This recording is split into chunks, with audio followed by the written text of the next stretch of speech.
Hey everyone, this is the 2024 NHL trade deadline live stream here on Hot Take Hockey. We've got the legend, the Sports Beard, on the stream for the morning edition. We're going to be breaking down all the targets left on the board. And of course, we sometimes get some trades in the morning as well, so we'll break all of that down. And we're going to talk about the big trade that happened last night. Jake Guentzel and Jeremiah, I talked about it. We'll talk about it. But we'll let people roll into the chat. But, man, how you doing this morning? Yeah, good, man. Woke up at like 2:30, just on my own. Went to bed super early, 9 o'clock. Got some rest. Feel refreshed.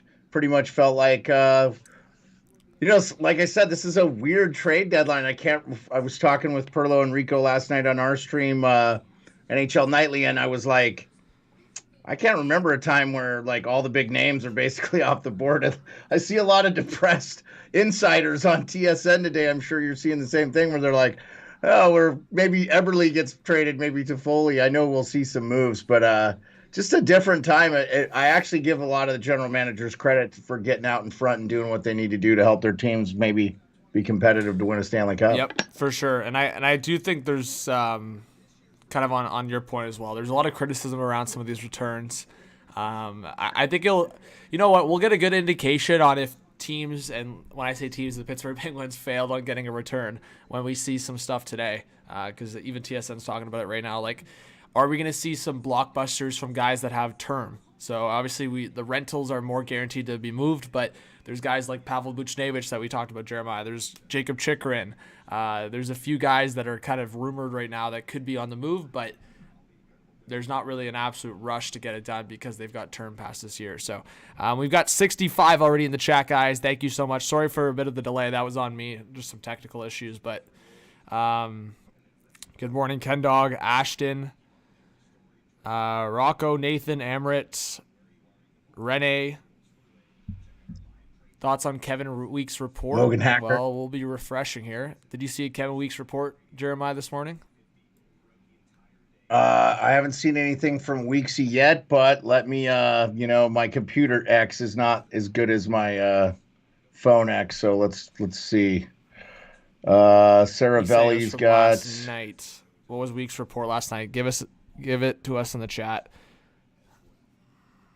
Micah, what's going on? Micah, you're a legend, man. There's a lot of people in here that I see right now that are usually in the stream, and they've been in the stream for the last 3-4 years, so I really appreciate it. I'm exhausted, but we're on the grind. We are on the grind, so I appreciate all of you guys sticking around this morning, getting a lot of people in here, and let's explode this stream again. I'll text you what I think he's talking about. I'll send you the tweet. Hey, Duke. It might be the one with the 9 phones. Oh. That's probably. Yeah, I saw. Okay, so I did see that. Kevin Weeks says, I'm working the phones, 9 phones. I've told the Bruins, Flames, Kings, Devils are all in goalie discussions, including some potential 3-way trade scenarios. I mean, you can make a pretty clear assumption with those 4 teams. Kings and Devils need a goalie. Bruins, Flames have a goalie. Right? I think that's fair to say. Yeah. I mean, I'll tell you. Look, I don't want to tell general managers how to do their jobs, but if I am Craig Conroy and I am Don Sweeney, I am waiting till the summer to trade Ullmark and Markstrom. Yep. Boston may need Ullmark for the playoffs. I mean, unless they're getting some significant roster adds that are going to help them like compete for the Stanley Cup, I just don't know what they would be getting. And then I understand New Jersey wants Markstrom and they've targeted him. Look, they're probably not making the playoffs now. They can revisit that trade in the off season. I think it makes sense. And look, Calgary's not out of it either. So it just feels weird to me that you would, I had this argument with Perlo last night too. He keeps saying that Trevor Zegras is going to get traded. I don't disagree with that sentiment. I just don't think he'll be traded today. Come on, Jeremiah. We need to manifest it. Zegras will be traded today. Crosby will be traded today. No, I'm joking. Keep going. Yeah. No, I know. I mean, like, look, I do think we'll see somebody with term. Like, again, you and I talked about this a little bit before the stream, but Pavel Buchnevich, I think Vegas is going to get him. I think they're going to do everything they can to get that guy. They need some depth scoring, I think, right now. Yes, they are a defensive team, but look, last night they didn't look good again. That's 4 straight losses. They are now in the last wild card. Yes, I know they're defending Cups champions. Yes, I know they think they're going to get Mark Stone back potentially by the playoffs. But look, not all these things work out. And the one thing Kelly McCrimmon has shown us is that he is going to do everything he can to make sure his team has the best possible chance of winning. And so we'll see. But yeah, I mean, I do think we could see an Eberle, you got Eberle up there. I think the holding point is that what I've been reading is that the Seattle Kraken want to give him 2 years and he wants more than 2. Yep. So we'll see. Yeah, no, we'll see. I think that's definitely the holding factor for Seattle and Eberle here. Brian, good morning. We got 110 people in here, guys. Please smash that like button. It helps a lot. I get cold. I'm gonna put on my. Oh, let's go. Yeah, I didn't want to give it a shout too early on, but let's give it a shout. So I'm repping the Hot Take Hockey hat. Jeremiah's repping the Hot Take Hockey hoodie. I won't give it a shout too often, but if you want to get a merch piece, links in the description, and Ken Dog or another mod can link it in the chat. But Jeremiah, you're a legend. Guys, give me a dub in the chat for the Sports Beard. Go subscribe to him on YouTube, and please let me know, guys, in the comments right now, your thoughts on the Gensel trade, and also, do we hear Jeremiah all right? I think his sound's coming in all right, but let us know if you hear him all right. We just want to make sure you guys hear us both, and should be good. Yeah. Let me know if I'm not coming in good. You're fine, but it's always good to hear from the viewers. Okay, cool. All right. Ken Dog says it sounds, so that's a good sign. Lions, what's going on? I'm watching TSN right here, buddy. I'm watching. The whole point is we're tracking everything. So Jeremiah, keeping an eye on Sportsnet TSN. I've got the TSN broadcast. I'm probably going to put on the Sportsnet broadcast at some point. And yeah, I mean, I've got the live Twitter on this side as always, and I'll have the live trades up top. So I usually like to keep it pretty simple on this stream, not too much crazy. I was even saying to Jeremiah before the stream, won't go into detail, but it'd be cool at some point, like whether it's a live show in his studio capacity or something else, to get some guests. But I see it in different ways. I think a lot of people, and you guys give me your feedback in the chat, I think a lot of people just really come for the simplicity of what you kind of are as a fan. And what we are as a fan on trade deadline is we're spamming Twitter. We're constantly refreshing Twitter. We're watching one of the main broadcasts, one of the main trade deadline shows. Like, I feel like I'm giving you guys a show here. Jeremiah is gracious enough with his time to join me. But honestly, I'm kind of just like, it's kind of a fan perspective. You guys are going to see me constantly refreshing on Twitter. But I'll also be constantly giving you guys kind of the internal feedback that I have. So, yeah, shout out Gabby being on TSN's trade deadline too. Bruce Boudreau. I mean, I'll just always have a special affinity for Bruce Boudreau. He'll be one of my favorite coaches of all time, just because I love that guy. Yep. You know. Yeah. No, that's it's pretty cool. I was gonna say that people were saying that Wayne Simmons was on. I don't know if he was on the sports. Was it the Sportsnet broadcast last night or TSN? I think he was on the TSN broadcast last night. Because the Leafs game was on TSN last night, and Wayne Simmons was on. I wasn't able to watch the TSN broadcast because I was in the States. Funny enough, I was actually watching the Nesson broadcast, and Jack Edwards, just the latest update, reconfirmed he is by far the most biased play-by-play guy in the league. Jeremiah, I was like watching, I was like, you know what? Like, people on Twitter are complaining about it, and then like he's like yelling about, he's like, Ryan Reeves is a Blue Angel out there with his blade around his neck, and I'm like, what? Like, you just don't. I mean, I honestly I think it's funny, but you just don't hear like play-by-play guys these days like saying stuff like that. So there's been he's had a rough year, and I don't know, he doesn't know what's going on, but he's had a rough year with play-by-play.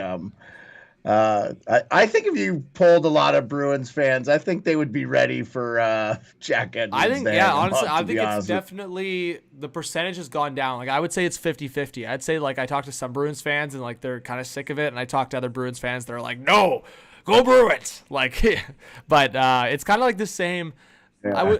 I wouldn't say it's anywhere close to the same, but I think a lot of people see, like, I have so much respect for Joe Bowen. I've met him, like, great guy. Yeah. I do think some people like have a different perspective. Like, some people just absolutely love Joe Bowen. I'm one of those people. Like, anytime I miss a Leaf game, like, I have Joe Bowen on the radio.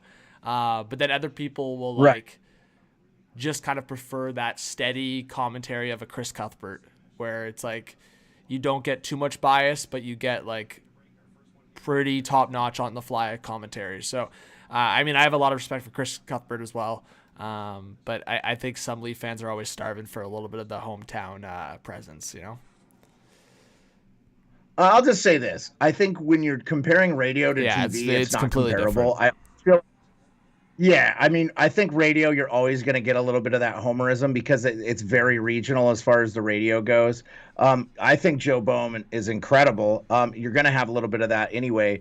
I mean, look, the Capitals have, I think, one of the greatest broadcast teams in sports on TV and radio. They have John Walton on the radio, and they have Joe Beninati and Craig Laughlin. And I always feel like they'll call a spade when the Capitals aren't playing well. Like, they're not sitting there.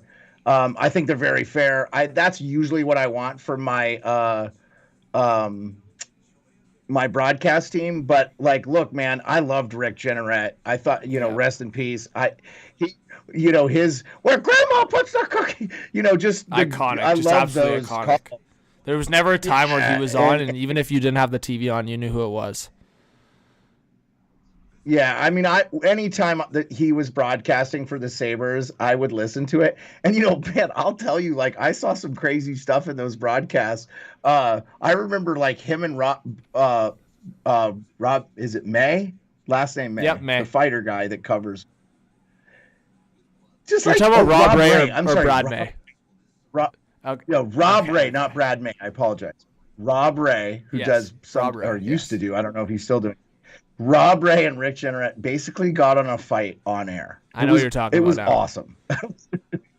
Sorry, I had you crossed out because the iconic call is obviously Brad May. Mayday! Mayday! Yeah, he's the one that scored the goal. Yeah, absolutely. But no, Rob Ray and him one time. I'm watching the show and I'm like, they're literally like just getting into a pissing contest on TV. No, I know exactly what hilarious. Yeah, I mean, rest in peace to Rick.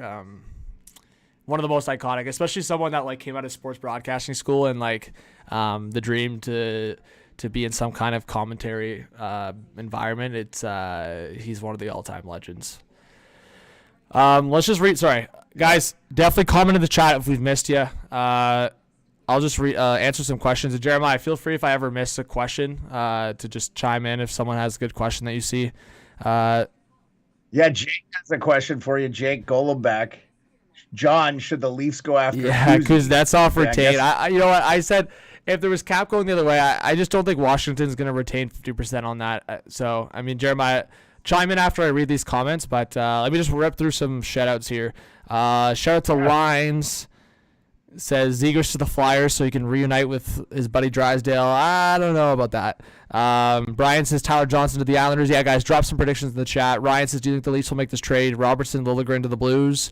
I don't think Parayko's going to get traded, Ryan, based on what I've heard the last 24 hours.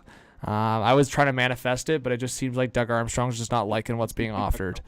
Rachel, hello. Dylan, my surprise of the day, Allmark to LA. Yeah, I mean, PLD is not going to Boston, but Allmark to LA is a possibility, I'd say.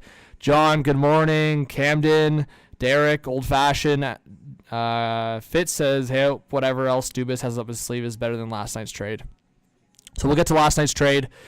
Jake, Mike, yeah, sorry, no HOC sweater.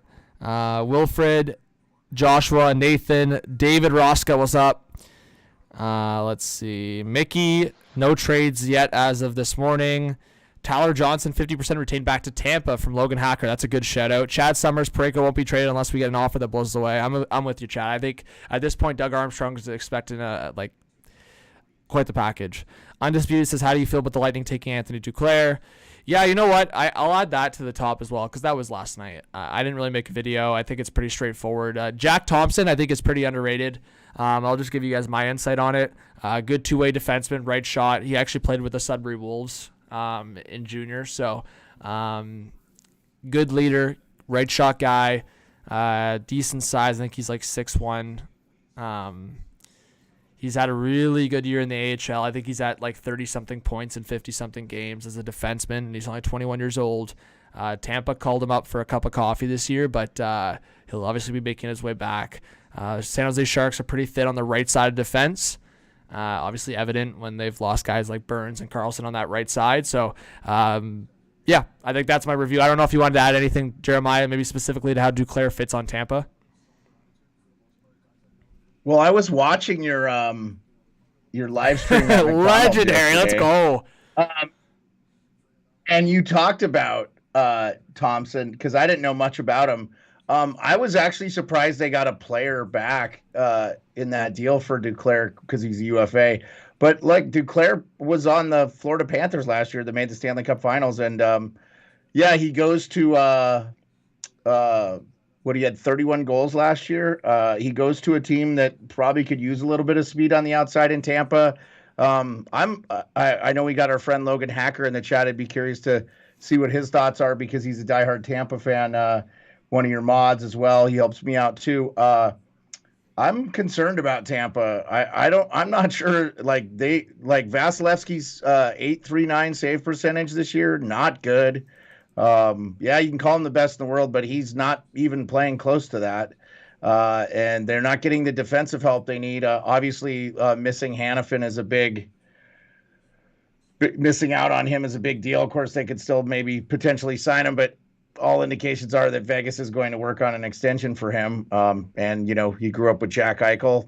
I think it's going to be hard not for them to not keep him at this point. So, I'm concerned with Tampa. I think maybe their run to doing good things in the playoffs is maybe ending, and they still have yet to make the playoffs. So anything they can add to help their team out is probably a good point at this.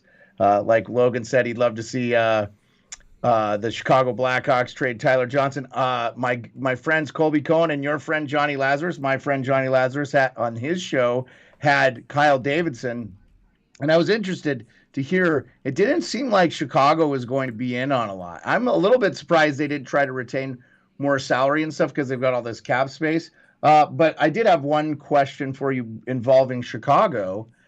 They traded Anthony Beauvillier to the Nashville Predators. What were your thoughts on that one? I thought that was kind of an interesting one just because Trotz having been with the New York Islanders and Beauvillier coming, indirectly, he was there. He was obviously with Vancouver in between being with the Chicago Blackhawks. What were your thoughts on that trade? Yeah, I think that's just like another opportunity for Nashville just to fill a top 9 role while kind of doing a retool here. I mean, I think the biggest thing I've heard from Preds fans over the last few years is like them being this in-betweener team, like them, because like how many years has Nashville been like, I would say fan consensus predicted to be like a bottom feeder or lower in the standings, and then they surprise everyone to make the playoffs, but then they get knocked out by Colorado in the first round or Dallas or whoever they get knocked out by. So I think Winnipeg, like I could go down the list of teams Nashville's getting knocked off by in the first or second round. But like you have to respect it because they were a surprise team going in, but it's just a matter of, okay, if the team makes the playoffs, great. It's great for the younger players, but at the same time, I think they've got to find ways like that where it's like, okay, if they're trading a Yakov Trenin for a third-round pick who's a great fourth liner, a great perfect playoff-type fourth liner, but then you're bringing in an Anthony Beauvillier who's shown in the past, specifically with the New York Islanders, that he can be a top 9 winger. Even with the Canucks, he showed that at times. So it's like you lose a bottom 6 forward, you get a third-round pick, you bring in a potential top 9 forward that you could probably re-sign for cheap. at only a 5th round pick. So I think that's the kind of business Barry Trotz and the Preds got to continue to do, is just find that value and then replace it with cheaper options. And as you said, I mean, teams like Nashville have the money space. And I mean, more specifically, Chicago, who's actually at the bottom of the standings and has a chance to get Celebrini. They've definitely got to utilize some of their space. And yeah, I mean, I completely forgot about him when I was talking yesterday about the first sure guys that are going to get dealt, but there should be no reason why Tyler Johnson's not dealt today. There should be absolutely no reason. Like, the only chance is like Kyle Davidson comes out publicly and like the same way like Dickinson and goes, oh yeah, Tyler Johnson's a veteran. We want to surround around Bedard, and they re-sign him for cheap. But I just think if you retain 50% on that Tyler Johnson, I think you're getting at least a 2nd or 3rd round pick. Like, he's a playoff style guy. He's a little undersized, but I mean, if Duclair's got a 3rd round pick in Thompson, if you retain 50% on Tyler Johnson, I think you're getting at least that, right? I was just going to read some comments quickly just so we don't ignore the chat here. Guys, again, drop some comments if I missed you. Nylander for Hart, welcome back. Jamie Dries, George, Nathan, Avs might go for a goalie or 3rd pair D, but they filled their... Yeah, I mean, we were talking about that off stream, that the Avs... I mean, McFarland's gone crazy here. And yeah, the only addition I could see happening past what he did yesterday and the day before is potentially a goalie. Nathan, good morning. Luke, we got 215 in the chat already. Jeremiah, we've only been live for 20 minutes. That's pretty top notch, guys. Thank you so much for being here. Again, stick around. Let's get this stream bumping this morning. Let's be the top stream on YouTube. Death says, when do you think the first trade will happen? We can make a prediction, Jeremiah. I'll say about 10:30. What do you think? Oh, I hope it's earlier so we have something to talk about that's new, huh? That's just wishful thinking. Maybe in the next 30 minutes. I hope there's an early riser the GM out there, because I've talked to some Red Wings fans, Jeremiah, and they're worried that Steve Yzerman's been napping. Yeah, so Ryan Vanderzame in the chat says, Yzerman staying put, ? That is curious. I am curious. I know that Stevie Y is very much about not having anything leak from the thing, but them losing Larkin, they are making the playoffs this year, it looks like. What move do you see that would make sense for the Detroit Red Wings? I had a couple. I actually talked to my buddy about this like a couple weeks ago, and I mean, we just talked about the guy. I mean, once upon a time, Steve Yzerman had Tyler Johnson in Tampa. That would be a cheaper potential addition. But I was also going to say, and I said this on my video for trades that people are not talking about, I think Steve Yzerman could be one of the sneaky GMs on Toffoli. I honestly think the Red Wings are probably one more threat away in that forward group. And at the end of the day, I feel like Toffoli is probably like that good, like similar to Perron, that good secondary like option to a star. So I would look at that maybe, but I'd actually look at the Hall situation. I wonder, here's my thing. I wonder if Detroit looks at a package deal here where they've got a couple contracts, and I'll cite one, Robbie Fabry. I could see something like this, Jeremiah, if I'm putting my GM hat on. I could see a scenario where Detroit packages a couple assets with contracts like Fabry and Justin Hall and get like a bigger cap hit defenseman. So I'll throw the examples of what I'm trying to get at. Obviously, Parayko's been rumored that he's not being dealt, so like move that to the side for a second. Like an Ivan Provorov is out there right now. I would imagine Tampa and Detroit are talking to Ivan Provorov, or not talking to Ivan Provorov. They're talking to the Columbus Blue Jackets about Ivan Provorov. So that's an example of what I would look at for Detroit. Justin Hall, 3.4, 3.3, in around that cap hit. You combine that with like a Robbie Fabry, $4 million cap hit. Provorov's cap hit's in around $6 million. I could see something like that. Also, keep in mind, Jack Roslovic is also supposedly going to get traded today. We will see. But that's another guy to watch in Columbus if we're talking about that. But, I mean, Jeremiah, if Detroit's looking for a defense swap, Columbus has got, what, like 8 NHL caliber defensemen?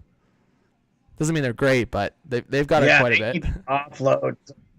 Yeah, they need to offload some of that, don't they? What about this kind of sneaky? I'm wondering. You're saying maybe salary. What about that David Perron this is his last year on this deal. You said Fabry has 2 years at $4 million. I feel like that's a pretty affordable deal. The only Problem with Fabry is he just can't stay healthy. He's young, 28, not too old yet. And I hear you on Justin Hall. He's got 2 more years after this at 3.4. What if you got like a Seth Jones or something? You think Chicago would be willing to move off Seth Jones? That would be crazy. Here's a guy. In terms of the fit, it actually makes some sense. Yeah, that's interesting, man. You know what the other guy I was going to just say, and it's in the chat? So Doug Armstrong's trying to trade defensemen right now. And I talked about this in the offseason. Yeah. Did you know that Torrey Krug's from Michigan? Yeah, he has to waive his is he going to do that? Home. Detroit's in a playoff spot right now. I think he didn't waive to Philly because, 1, he didn't think Philly was going to be a playoff team this year, and 2, he doesn't want to go to Philly. But maybe he wants to go to Detroit because he's from Michigan, and Detroit's in a playoff spot. Maybe? Yeah. And he's got some. Yeah, so here's what I would say. There's some former Blues on the Red Wings. Oh yeah, no, I don't. I mean, dude, he has 3 years left at. Oh, it's heavy. But million. Again, if you send Justin Hull and Robbie Fabry back the other way, or another contract back the other way. Yeah. Hey Jeremiah, I'm trying to feed you a debate here. I got you. Well, I think, I haven't watched a ton of the St. Louis Blues this year. I'm trying to think of the kind of year that Krug has had. 32-year-old left shot defenseman. I don't know, man. Doesn't it feel like Detroit already has a couple? Oh, they do. 100% they do. There? But like I said, I honestly think Detroit's in that position right now where they have way too many like $3 to $4 million guys, and they've got to offload. Like I talked to a Red Wings fan earlier in the week that talked about Justin Hall, Olli Mata, Robbie Fabry, all these contracts of players that are just like meh. Like think about like the cap hits I just talked about. Like that's like $12 million combined between those 3 players I just mentioned. And is any of Olli Mata, Justin Hall, or you know what? I can't be knocking Fabry though, because I'm with you. A lot of people knock Fabry and his cap hit's a little like it's not bad, but for a guy that's injured and inconsistent, like it ain't it. So that's the only thing. Like Fabry's all right when he's healthy. And I would say like when he's at his best, he's like a $3 million player, maybe even 4, because at the end of the day, if you're getting at least half a point per game from the guy, that's basically market, right? So, I mean, I just want to read some comments here. But guys, we're going to start throwing them on the screen up top and get some predictions going. But maybe comment a hot take trade or one trade you're very confident in. I'm going to read some comments here, and then Jeremiah and I will get to a player that we're confident will get dealt. But Dakota says, good morning, John. Been very busy. Have missed your videos greatly. Do you think the Owls make a move today? Maybe Pinto or Vetrano? I know people have talked about Pinto, and Jeremiah, correct me if I'm wrong. I think Pinto is from Long Island. Yeah, I would love him. If you can get him out of there, oh my God. That guy is awesome. He's going to be a Selke candidate, I think. Wow, I like that hot take. I mean, I don't know if I'm with you on that, but I think if Pinto's in the right scenario, I think he's going to be like I'm trying to think of a good comparison. Like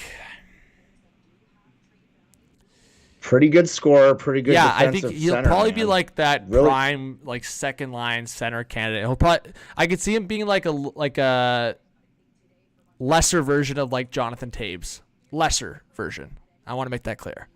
He kind of gives me like that vibes. So he wins 1.5. If he gets traded from Ottawa, yep. No, sorry, Sens fans, that was unwarranted. No, it's okay. You're allowed. You've been on him. You've been on him pretty hard since the. But that's the whole point. I was on them, and now I got to cool off for a bit. What was the game? It was the sorry. Good old Ottawa-Toronto game a couple months back when a certain cross-check happened. I guess that wasn't a couple months back. I guess that was last month. But, hey, 260 the chat, guys. Stick around. Smash that like button. And please subscribe. We are 50. Jeremiah, we are 50 subscribers away from 51,000. Let's go. I know it's been a slow roll since I've been juggling like a bunch of jobs, but the fact that we're still getting consistent viewership, and the growth is being seen. I really appreciate it from you guys. Also, make sure you guys go support the Sports Beard on YouTube as well. Ryan says Detroit won't suffocate cap space, though, with signings that need to happen this coming year. Ryan, I agree, but if the cap hit matches or is less, like if they trade Justin Hall and Fabry and bring in a Provorov, they're bringing in less of a total cap hit than those two guys. LCS is, do you think the Penguins will make any more moves? Jeremiah, anything beyond? I think Riley Smith potentially gets dealt today. Do you think anything else? Yeah, they have to trade him. They need to trade him. They are not making the playoffs. They need to get rid of players that are valuable. I agree. I was going to say, so if 100%. Vegas doesn't get your prediction on Buchnevich, do you think it's maybe a Riley Smith reunion? Oh, right. Yeah, and they won't have to give up much for him. So I potentially see a Riley Smith reunion. We'll keep an eye on that today. Well, he's a 1-year deal, right? UFA. Correct me if I'm wrong. I believe. I actually thought he might have an extra year, to be honest. But let me check. Hey, I have real quick. So Detroit has a projected $26 million in cap space next year. Would they be in on Gensel in the free agency? I know he's a Wisconsin. You're talking about Minnesota? Right? No. Oh, is no. Minnesota? Gensel is from Nebraska. I thought he was. Oh, Nebraska. No, I was saying the Detroit Red Wings in on Gensel. Yeah, because they have $26 million in cap space. Sorry, I'm pulling up projected. Gensel.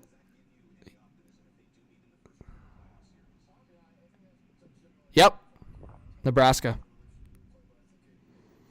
Okay. Boom. I knew he was Midwest, so. Yeah, I could see Detroit in on him. The hot take yesterday was Minnesota from a lot of people, but I think honestly, Jeremiah, I think people might look back at my video and age well if Gensel does not, if these two things happen, if Gensel doesn't re-sign in Carolina, and somehow he went back to Pittsburgh, like, people would be laughing. Even if he doesn't go back to Pittsburgh, but he doesn't re-sign in Carolina. Like, that just shows that, like, the value would have been different.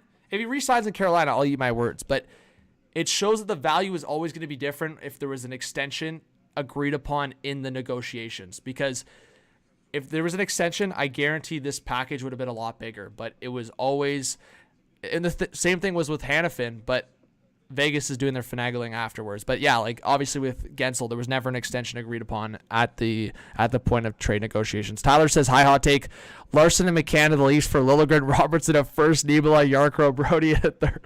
Jeremiah, we'll probably see these big Leaf mock trades in the chat today. But Tyler, no, that's not happening. I mean, Seattle sees Larson and McMahon and Jared McCann as their two most valued players, I would say, or two of their most valued players in terms of, like, mature guys. Obviously, they have a lot of value towards guys like Beniers, Vince Dunn, go down the list, but McCann's their most consistent scorer, and Larson's their, I would say, Jeremiah, would you say Larson's like their backbone of their defense? I mean, Vince Dunn's their offensive threat, but I'd see, like, Larson's their most consistent defensively, I'd say. Yeah, I mean, he was pretty good last year. I haven't really gotten to see a lot of Kraken thanks to the regional blackout. I can't get a feel for what Seattle's doing because they're sort of in the mix still. They could still make it, but, like, you know, they've got Justin Schultz as a guy I could see them maybe moving. Right shot D only makes $3 million if he's a UFA after this season. He's a guy I could see them moving. I'm kind of surprised they're not trying to move like a Chris Drieger or something, because people need goaltending so much, because Decord has played so well for them as late. And then, like we said, Eberle, I mean, I think if they don't get the extension with Eberle, they probably move on from Eberle. They by the way, have a projected salary cap next year of around $26 million as well. So they'll be able to spend some cash too. I really think that Ron Francis has done a good. Remember when we saw Ron Francis in Toronto? That was funny. That was crazy. I was gonna say, so Richard Clay saying this in the chat, Jeremiah, and I had talked about this in either the Gensel deal or the Buchnevich deal. And obviously Carolina's trade for Gensel right now, so I don't expect this before the deadline necessarily, but it would be a good fit. Could you see a scenario where Carolina still makes another move and maybe a big move? I think they're done, but Richard says in the chat, and I had suggested it too, doesn't a Buchnevich and Necas trade make a lot of sense for both teams?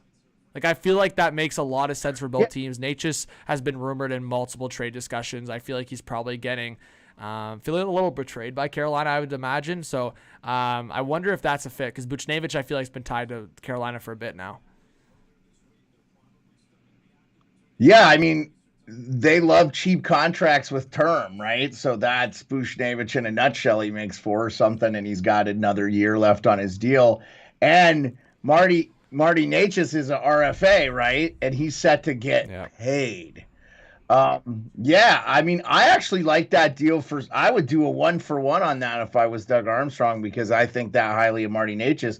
But I mean, look, we're talking about Pavel Buchnevich, one of the most underrated players in the NHL. 191 points in 194 games played for the St. Louis Blues. He's basically a point-a-game player. I mean, and he doesn't get mentioned a lot in that kind of ilk, but the guy is like a legit player. I mean, I think there are 31 other teams that would love to have that guy on their roster. Yep. So, I mean, I'll say this, HTH, just to say this too, man.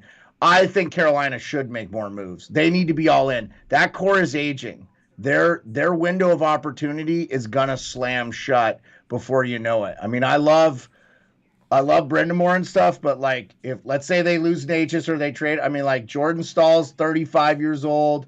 You've got a Brett Burns who's 38. And then man, they have 4, like Shea, Pesci, D'Angelo, Chatfield. All those guys are free agents after this year, so it's going to be interesting, man, to see what they do. Now, I know they're getting healthy at the goaltending thing. Anderson's back. They activated him. Spencer Martin came in on a waiver claim and did some good goaltending for them. Kochetkov is probably going to be their starter in the playoffs, I'd guess. But I don't know, man. What you thought?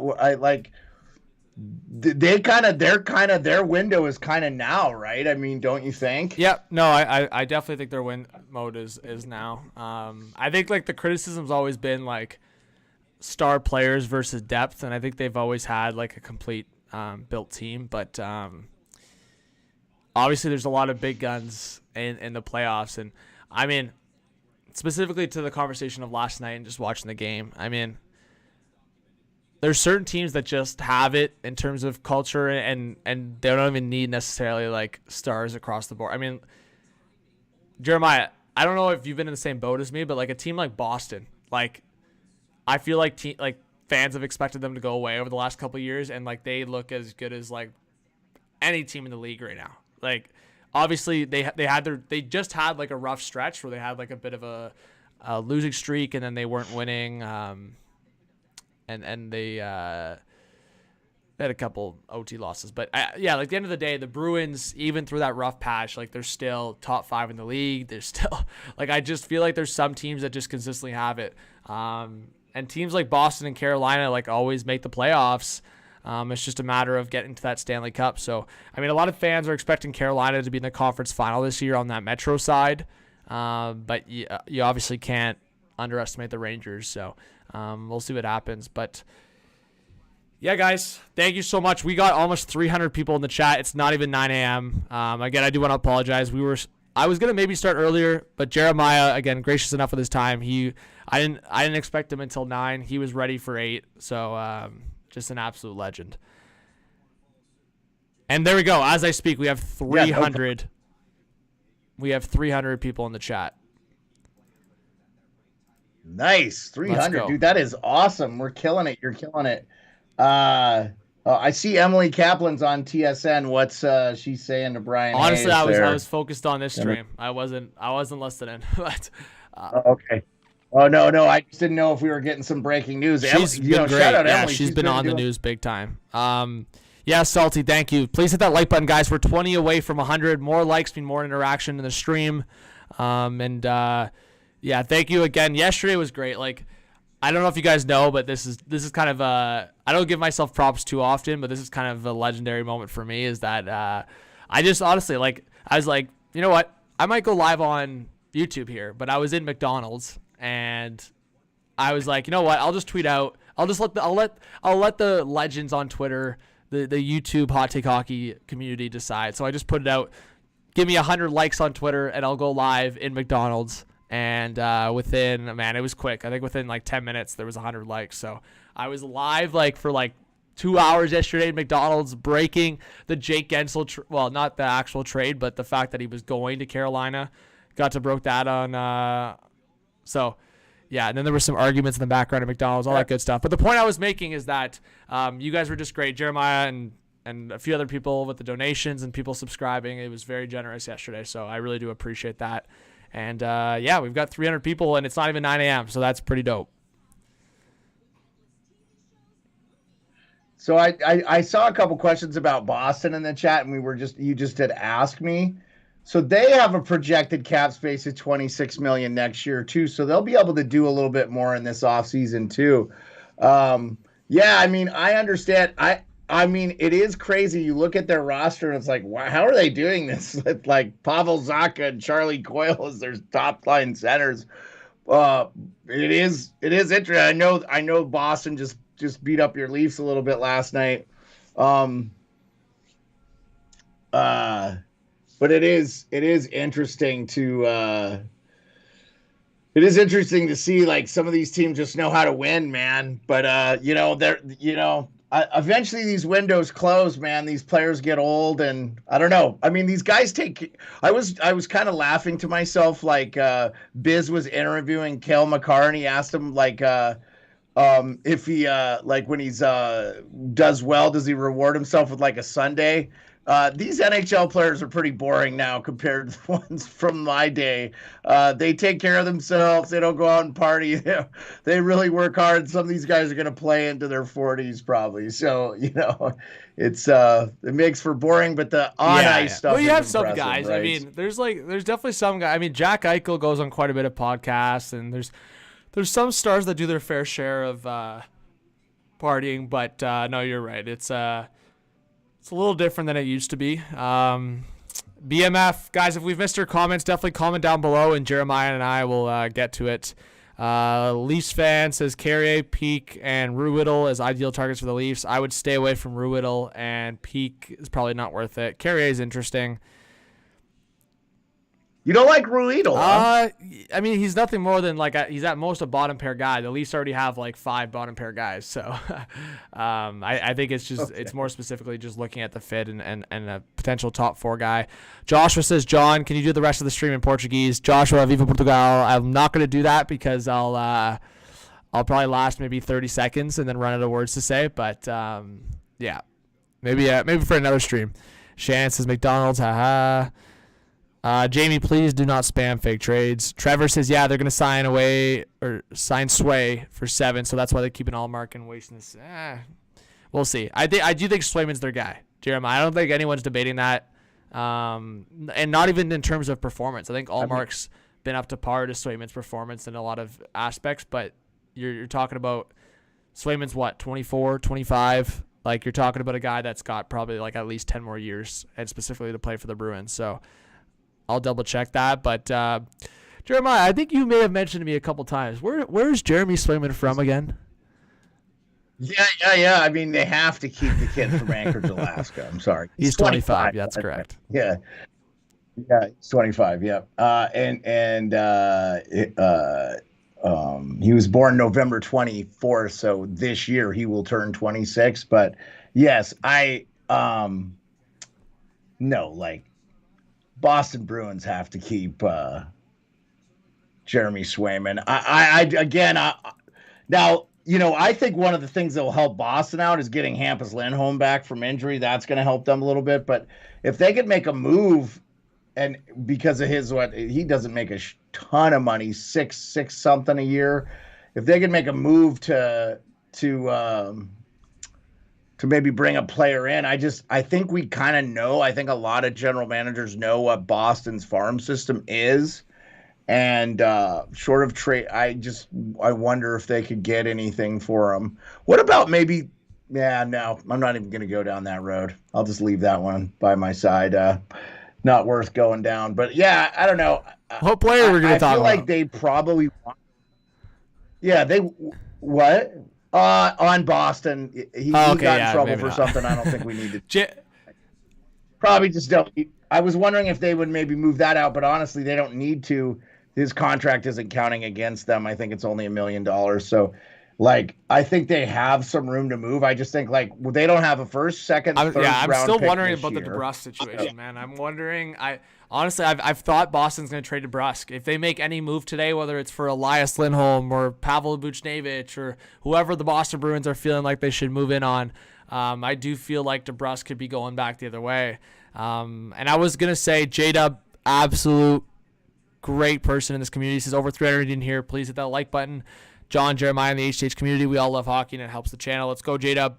Dylan says, I don't think the Bruins will make any big moves. I don't think they're all in this year. We'll see. Najee says Matthews will win the goal scoring. JTM says no word on Natchez being traded. If I'm Boston, no way I'm doing that trade. I mean, that's another interesting one, though. What if it was like a DeBrusk in a package for Natchez? Luke Gino, what's going on? So here, did you want me to answer about DeBrusk or? There was rumors yesterday or the day before from Kevin Weeks that Pittsburgh was willing to take DeBrusk in some kind of trade. So the two potential trades in the chat right now from folks are Natchez and then a package from Boston, or Riley Smith for Jake DeBrusk and something. Riley Smith could be a decent fit in Boston. Yeah, I like that. So here's the thing with DeBrusk. He's not had a great year. And but he's a UFA, right? So I was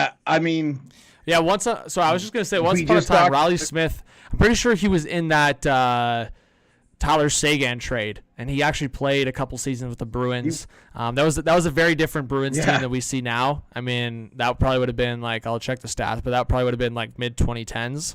So we're talking like 10 years later now. Riley Smith, a much different player, much more of a veteran now. And, I mean, I could see that as a potential fit. But, sorry, you were saying? I think Dubas, I just think Dubas would be nuts if he doesn't trade Riley Smith.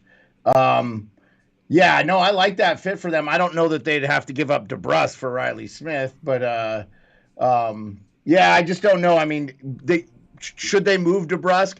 I actually thought where DeBrusk would be a great fit. He tends to score there every time he's there. I've said he should go out west and specifically Edmonton. I think he'd light it up with the Oilers. And, I mean, the Oilers have a couple contracts to dump if they wanted. So, I mean, that one's interesting. Would you rather have DeBrusk or Fogle? DeBrusk for Fogle, that would make a lot of sense for both teams, in my opinion. Who would you rather have? I think the Oilers would rather have – Oilers management, I think, would rather have DeBrusk. I think Oilers players would rather have Fogle. I've heard Fogle's like a really good locker room guy. I don't know if that's true. I can't speak on it. I'm not in the locker room, but I've heard that same rumor. I've heard the same thing about Cody Ceci with them too. So that's probably why Ceci and Fogle might not get traded, is because both guys are liked in the Oilers locker room. So I think that's fair to say. Let's see. Patrick just woke up. Can we get an update? Patrick, no pending trades right now in terms of this morning, but Anthony Duclair was traded to the Tampa Bay Lightning last night, and Jake Gensel officially traded to the Carolina Hurricanes. We can go over those details again, guys. Hey, like I said, this is a very interaction-driven stream. You guys don't. I was just gonna say you don't get this in very many places. If you guys want something on the stream, you want something talked about, you want a trade to be recapped, just drop a comment in the chat. I will say, too, for Hot Take Hockey's benefit, guys, I mean, it's tough for me when I have 12 in the stream. We have over 338 in the stream. It always helps if you at Hot Take Hockey or at, I'm in the chat, too. You could at me. That helps. So I was just going to tell you real quick, Hot Take Hockey, just 2 seconds ago, Frank Saravelli just posted his who's best available, and number one trade target Tyler Toffoli, number two Riley Smith, we were just talking about, 3 Max Pacioretty. Sorry, Max Pacioretty. Say that 3 times fast. Jordan Eberle, number 4. Number 5, Pavel Buchnevich. Number 6, Nick Dowd. I still have had my doubts that the Capitals are going to trade Nick Dowd, who makes next to nothing.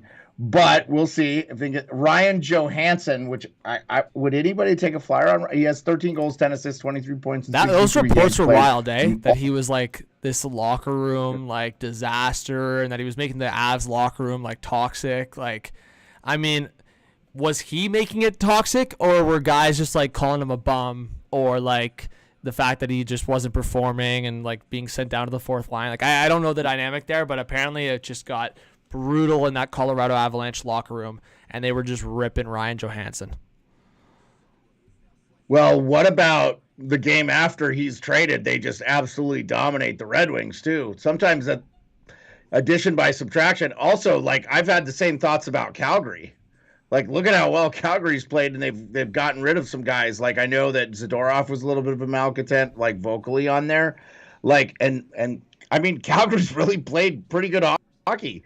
So I don't know, man. Like, it's crazy to me. I don't think Ryan Johansson gets traded unless it's literally 50% retained for basically nothing, like mid-round pick, like 50% retained for a 4th-round pick. I could see a team taking a flyer at him for a 3rd-line center spot. He has this year and next. 2 years left on his deal. God, dude, wow, good on Philly for taking that. They got the 1st-round pick, right? Like, Sean Walker was never going to be getting a 1st-round pick. They had to do that to get the 1st-round pick. Kudos to Philly. It's they took the Cal Peterson trade in that LA move as well. But let's see. Will the Canucks move on from Lindholm now that Gensel? Well, yeah, Dylan, I think we're saying no, but this ties into someone else's question, Ashton asking where Toffoli lands. So, Jeremiah, you can add to my list here, but I think my favorites for Tyler Toffoli, I think, in no specific order technically, but I'd go, this is kind of the order: LA Kings, Vancouver Canucks, Boston Bruins, I'll say Red Wings. Then I think the Golden Knights and Panthers will be, I'll say, sniffing on it a little bit. I don't think Toffoli gets traded to one of the New York teams. I don't think New Jersey's going to do that. I think the Rangers are going to pivot to Frank Vatrano here. I'm pretty confident on that. Yeah. I'm sure they're going to talk to St. Louis about Buchnevich, but I think they're going to pivot to Vatrano here. Those are the teams I would say are in on Toffoli here. I know Toronto and Winnipeg, from what I've read and what I've heard, they've checked in on Toffoli. But is there anyone else that you would say you think is a good fit for Toffoli? No, I think you hit it. I mean, I kept hearing LA. I was surprised that wasn't done. I think Mikey Anderson being out, obviously they're waiting for Adrian Kempe to come back. I mean, the problem with them, too, is they don't have a lot of cap space. They have plenty of assets. I don't know if you want to give up anything significant for Toffoli at this point. What do you think the return would be for him, quite frankly? I think with the retention, 1st-round pick. Yeah, no, I think with the retention, really? 1st-round pick. You keep this in mind. So Tarasenko got a 3rd and a 4th. Correct me if I'm wrong. I think the 4th was a conditional pick. He had the no trade clause, so he dictated where he was going. But Tarasenko still got a 3rd and 4th. Toffoli's had a better year than Tarasenko, and more recently has the track record in the playoffs. I think specifically, more recently, obviously, we know what happened back a few years ago in St. Louis, but I'm saying more recently, Toffoli's shown that success, shown that consistency, been a goal scorer big time for 3 different teams. I think no retention, 2nd-round pick, no doubt. I think 2nd-round pick is bare minimum for Toffoli. I think with retention, it's going to be a 1st-round pick. And a lot of those teams I just mentioned have a 1st. Like right now, Vegas, Jeremiah, you're going to tell me right now, after that condition that Vegas put on that Hannafin trade, you don't think Vegas would do a 1st for Toffoli 50% retained? I think McCrimmon has the balls to do that. No, I do. I think think McCrimmon they has would the balls to do that. I I just think they're probably waiting. They're probably doing some like definitely. weird package of like a second and like a B-level prospect right now. Yeah, no, I mean, yeah, I mean, like he's the top guy, right now. I mean, obviously though, why give up a first for Toffoli when you probably could get like a second or third for Riley Smith? And Riley played with you last year. He knows the team. Like if it's me, if you're not getting Pavel Buchnevich, if you're the Vegas Golden Knights, I probably would just go after Riley Smith. Yeah, no, I'm with you. I think Yeah. again, Riley Smith, it really depends on the team. Like, I actually thought, so I said this a few weeks ago. I said, what does LA want? What does LA want out of this deadline? Do they want to make the playoffs and make a huge splash and do their very best against the Vegas or Edmonton? Or do they feel they're just not good enough this season and they want to get a guy that's going to be bringing in term for next year, like a Riley Smith? So you got to look at it in two different ways. Riley Smith and Buchnevich are guys that have term going into next year. Toffoli is just a straight-out pending UFA. There's a good chance you just lose them outright. So Jeremiah, I want to – it's 9 o'clock. We've got almost 400 people in the chat, guys. Please stick around. Hit that subscribe button. We're almost at 51,000. Hit that like button. Awesome. But we're going to play a little game. And I'm going to put this up on the board here, so just give me a sec. Wordle? We're gonna do a little Wordle. No Wordle. Oh, sorry. But I'm gonna take this off the board here. I'm gonna do it with the chat because, guys, again, you're not gonna see another stream like this on YouTube where it's interactive like this. And I was gonna say, pause. I gotta do something very quickly. But Jeremiah, answer this question from Brian and a couple other people in the chat. What do you think about Jason Zucker and where he's gonna end up? And then we're gonna play a little game that I think everyone's gonna want to play. Jeremiah, where's Zucker ending up? Oh shit! So I won't leave you hanging there. If you think what do you think Zucker is going to get, and do you think there's anyone comparable that could be in the same boat? Maybe just talk about what's being said in the chat. I'll be right back. I wonder. I don't know what Bill Armstrong's strategy is. I think maybe he thought he was going to be able to move some of the players that he has as a UFA a little earlier. Hopefully they're active. I would have said like Minnesota maybe take Zucker back. They're still trying to fight for the playoffs. I don't know, but are they going to add? Maybe they could do a cheap add without giving up a ton. It's going to be interesting. It's going to be interesting to see. I'll answer some questions here. Morning, guys. Are you feeling the Rangers blew their chances? Any good trades? Because the waiting on the JG trade. Rob, New York Rangers. My wife is a diehard New York Rangers fan, and I told her I think they got a big L. And I wonder if the rumors are true that James Dolan was like, you can't trade the first round pick because that's like might be handcuffing them. And then I did hear that the Rangers were in on Henrique and Vetrano, and Anaheim wanted Kakko in a first. I don't know why they wouldn't have done that trade. I mean, I know you're getting a rental, and Vetrano has a year left on his deal, though, right? So he's not going to be off the team. I don't know. Vetrano played really well with the Rangers too. He makes a lot of sense. So Rob, I do think if they don't get Vetrano and maybe another player, they've maybe missed their boat big time. Because Zibanejad is kind of scaring me. He's not scoring 5-on-5, and he's having some problems. I know that's been pointed out. Are you making the prediction Vetrano with the Rangers? I'm saying, I think they have to get him. Prince Chicken Wing said Zucker to the Islanders. You know what? That's a good shout. I was going to say, I think, so there was a report yesterday or the day before that Rangers were talking about Zucker, but I think Islanders are a decent fit for Zucker now that Duclair is off the board. Because I thought Duclair was going to go to the Islanders. I was thinking that was the fit, but now I think maybe it's Zucker. And past that, I wonder about Boston as well, because once upon a time, I don't know if you saw my tweet, Jeremiah, Zucker and Coyle were line mates in Minnesota. I did see that. Oh, that makes sense. Zucker to Boston. Yeah, and that's a cheap player. Maybe DeBrusk to Arizona. Again, Boston's so handicapped because they only have the 4th, 5th, and 6th this year, and they probably could give up a 4th for a guy like a Zucker. I was trying to get I was trying to look at what he makes. Cap Friendly's being real user friendly this morning for me. Well, we got 400 legends in the chat. Thank you so much, guys, for being here. And we're 35 subscribers away from 51,000. Jeremiah, let's play this game now. All right. So this, again, you guys are not going to get this on another stream on YouTube. Very interactive here. We're going to do our top 10 trade bait board together. All right. So Jeremiah, can we?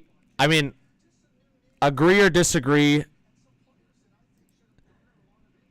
Is Tyler Toffoli number one, or is there someone else you think would be higher? I would say for me, if the Blues are trading Buchnevich, he's the guy. Just because of all right, chat. There you go. Is it Pavel Buchnevich number one or Tyler Toffoli? We're doing it together. It's consensus. I think you're going to be right. I think chat's going to agree with you. Yeah, Lambot says Booch. Vineyard says Booch. Prince Chicken Wing says Booch. Ashton says Booch. Nylander says Booch. I think I'm winning. All right, you won this one. So number two, we'll go Tyler Toffoli. Somebody put Markstrom. Number three. All right, number three, guys. So I have a few candidates for number three.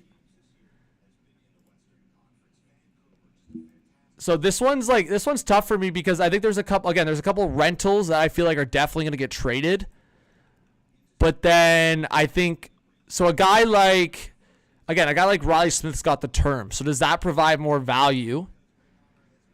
Or do we look at more of a guy that's most likely to get traded, like a Zucker, or like I'm trying to think of another good example of a rental. But a Zucker is a good example, right? I think people are in the chatters. I'm seeing some Riley Smith. So we'll do Riley Smith at number three. Okay. Yeah, I mean, Saravelli has Riley Smith at 2, so on his list. So I love it.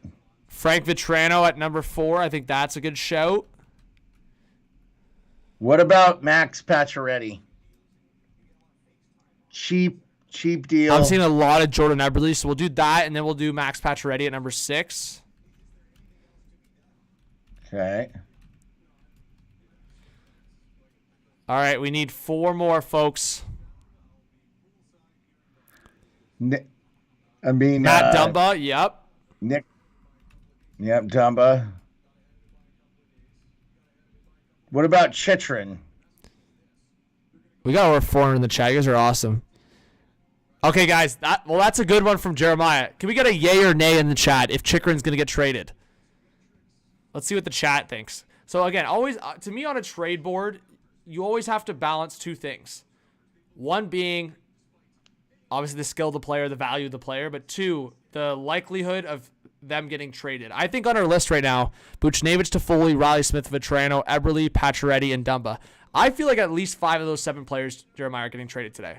I would think at least 5 of those 7. Yeah, I think the only reason Eberle doesn't get traded is they sign an extension, obviously.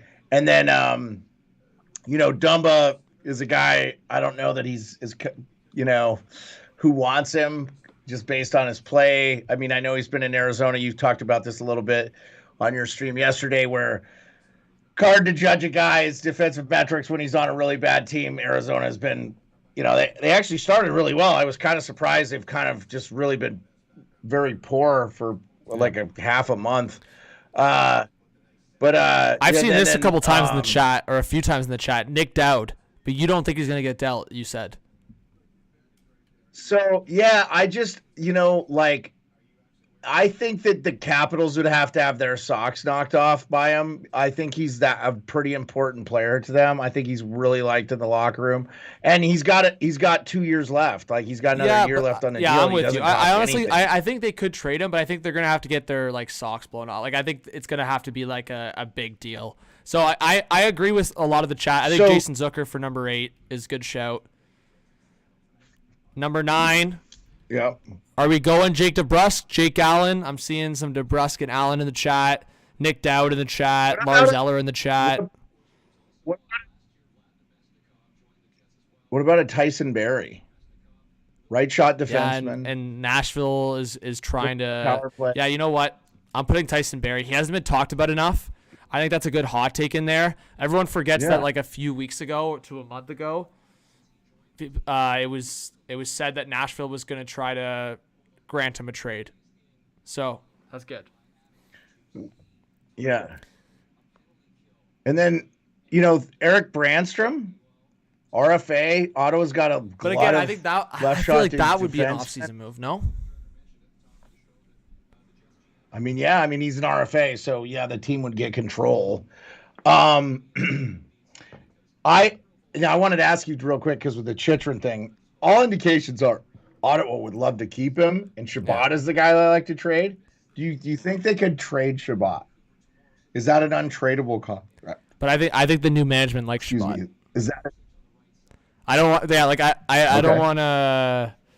From what I've heard, I'll just leave it like this. From what I've heard, the new management really likes Shabbat. Like they like Shabbat significantly more than Chychrun. Okay. Well, I think they don't have a choice because Chychrun has one more year left on his deal at $4 million, and Shabbat has $8 million for 5 more years after this year. So, all right, I was gonna say, Chad, we got to work together. Jeremiah, you got to give your take as well. We got one more spot on the trade board for now. We'll keep updating it throughout the day. Number 10, you guys have 4 options: Jake Allen, Nick Dowd, David Savard, or Alexander Carrier. Jeremiah, out of those 4 guys, who do you think is most likely to get traded? The guy I would want on that list, I would say Carrier, right shot defenseman, 27 years old, gritty, doesn't make a ton of money. I like him. You think he's the most likely to get dealt, though? Well, that's the guy I would want. So, can you say the list one more time? So, chat, if you look at the live chat right now, a lot of people are saying Jake Allen. Like, I'm talking a lot. Yeah, I see Savard a lot too. Yeah, he makes a lot though, and doesn't he Jake have Allen? term? So Savard's, very affordable for what he brings. He's $3.5 million per. Jake Allen's about 3.8, and he hasn't had good numbers. Yeah, but Montreal's not a good team this year either. They're not great defensively or anything, so it's not. I don't know. You read into that. Chad says put Allen Savard at number 10 together. What do you think, Jeremiah? Yeah, they're on the same team. The crazy thing is they both have. Yeah, they both have 2 years left on their deal. Jake Allen makes $3.8 million though. I think you're going to have to get Montreal to retain on that one if they're going to move it. And they don't have to be in a rush to move him because they got him for another year, right? So, and he could have a bounce back season. And Savard is $3.5 million at 33 years old. So I heard Savard a little bit, and I don't know if our friend Logan's still in the chat, but maybe Savard, maybe a return to the Tampa Bay Lightning. I could maybe see it if they can make it work with their salary cap, and they probably don't have to give up a ton. Yep, I don't know. I could see it. I do think Montreal is going to be hesitant to trade in division. I think teams like Toronto and Tampa, it's going to require a bit more. But if Tampa was willing to juggle prospects like Isaac Howard and guys like that, I could maybe see it.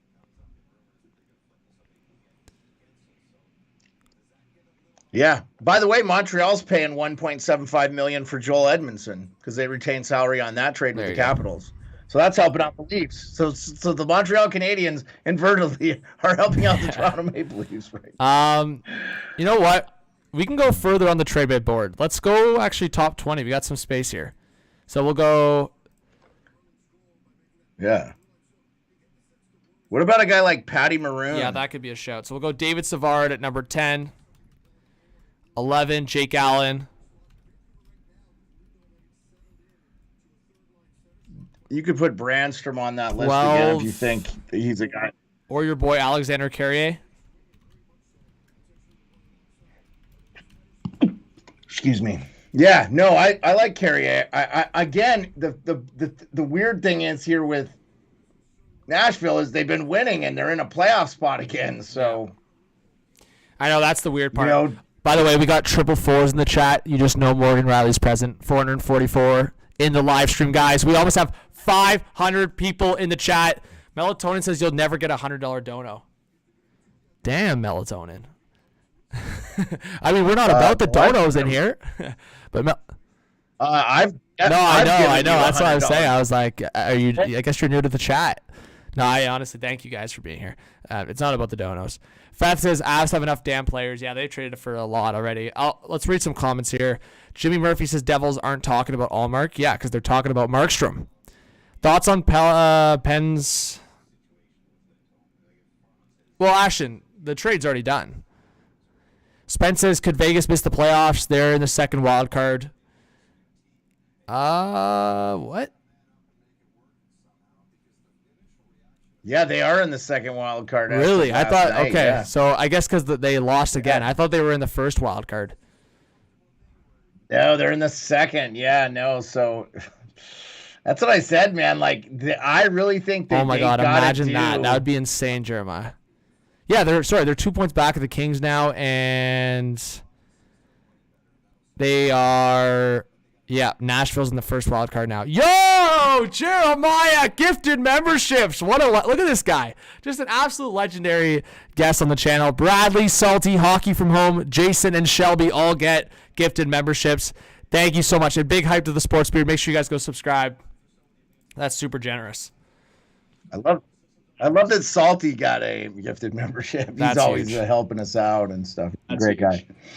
He helps out on my channel too, which we, by the way, hit 500 subscribers, which was my goal at the end of the year. Hey, let's go, man. So that was cool. Honestly, I saw that. It's beautiful. You know what? I'm going to make the executive decision to put my hot take, and I don't really want to drop the rumor that I heard yesterday, but I'll just say it. I'll just say it anyways, Jeremiah. So I was talking to a buddy yesterday, and I think the consensus, and honestly, I'm confident in this too now that I've done my research. I think if a team, more so than Boone Jenner and Columbus, I think this player brings a similar touch. If a team offered a first-round pick plus for Scott Lawton, the Flyers will do it today, I think.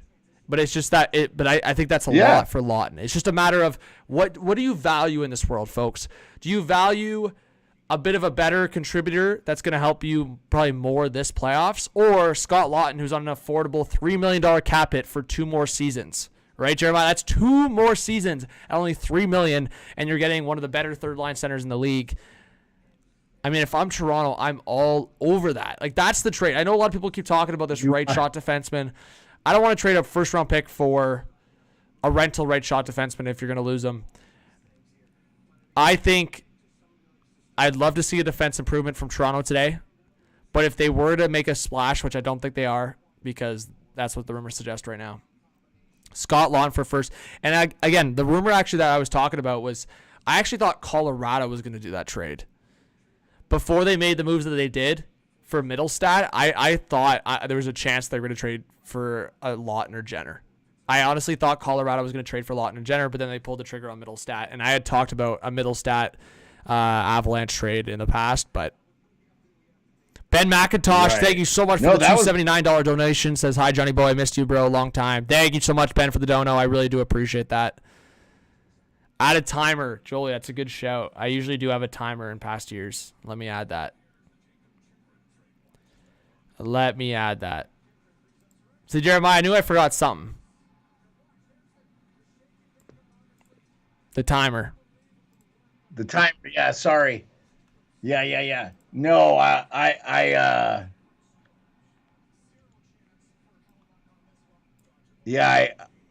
didn't remember the timer. Sorry, my man. You're not responsible for that. That's on me.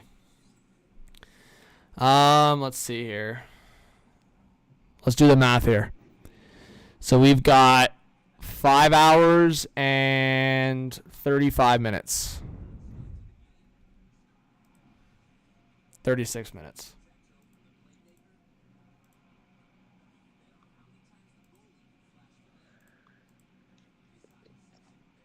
5 hours and 36 minutes till the trade deadline is complete. Yeah. No more. Okay. All right. All the big dogs must have known that nothing was gonna go down early because, you know, nobody was up too early or anything like that. Like it just feels like everything has kind of shaped up the way. Yeah, no, I'm with you. I mean, we haven't really gotten much this morning yet, so I think that's fair. But yeah, Jeremiah, I'm looking at this setup right now. It's not looking too bad. I mean, again, it's just kind of a classic YouTube show setup, but I got the stream open. Doesn't look too bad. You got everything on here. You get the live trades, you get live Twitter, you get HTH trade board. I think you're getting everything here. Yeah, I don't know why you would go anywhere else, man. I mean, I know the hockey insiders, you know, they get the direct call, but we're right there. You may not get it as fast, but you're getting it pretty fast, and you get to talk with your friends, which is always pretty good. I know I'm biased, but I think this is the most interactive stream, I'd say, on YouTube. So I think that's why people come back, and I do really appreciate it. King Carl says a lot of people in Toronto didn't sleep well after last night's game. Yep. King Carl, one of the best on here. Thank you so much for being here. Bats is great chat. Who else could the Canes target today? Hey, Jeremy, great to see you. Great guy in the chat. Yeah, I mean, Jeremy, I think we talked about this is maybe more of an offseason move, but if Carolina wants to consider it, it could be a scenario where they talk to St. Louis about Buchnevich, but I think that was more so before the Jake Gensel trade. Now that they've traded for Gensel. Yo! Look how casual he acts. The Sports Beard Jeremiah says, yep, Hot Take Hockey will never get a $100 dono, but we will rock a ton of this channel. And please check out the Sports Beards NHL Nightly, Monday through Thursday, 10 p.m. Eastern. Yes, guys. I mean, the shout out with or without the dono. Jeremiah, that's so generous. Thank you so much, man. Guys, $100 dono to get us fired up on trade deadline. That's unreal, man. Thank you so much to this legend right above me here. That's why he's above me, because he's the legend. But, yeah, no, thank you so much. And, yeah, guys, great show. I mean, here's the thing, guys. I honestly, I just love down-to-earth stuff. I love when we're talking, just fans talking hockey. And Jeremiah does that with the crew almost every weeknight, except for Fridays. But Monday through Thursday, 10 p.m. Eastern Time. Go subscribe to the Sports Beard on YouTube. Shameless plug? Nah, I mean, yeah, I'm plugging him with or without the dono, Dylan. So, always. Is it a shameless plug? Yeah, always. No. He's always getting the dono. Who has the cap space? Yeah, who has the cap space, Jeremiah? I feel like Detroit has some flexibility. Buffalo has some flexibility. They're not, obviously, a contending team. We're waiting on, we talked about it earlier, we're waiting on Chicago to utilize their space. Hey, real quick, since you mentioned him, and I want your thoughts. And Byram had a goal and an assist about him going to Buffalo, and the word was he was looking for a change.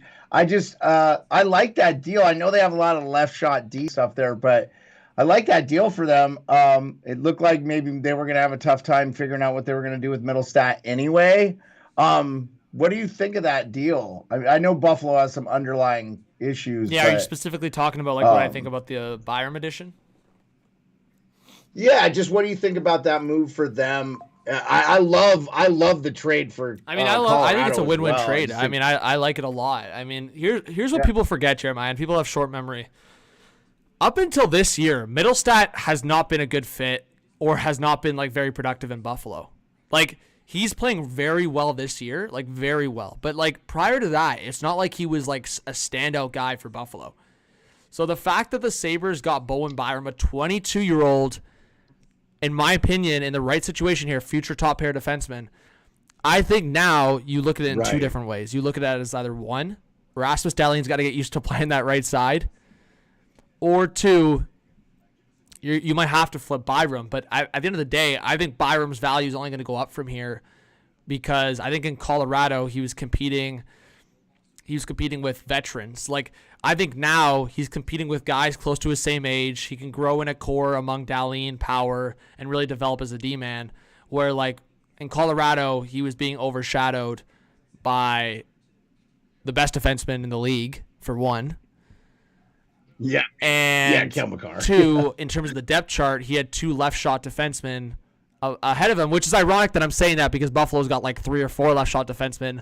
But I don't think Byram in their eyes is behind them. Like, I think at this stage, Owen Power was just drafted first overall a couple of years ago.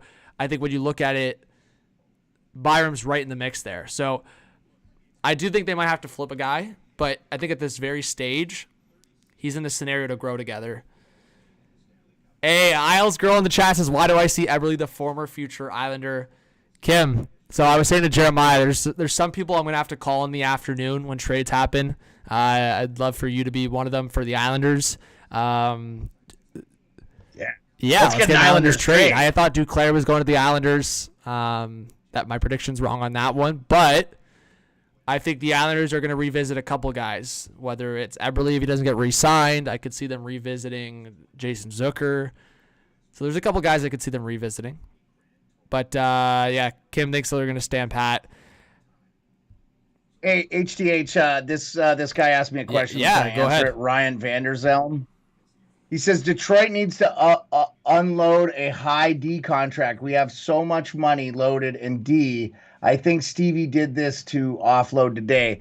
That could be the case, and they have $3 million in cap space. To answer your earlier question, HTH, about right now they have $3 million, and then again next year they have a projected $26 million in cap space. But obviously they're going to have to bring back some players because they have a Reimer's UFA. That could be a guy they trade. Gostisbehere's a UFA. Rasmussen's Christian Fisher's a UFA. Daniel Sprong's a UFA. Patrick Kane, obviously, UFA. And David Perron, UFA. So they've got a lot of guys. And I think that's the thing that Detroit's been debating, but obviously, obviously they're waiting to see what happens. But, I mean, now they're in the point where they're in a spot. I mean, correct me if I'm wrong. If someone wants to fact check me or Jeremiah, if you can quickly. They're in the first division spot, Detroit, or did they jump Toronto? Let me look real quick, NHL.com, and I'll pull up those standings. So we've got them for the remainder of the day. Of course, all the games are late. Kim said she thought, by the way, she thought Duclair was going to New York. I know you said that. You thought that, too. I thought that would be a great fit, too, obviously. Yeah, honestly, guys, I was manipulated into thinking. No, I'm joking. I honestly was convinced that Duclair was going to one of the New York teams. So, yeah. The Rangers would have made sense too because that's the team that drafted him, right? So, what's going on, Alex? What's going on, Simon? When does it start? It started, and right, if you guys see next to Jeremiah there above the live screen here, 5.5 hours. Left. Yep. So currently the Detroit Red Wings are in the first wild card. First wild card. Okay, so I was correct. Yep. They have 72 points with 62 games played. Of course, they're in the Atlantic. It's going to be it's actually going to be tough for them to not be in the wild card because the Leafs are at 80. They're way behind them. Boston's at 89 and the Panthers are at 90. So if the things stay the way they are right now, you are playing the Boston Bruins in the first round. And obviously, you didn't win the game last night, but I did love the pushback I saw from the Leafs there. How are you feeling? You feel like that's a team you could beat? Yeah, no, I'm not feeling good about it. So, to be completely transparent, I was actually on a flight during the third period. So I actually left. Yeah, so I left the second period. I left right after the second period, and I was like feeling fine about leaving. Like I don't ever like missing the games, but yeah, I mean there's pushback in some ways where I respect and I appreciate. I mean William Nylander drove me nuts last night. Like here's my thing. Like you can be the most skilled player on your team. You can be as dynamic as William Nylander is, but just I don't see like Jeremiah, do you see like stars on cup-winning teams doing that? Do you see Nathan McKinnon or Rantanen doing that? Do you see Mark Stone doing that? Do you see like leaders on these Stanley Cup winning teams doing the shit that Nylander did? Whether it's coasting on the back check and the Bruins scoring on a 3-on-2, or a giveaway at the blue line and Trent Frederick goes back on a breakaway. Like that is your $11.5 million player that had two brutal mistakes that led to goals against the team that you're about to face in the first round potentially. Like that is shocking to say the least, and like just cannot happen in the playoffs. Like I honestly think I'm gonna have like, I don't want to say anything, but I honestly think I'm going to collapse if that happens, man.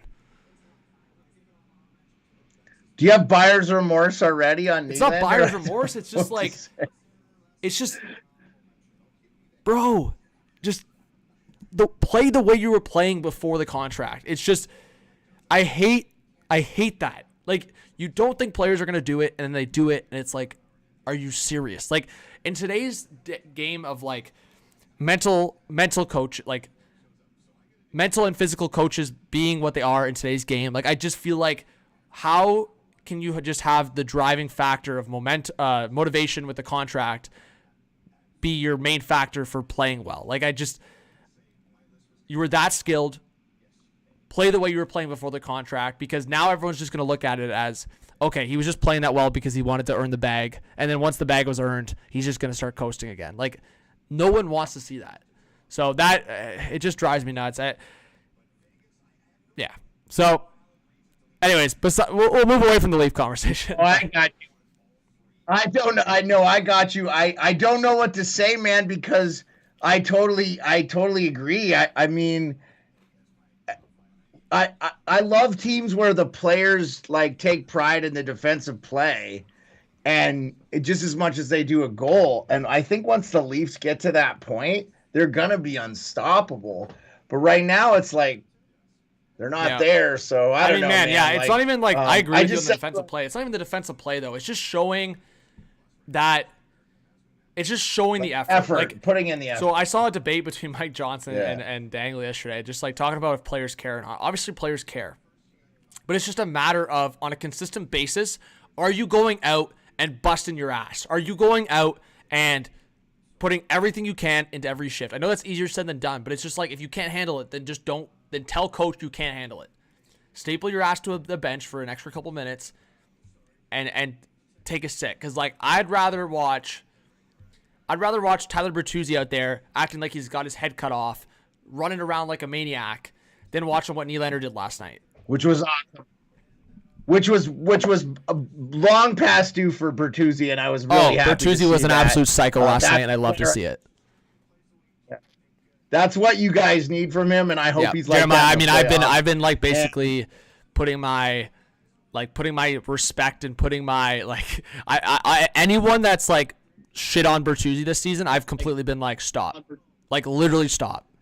Like, do you not learn? Mm-hmm. Why do you care what Tyler Bertuzzi is doing in game 47 of the regular season when you know what you're going to get from him in game 1, 2, 3, 4, 5, and 6, and 7 of the first round?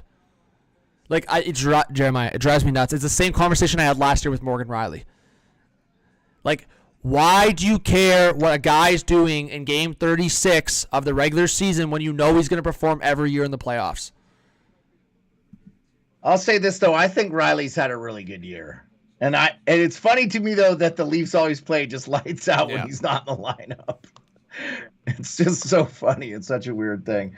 Yeah, no, I totally got you. Isles Girls asked a bunch Let's get of to some questions in the chat. We have 530 in the chat. Sorry, guys. I was yelling into my mic there, but it just...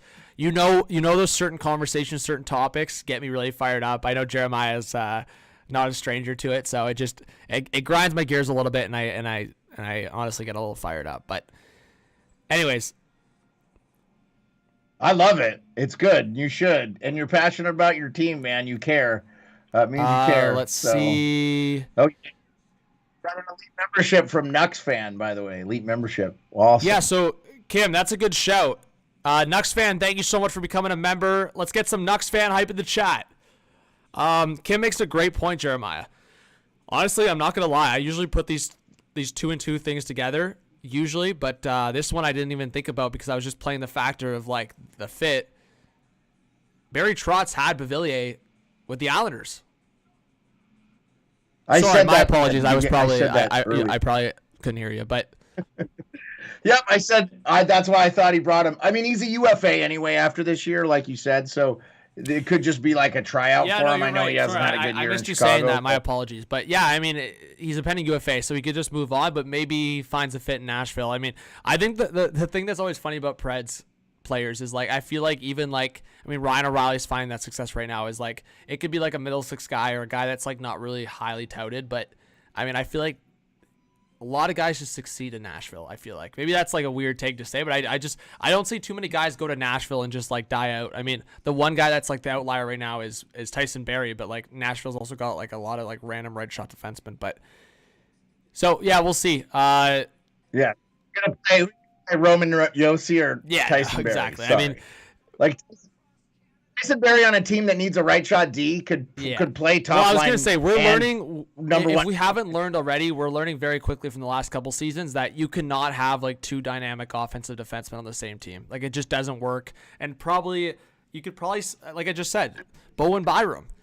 Was Bowen Byram ever truly going to develop in Colorado with Makar? So I could say the same thing. Is Bowen Byram truly going to develop in Buffalo with Rasmus Dahlin? Maybe not. We'll see. I guess it's too early to tell, but I think it just really depends on the dynamic. Like you look at Pittsburgh's another prime example. I mean, guys, we already knew that Erik Karlsson, the Pittsburgh Penguins, if they made the playoffs, they were not going to do much because I just thought I had faith that they could squeeze into a wild card just because of the skill on the team.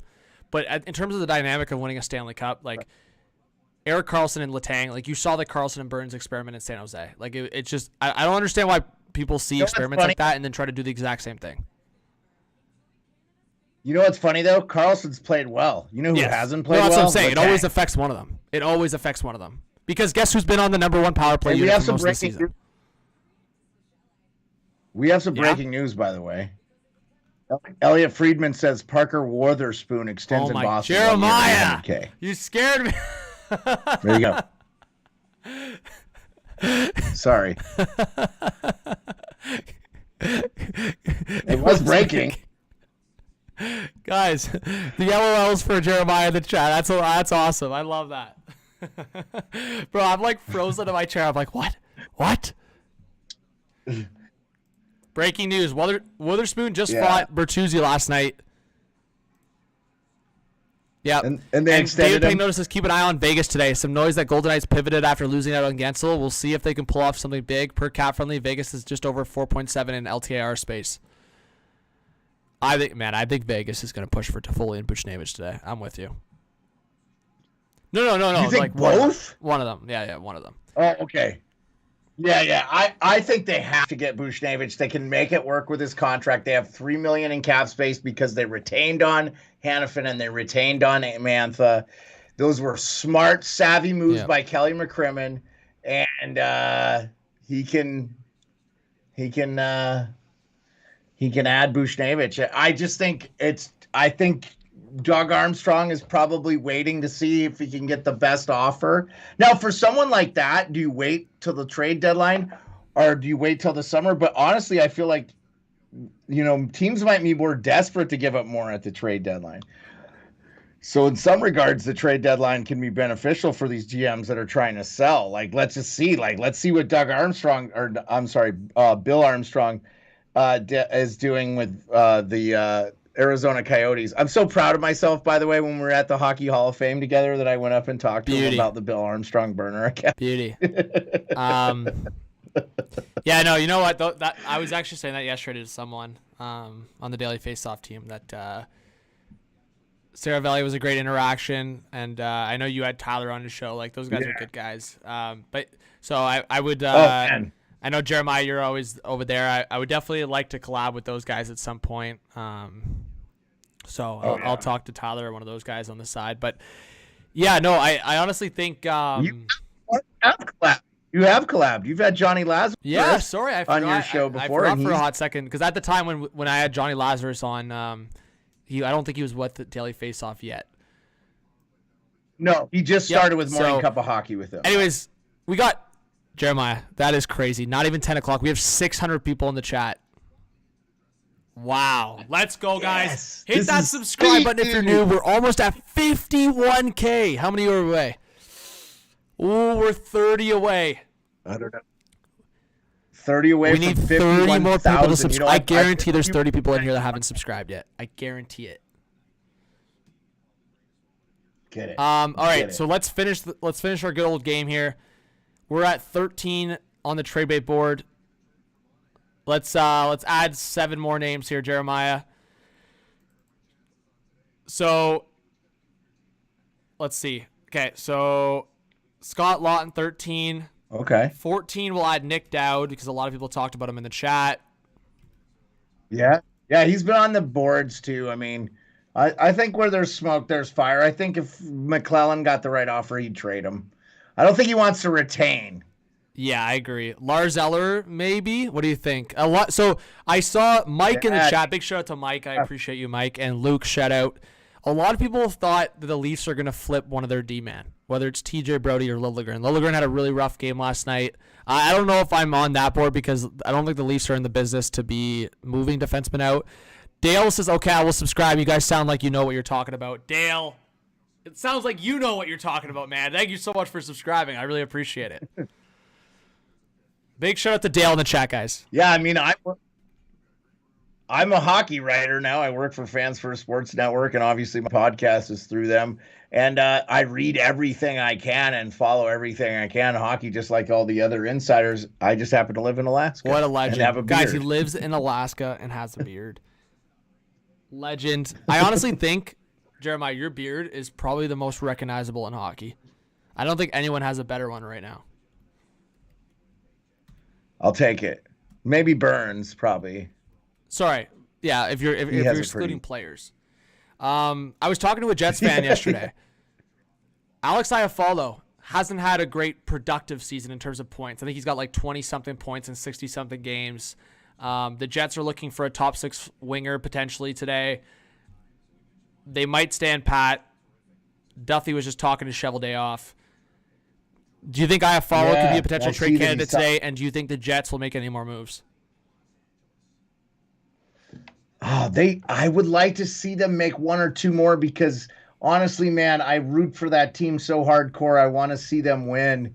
That fan base, especially with all the they're having problems selling tickets, and it'd just be really cool to see them go on a run and upset some teams. And they had such a good start to the year too. I'm pulling up their thing here. I'm not delaying. I want to answer your question, but I'm trying to think. Yeah, maybe they moved. Wasn't Iafallo injured though? I think he was maybe out for a second, but did I put DeBrusk on this list? Sorry, but yeah, I mean, I honestly think that's another shit. I honestly think a team like Winnipeg and Boston, maybe they do a change of scenery. I think Iafallo could be a good fit in Boston. Maybe DeBrusk gets a shot in Winnipeg. I don't think that's happening because DeBrusk, I believe, has trade conditions. But again, back to your point, Jeremiah, I could see a fit where DeBrusk is out west. I mean, he loves scoring in Edmonton, as we discussed earlier. So, well, Taylor Hall's injured. Just Taylor Hall's done for the season, but was he ruled out for playoffs? I don't think I haven't heard of anything that happening. Yeah, no. Does he have? How much does he have left on his deal too? I have to. I'll put Colin Miller on this as well. Colin Miller and Brendan Smith are being talked about on New Jersey. Colin Miller, right shot defenseman, playoff experience. Shovel Day Off said his goal for today is keep his sanity. Nice. I mean, they have currently $5.8 million in cap space in Winnipeg. So if you're them, you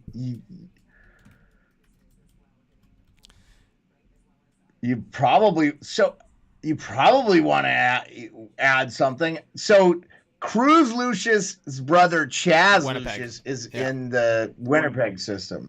Which one's better? As far as I know, it's Chaz. I think Cruz seems like more of a project. I'll check Chaz. Let's see.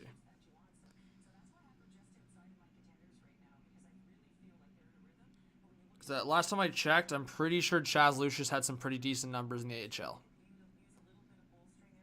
Oh, I've got his thing right here. I could probably pull it up. 20 years old, Chaz Lucius. He's got 13 points in 17 games in the AHL with Manitoba Moose. So pretty decent as a 20-year-old. Yeah, and he's just starting his I mean, the Jets have a very underrated prospect pool. Very underrated. I agree. I heard Perfetti a little bit could be in the mix for them. They would consider trading him because he's an RFA at the end of this year, right? I heard similar, but I think that was only going to be held towards a big trade. If there was somehow, if the Jets were somehow in on Gensel or somehow in on something like that. What would you say Shovel Day Off could get for a guy like Perfetti and like an ad that would really benefit Winnipeg? By the way, I love the Monahan trade. I think if they don't do anything else, they're okay. Jets fan. Yep, that's a good one. I mean, I think it's got to be a top 6 winger with term. Buchnevich would be that. I think that's where I'm looking at like a team like Vancouver. I wonder if Vancouver, if they don't get Toffoli, if they call St. Louis and be like, hey, first round pick, put Coles in, or no, Wallander.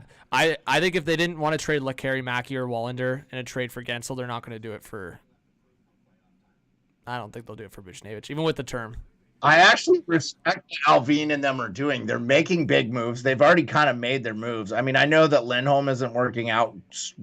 They're trying to find a home for him, really. I just didn't think that was a grow. Look at that. You got another Hey, Scar B with the $20 dono. Huge shout out to Jeremiah and Steph. Guys, let's get some Scar hype in the chat. Let's go. I wasn't gonna say anything. I was just gonna be like, that chick is hot. I love it. Let's read some comments here. I want to make sure people aren't getting neglected here. Barry says JT Miller to the okay. JT Miller ain't going anywhere. Jake says, will the Wild trade either goalie away? Jeremiah and chat. Let's ask the chat as well. Will Marc-Andre Fleury get traded today? No, he's come out and said that Bill Guerin, that they talked to Marc-Andre and they're not going to trade him. So 100,000,000% Marc-Andre Fleury will not be traded today. That's been reported, and I just wanted to hear the consensus around. Yeah, no, they said if they were in a playoff conversation, it wasn't going to happen. And not only are they sorry, I just got a text. Not only are they somewhat in that conversation, which again, they're not really. I think they're how many points out? They're like 6 or 7 points out ish. I mean, that's where this trade deadline, Jeremiah, is extremely interesting. Like, okay, I'm pulling up the standings now. So St. Louis has got 67 points. Minnesota's got 66. Calgary's got 67. Seattle's got 67. So Minnesota's right there with those teams, and Calgary and Seattle still think they have a shot to make the playoffs. Like, that's what they believe internally. Yeah, Seattle I know. And Calgary believe internally they can make the playoffs. I think that's a little cuckoo, but hey, to each their own. Like, that means that Nashville's going on a downfall down the stretch, or that Vegas or LA are missing. I mean, I'll say this, folks. I actually think the fact that there's potential of a Vancouver-Vegas first-round matchup is absolutely insane. Like, that's if the guys, think about that right now. If the playoffs started today, Jeremiah, we'd get a Vancouver-Vegas first round. Vancouver, just how dominant they've been throughout the season, they'd have to match up against Vegas in the playoffs. That's just unfair. Yeah, I still think we see Edmonton, Vegas in the first round, but we'll see. Oh, Ryan with the $50 dono says, always loving the deadline videos, HTH. Thank you so much, Ryan. Let's get some Ryan hype in the chat. We got 660 people in the chat. Let's go, Ryan. Woohoo! Man, super generous. Thank you so much. That's super kind. So Isles Girls is saying that Friedman's talking about the Isles adding something, and I just was like, he doesn't know anything because nobody knows anything from Lou Lamoriello. But I still think Lou said they were going to buy. They're going to buy. They're just trying. I just don't know. I don't know what the Islanders have to trade. Do they have a deep prospect pool? Do they have? I'm sure they have some picks. I mean, they've kind of been in the mix too. They're one of those teams where they went to a couple of conference finals and stuff. So I don't know what they traded between. I'm sure Kim would be on it a little bit more than me, but it just feels like they probably don't have a ton to give, and it's going to have to make sense for all the teams. I don't know. I hope they do add, though. I mean, I love that fan base, obviously. We've had Kim on our show. I know you've had her, Isles Girl 3. Awesome. Kim in the Crease. Check out her podcast. Is there a bigger, better Islanders fan than Kim? HTH? Yeah, I know a couple pretty diehards, but Kim's definitely up there, if not the top. I'd say she's probably, in terms of people I know personally, she's probably the top for sure, yeah. Definitely a big Islanders Yeah, legend. I I was just going to say on the screen right now, so I thought the Phil Kessel signing to Vancouver was basically guaranteed yesterday, Jeremiah, but apparently to Rick Dollywall, it's not on here. Although the Canucks would like to sign Phil Kessel, the signing is dependent on them clearing the necessary cap space. If they can, it will be prorated, 1-year deal at minimum salary. If they cannot, no signing. So from what seemed like a guaranteed thing, it's not a guarantee that Kessel will be signing in Vancouver. Also, David Alter putting a tweet out from the scrums last night. Joel Edmondson, he arrived in Boston but did not play, obviously. And he said, all the scrums and fights, that excited me. I just wanted to get out there. So, you know what's funny is that Joel Edmondson, and we had talked about it, Jeremiah. Obviously, Toronto was looking for a right shot defenseman, but I had said all those things. Yeah. I was dumb enough not to make a video because I was... See, this is Jeremiah. This is where sometimes I need to go with my gut, right? Because I had put the Edmondson and Riley connection. I was the first one. You know what? I'm confident in that because I didn't see anything out there that suggested the Edmondson Riley Moose Jaw Warriors connection. I put that out there on Twitter like days ago, and I saw everyone else putting that out there yesterday. But I put that connection out when we talked about Edmondson as a target. I thought the Leafs were going to look at Trevor Van Riemsdyk because of the right shot.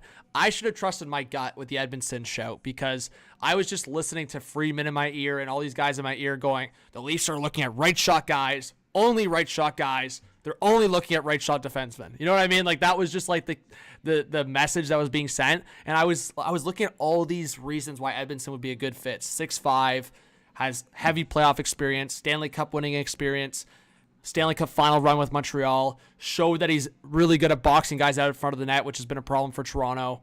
And like I said, the connection with Toronto, with Morgan Riley, Moose Jaw Warriors, played with Riley for 3 years. So again, that's nothing crazy sometimes, but I think they were a pair for like a season, and they played together on the same team for a few years. So what do you think about the Edmondson ad? You're a Capitals guy.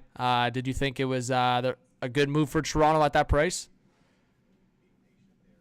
Yeah, I mean, yeah, absolutely. I mean, one, they got retention. He doesn't now make with anything. The retention, he's like $875K. And he's one of those guys that can play left or right shot D. You know, like he plays both sides, or lefty, righty. I believe he is a left shot, right? But if he has that thing with Morgan Riley, that's good. Dude, I thought he logged some pretty important minutes for the Caps this year. They were pretty banged up. They've had some injuries. I mean, obviously, they've lost some significant players this year, and Backstrom, Kuzi, and TJ Oshie, who is, they call me Mr. Glass. Anyway, I absolutely love that move for Toronto. They didn't have to give really anything up, and I think he's going to be impactful. And I think Lyubushkin was a nice ad. You got the right shot D in Lyubushkin, right? Benoit, I've been really impressed with him this year. I like that guy a lot. Hopefully you can get something out of Liljegren, right?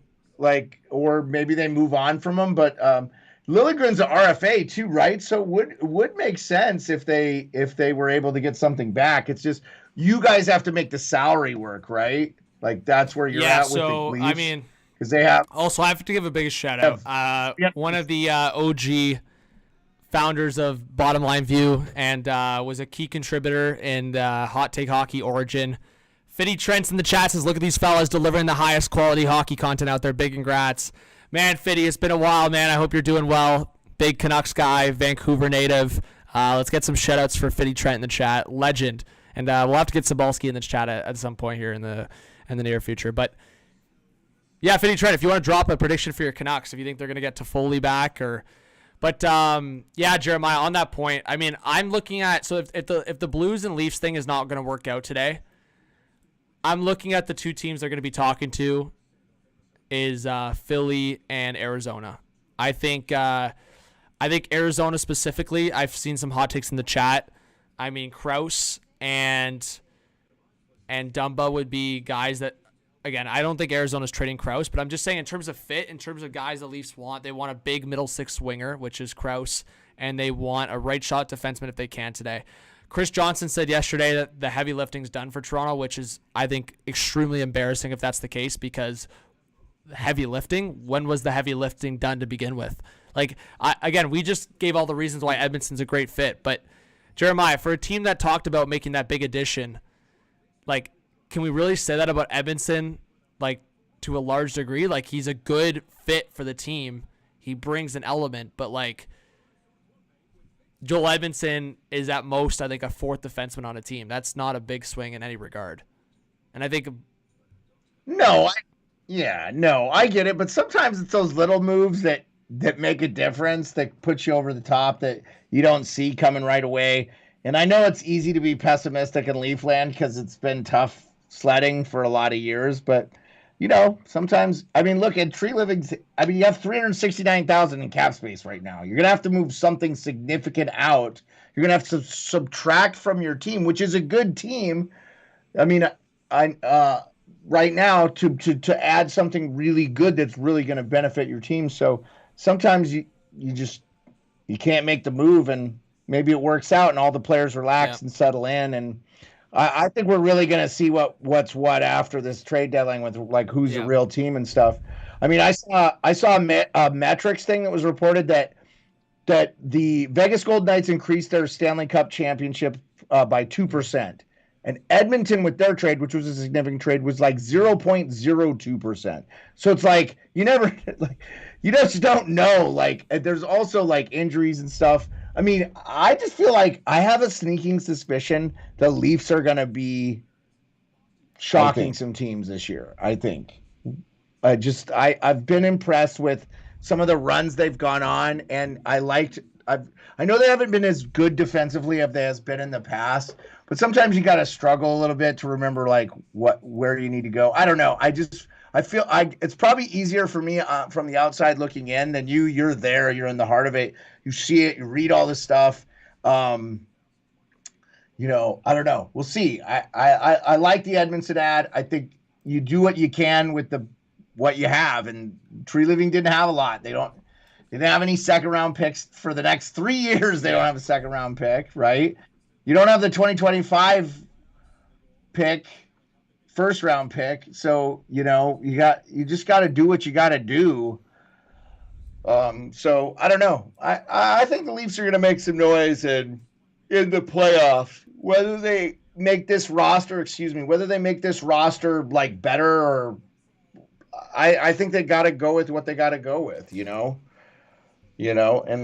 maybe they do some damage. We'll see if they make the addition. But yeah, you're right. It seems like maybe they stand pat with what they've got. I was just going to show this, not to flex, but so Jeremiah, I get comments sometimes. So when I make those like trade videos or like those ranking videos when I'm talking about like potential trades, I'm always getting ripped by the trolls or online people of like, bro, you never predict trades. Sure. You never know what you're talking about. Like, you see those comments. I know you tell me to ignore those comments, but sometimes I'm like, you know what? I just got to show the receipts and pull the receipts out. I pulled out a couple of receipts yesterday of my predictions and nailing them on my video, but this was from my tier ranking video on Bleacher Report, and I just want to show it to the chat. And this is me like 24 hours before perfectly predicting the Edmonton trade. Jeremiah, I don't know if you want to put an earphone in to listen to this, but I can just give you the recap after. If not, no worries. But the chat will be able to listen to this. Here we go. So this is from the video yesterday, guys. Listen to this. I think the only chance he'd get like a first round pick, for example, is if there's double retention and maybe... Wait, let's rewind. So I'm talking about Adam Henrique. Listen to this. It'd be a shocker if he's not traded. I think he could be considered a top player for what he's done over his career. I watched this video on Bleacher Report. And being a rental, I think the only chance he'd get like a first round pick, for example, is if there's double retention and maybe somebody else attached with them. So Sam Carrick, some depth. Or Frankie Vetrano could get traded. And I know he's here on my list. And so I literally, if you guys didn't catch that, I was talking about Adam Henrique, and I literally said, I was like, everyone was debating if Henrique was going to get a first-round pick. So I was like, if Edmonton was to trade for Henrique, get Sam Carrick as well, double retention, and trade a first-round pick. And Jeremiah, isn't that exactly what the trade ended up being? It was exactly what's true. So anyways, I don't give myself props too much. Usually a humble guy, but I got a lot of people ripping into me, so I had to... Was that during the Bleacher Report The day live before, streams? yeah, the day before the trade. No, did you get No. ripped during the On my live trade stream? prediction video, I just had a couple comments of just been like, bro, you never get predictions right. So I just, on Twitter yesterday, I was just getting at a couple people, but it was kind of funny. Yeah, no, I watched that video, and I always feel bad when I miss your Bleacher Report stuff, because I spend a lot of time in that app actually, and their hockey stuff has gotten significantly better since TNT has taken over.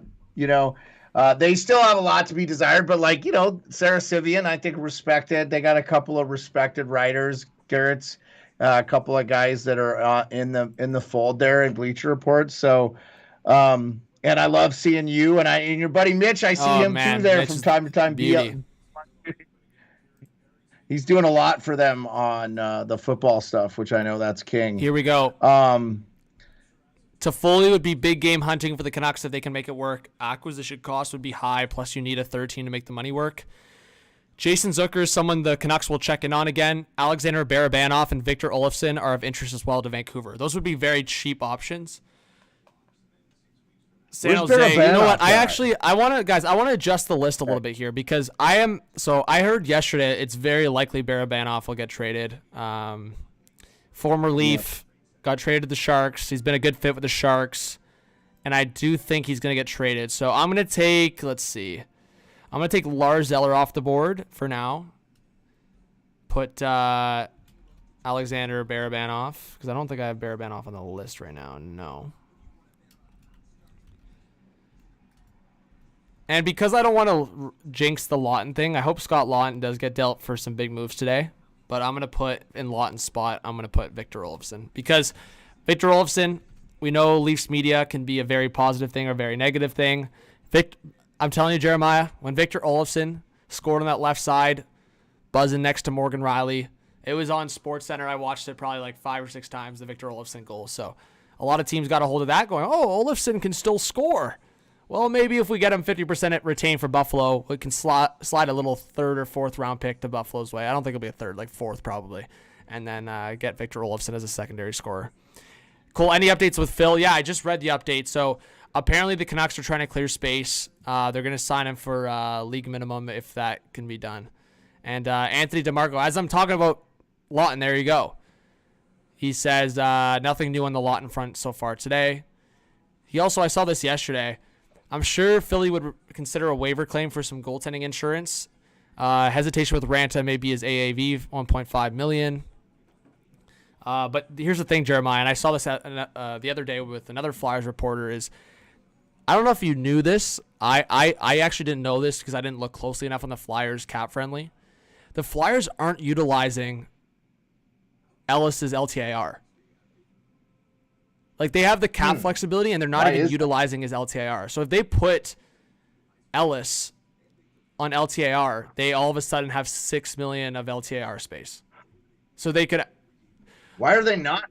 What's the logic behind that? So I think it was initially just to like keep themselves in a good cap position, like above the floor, and yeah, like. Oh right.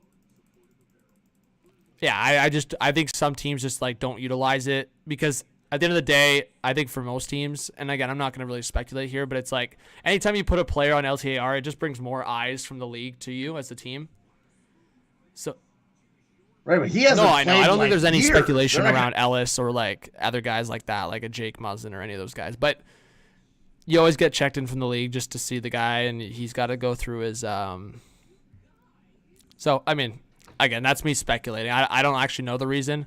I would think it's more so because they didn't need to because they're not above the ceiling. But let's see. Chris says Philly should make a lot of sense. Philly goes for Giroux with cap retention. I don't see it. But I will say, Jeremiah, how much does that suck for Claude Giroux? He not asked, but he was open to a trade from Philly because they were like dog water for a bit there. We'll put it in a nice way. Philly was dog water there for a bit. He gets traded to Florida. The Panthers do nothing in the playoffs. They get bumped in the first round. And then the following year, when Giroux now signs with Ottawa, Florida goes to the Stanley Cup final. Like, if you're Claude Giroux, must be kind of a crappy situation. Yeah, because he's one of those guys you'd probably like to see win a Stanley Cup. Like he's played really well, and actually he's played pretty well for Ottawa too. Yeah, no, I'm with you, man. It sucks. Sometimes the timing isn't there. Sometimes it happens to perfectly people you want to see it happen to, like Corey Perry keeps losing Stanley Cup finals, so it doesn't hurt my feelings at all. Kraken Nation's asking where's Ebbs going. So our answers, Kraken Nation earlier, were Edmonton or Islanders. Jeremiah, if you had to throw a third team in the hat for Eberle, I had suggested one of the New York teams, so maybe the Rangers as well. But do you have a third team yourself for Eberle potentially? The Schmedmonton Moilers? No. So I said Edmonton and Islanders were the two teams we discussed. But no, I was trying to be hilarious by the Edmonton Oilers name. I just think it sounds like that Seattle's gonna hook him up with the trade to Edmonton if they meet their demands, obviously. But I mean, if you're not re-signing him, you're going to trade him, right? So yeah, Ryan says Drew is the next Joe Thornton. Want him to win so bad, but probably just want. Yeah, I mean he's an excellent player. Yeah. Nick says, what would the Bruins have to give up for Pavel Buchnevich? I think it'd be a package like DeBrusk first, 2026, and Fabian Lysell. It'd be pretty hefty because Buchnevich has next year as well. Jeremiah, we have 750 people in the live. Guys, can we do a challenge?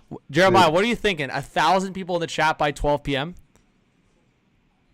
I think you could make it. I mean, you can. Like I said, the trades have been. I think the whole point of having you on, you're just you're a great guy, obviously, but we also have good discussion. So I think prior to the chaos happening, if you're down, I'm down for you to stay on. It was more so just when the chaos happens, I might have people calling in and just stuff like that. So I think just the chaos might not be good for but I mean, if you want to stay on until the chaos starts, then I'm down. It's up to you. No, it's up to you. Really guys. Up to you, man. You're in the chats.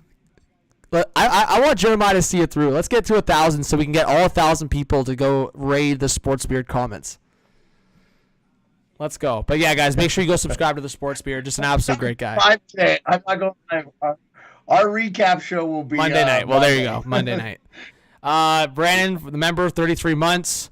Do you think Tyler Johnson is a good option for a team who misses out on Toffoli? What do you think? I think Tyler Johnson's a cheaper option for sure. Well, and he plays center, right? He's a little more versatile than Toffoli, I think.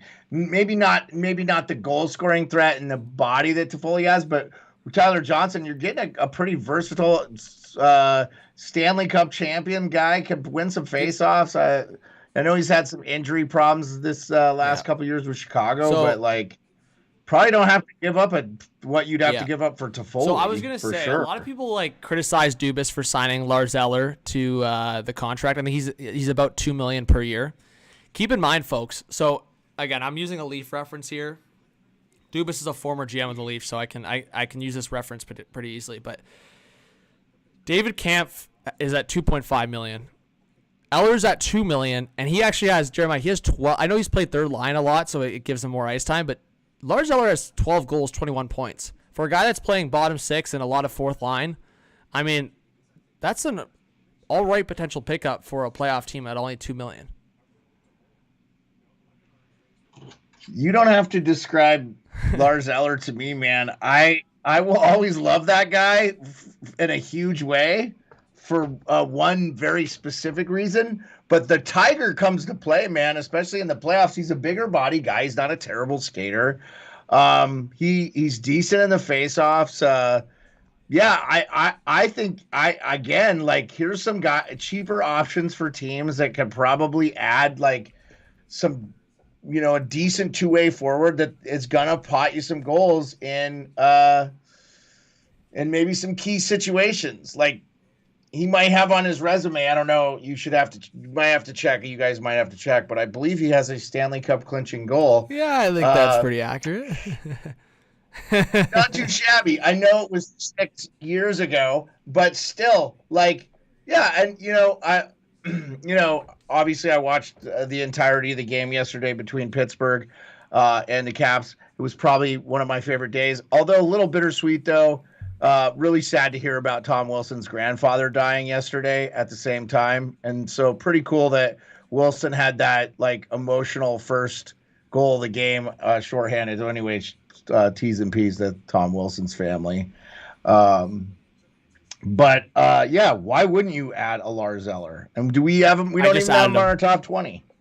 Yep, because actually, so I've gotten a message today, and I've seen a couple tweets on Lars Eller, so I'm convinced he's getting moved. I could be wrong, but do you think? I have to ask you, like now that Dubas has pulled the trigger with Gensel, and we expect Riley Smith, he's in our top 5, to get moved. Wouldn't it be a mistake to not just like do everything you can to offload any of the UFAs you don't intend to re-sign? Now, is Eller on a multi-year deal? I have to look. Yeah, he has. Does he have more than 1 year left? He just signed with Pittsburgh in the offseason. So he signed a multi-year deal with them? Oh, I thought he was on a 1-year deal. Oh yeah, so he has two. Yeah, he's 2-4. Yeah. I mean, that's even better. That makes Eller even more valuable. And now he is 34 years old. So, but he looks like he keeps himself in pretty decent condition and stuff. So I was just gonna have to ask the mods because I see a couple of comments. Guys, is it my mic that's coming in fuzzy, or is it Jeremiah's source that's coming in? I can try to fix Jeremiah's source if it's him. But if you guys are saying I'm yelling into my mic, I think it's just because I'm getting excited. So I can also fix that. But also, I mean, Jeremiah, there's this great invention in the world where like volume, where you just kind of go. I'm being a little sassy, but I'm not saying you. I'm saying anyone that's complaining. Is Carolina done? I don't think so. I think they might go for one other piece. Eller and Smith for DeBrusque. Well, it would be more coming from Boston. And hey, thank you so much for being here. It says hi, John and Jeremiah. What do you think Detroit's doing? Yeah, we talked about that earlier. We could see Detroit in on like a Gensel or a not Gensel, Toffoli or Tyler Johnson. Jeremy says, sounds fine here. Okay. Couple people I think are saying it's maybe me. Are you for sure on your mic source? Yeah, I'm pretty sure. Would that be under the Skype settings? Yeah, it'd be on the Skype settings. Let me make sure. Okay, so where do I go? Skype. You just go to the settings and audio. Settings.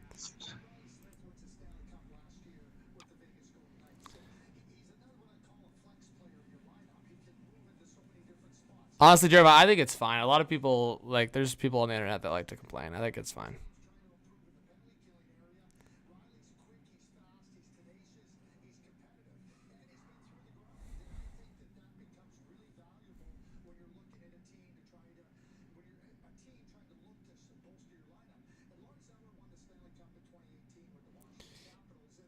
Yeah, I mean, Jeremiah, you've been up early, and you were gracious enough to come on the screens on the stream, so I appreciate it. Don't worry about that.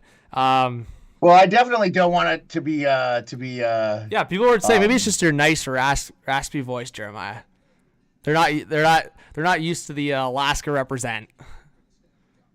Oh, Oliver's saying now he can't hear me. Maybe I messed something up. Let me go back to the Skype. I hear you. Okay. All right. Yeah, let me know. Hey, thank you, Jeremy. I appreciate it. 740 in the chat, guys. Jeremiah, we are 20 subscribers away from 51,000. Let's go. You guys are unbelievable. Thank you so much. Hey, if you want to give the channel a chance, guys, I'm live on here every year for trade deadline, but more specifically, I'm live all the time. I shouldn't say live all the time. I've had a busy year where I haven't been able to be live as much as I want. I used to be live a lot more for games, but I do post a lot of videos. Like, Jeremiah, give me shit if I'm lying here, but I feel like I still post like pretty regularly, like week to week. I'll be honest with you, dude. Since you stopped doing like the play-by-play games, you actually probably post more stuff. So there you go. I mean, you get one or the other most of the time, and yeah.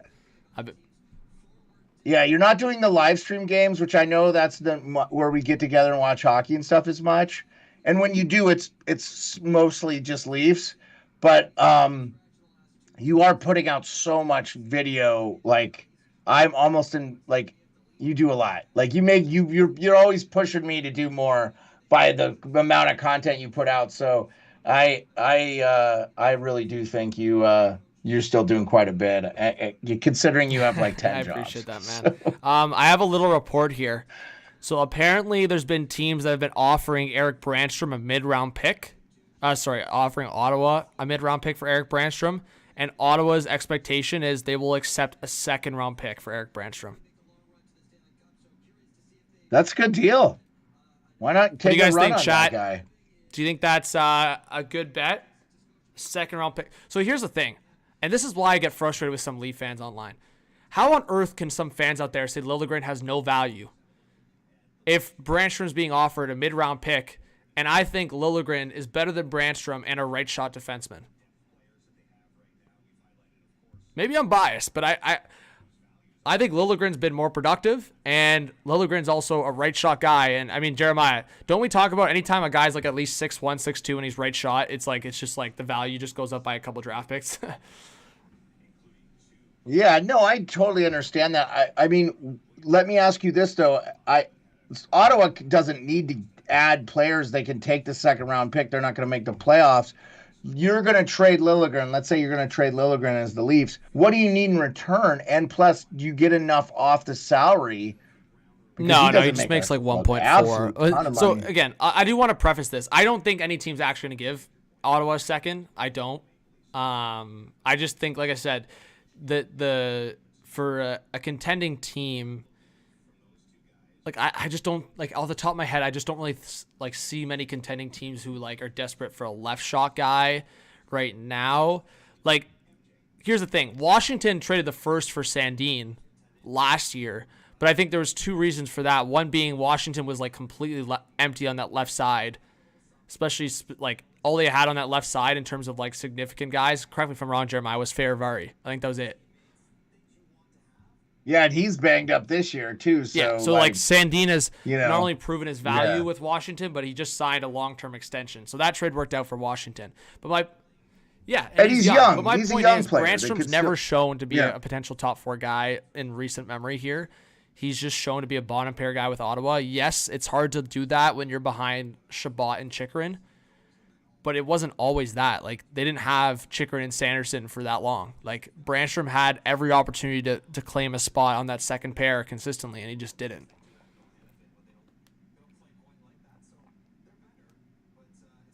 Yeah, I just don't understand. Ottawa has all these young, talented players, and I expect them to be good every year, and they're just not. They're not good. You said not to swear, but they're like dog shit. I don't understand. It's like I don't get why they're not a good team. And who's the bigger shocker for you for being bad? Is it Ottawa or is it Buffalo? Is it Ottawa for sure?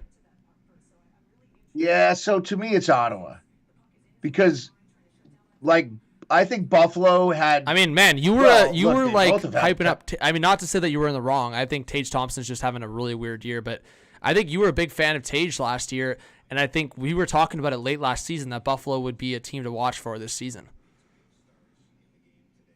Yeah, I mean, I don't want to come off that and say I didn't say anything. I definitely expected both. So I'm not trying to say that I'm exposing your cold takes. I was hyping up Tage Thompson too. I mean, I think.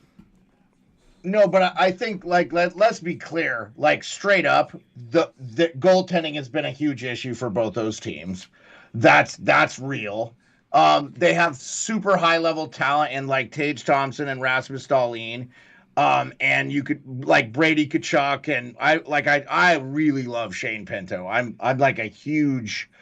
I would love to have that guy on my team. Like super like that guy. I know like.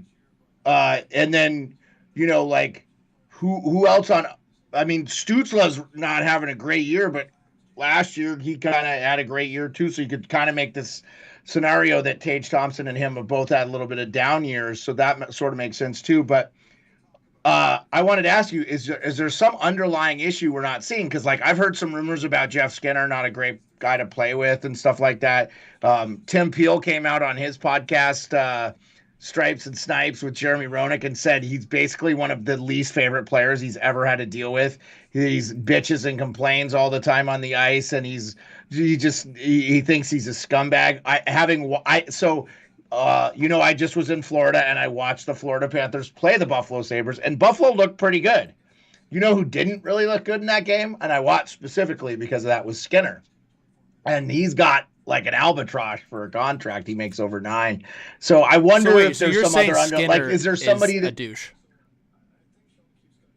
Yeah, that's what I like. It sounds like it's actually sorry. I was in shock there for a second because that's funny that they actually were. I didn't realize that they were saying that publicly. So like in a low-key. I didn't say it. No. Tim Peel said it. Like I know you're saying that, and I'll say this. I think Tim Peel's got to start being a little careful what he says publicly about other guys because he's done so much shady shit. Like I know like people are a fan of him because he's like kind of just saying a lot of things online but I've heard that about Skinner. I don't think I would have ever said that publicly to be honest because I never want to just like reveal like stuff like that about players. But yeah, Jeremiah, I'll say this. That's not the first time I've heard about something about Jeff Skinner. I'll put it that way.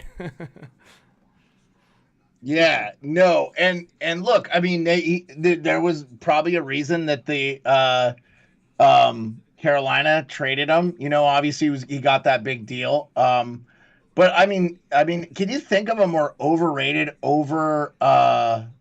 paid player in the NHL? Skinner? I can't. I really can't. There's a few more, man. Like, think about Jonathan Huberdeau. That make more than him? Think about Pierre-Luc Dubois. Yeah, but Huberdeau's Well, that one might be right up there with it, right? Like, there's a few that are like, I don't even know how they were like signed to begin with. Like, so I had this conversation with a buddy. So Skinner has looked good at times, and last year he looked really good. So Ryan Johansson is 50% retained right now. His original cap hit is $8 million. And I get that. Vlasic's at makes 7.5 right now, or 7. Right, but is he a douche, I'm not saying or is he just a guy that like? I'm not saying. I'm just saying they're overpaid. Yeah. Well, I've heard Ryan Johansson could be there's some rumors that he was a little bit of locker room cancer too. So I mean, he's been on he started 3 in Columbus, teams now. Went to Nashville, then Colorado, now Philly. Asked to get out, and he probably honestly he might not even play a game with Philly. We'll see. No. Yep. They put him in the minors, didn't they? So. Yeah. Yeah. I mean, guys, I can't believe we live in a world where like 2 players that are like over $7 million cap hit are like in the minors like this. Like Kuznetsov's, is he about to play a game with the Hershey Bears? Oh, dude, he's played. He's already played a game. Yeah. Yeah. Yeah, no, so I saw him practicing. Of course, I just don't know if he got into game action. So I will say this. I have not heard that he was a locker room cancer. I think a lot of his stuff was off-ice issues. So, but he had requested a trade. I don't know. I mean, I think sometimes when you have those, by the way, happy birthday to former Washington Capital and also former Toronto Maple Leaf and former Detroit Red Wing, Larry Murphy. I also just want to say, King Carl, you can just give him a warning. Big shout out to Patrick Mafia. You're good. And Alex, what's going on? Sorry, Jeremiah, continue. And all the chat saying we need a trade. My prediction was 10:30. We're at 10:28, but continue. Yeah, let's go. Sidney Crosby. Does he get traded? Burlow's going to die on that. Getting traded. He was the first one. Hey, you know what Kipper said the other day on his show was that so Crosby only has 1 year left on his deal after this year, that he will sign another big extension with Pittsburgh for 3 more years and play till he's 40. I honestly fully could see that. I mean, here's the thing, guys. Yeah. Like, Bissonnette's like the big advocate for this, but it's like at the end of the day, Crosby's not going anywhere. At least that's what I believe. But I was just gonna say that. Let's just call it how it is. He should not stay in Pittsburgh if he wants to win at this point. I mean, unless Pittsburgh does some like major gymnastics. Like, I think for the league, for the fans, for Sid, I understand you want your legacy to be Pittsburgh and only Pittsburgh. And Jeremiah, I'm with you. I think it's very cool when players stay on one team for their career. I think it's a very cool thing. Yeah. But at the end of the day, if that is his mentality, truly, if that's his mentality that he wants to stick around for 4 more seasons, including the next contract he's going to sign, there's no way you should be staying. Like, I think everyone thinks differently. I think differently. You think differently. Everyone thinks differently. But at the end of the day, 4 years of Sidney Crosby on a non-playoff team, I think would just be painful to a lot of fans. I know, Jeremiah, you're an Ovi guy, so you couldn't give a shit probably. but no, I mean, I know he's having an incredible year. Like I obviously am overtly critical of the Penguins. I hate them, but I mean, I hate them with a passion. But I agree. I don't want to see him have like a career year and not make the playoffs. Like, I feel like hockey fans are being cheated of like the best. You want to see, yeah, dude, I literally, oh my God. We're a Penguin show. He's got a Penguins jersey. I got a Penguin. We're a Penguin show, officially. You know what's okay? You know why I'm laughing out loud, and I knew you had that James Neal Penguins jersey, so I've been doing that hockey jersey thing where you buy a random jersey and you get it from them. And ironically, they've sent me 3 Jonathan Taves like Chicago Blackhawks jerseys. And so I had to like be like, "Hey guy, this is not cool." But the one jersey I got right before last was that exact jersey hilarious. You had in your hand.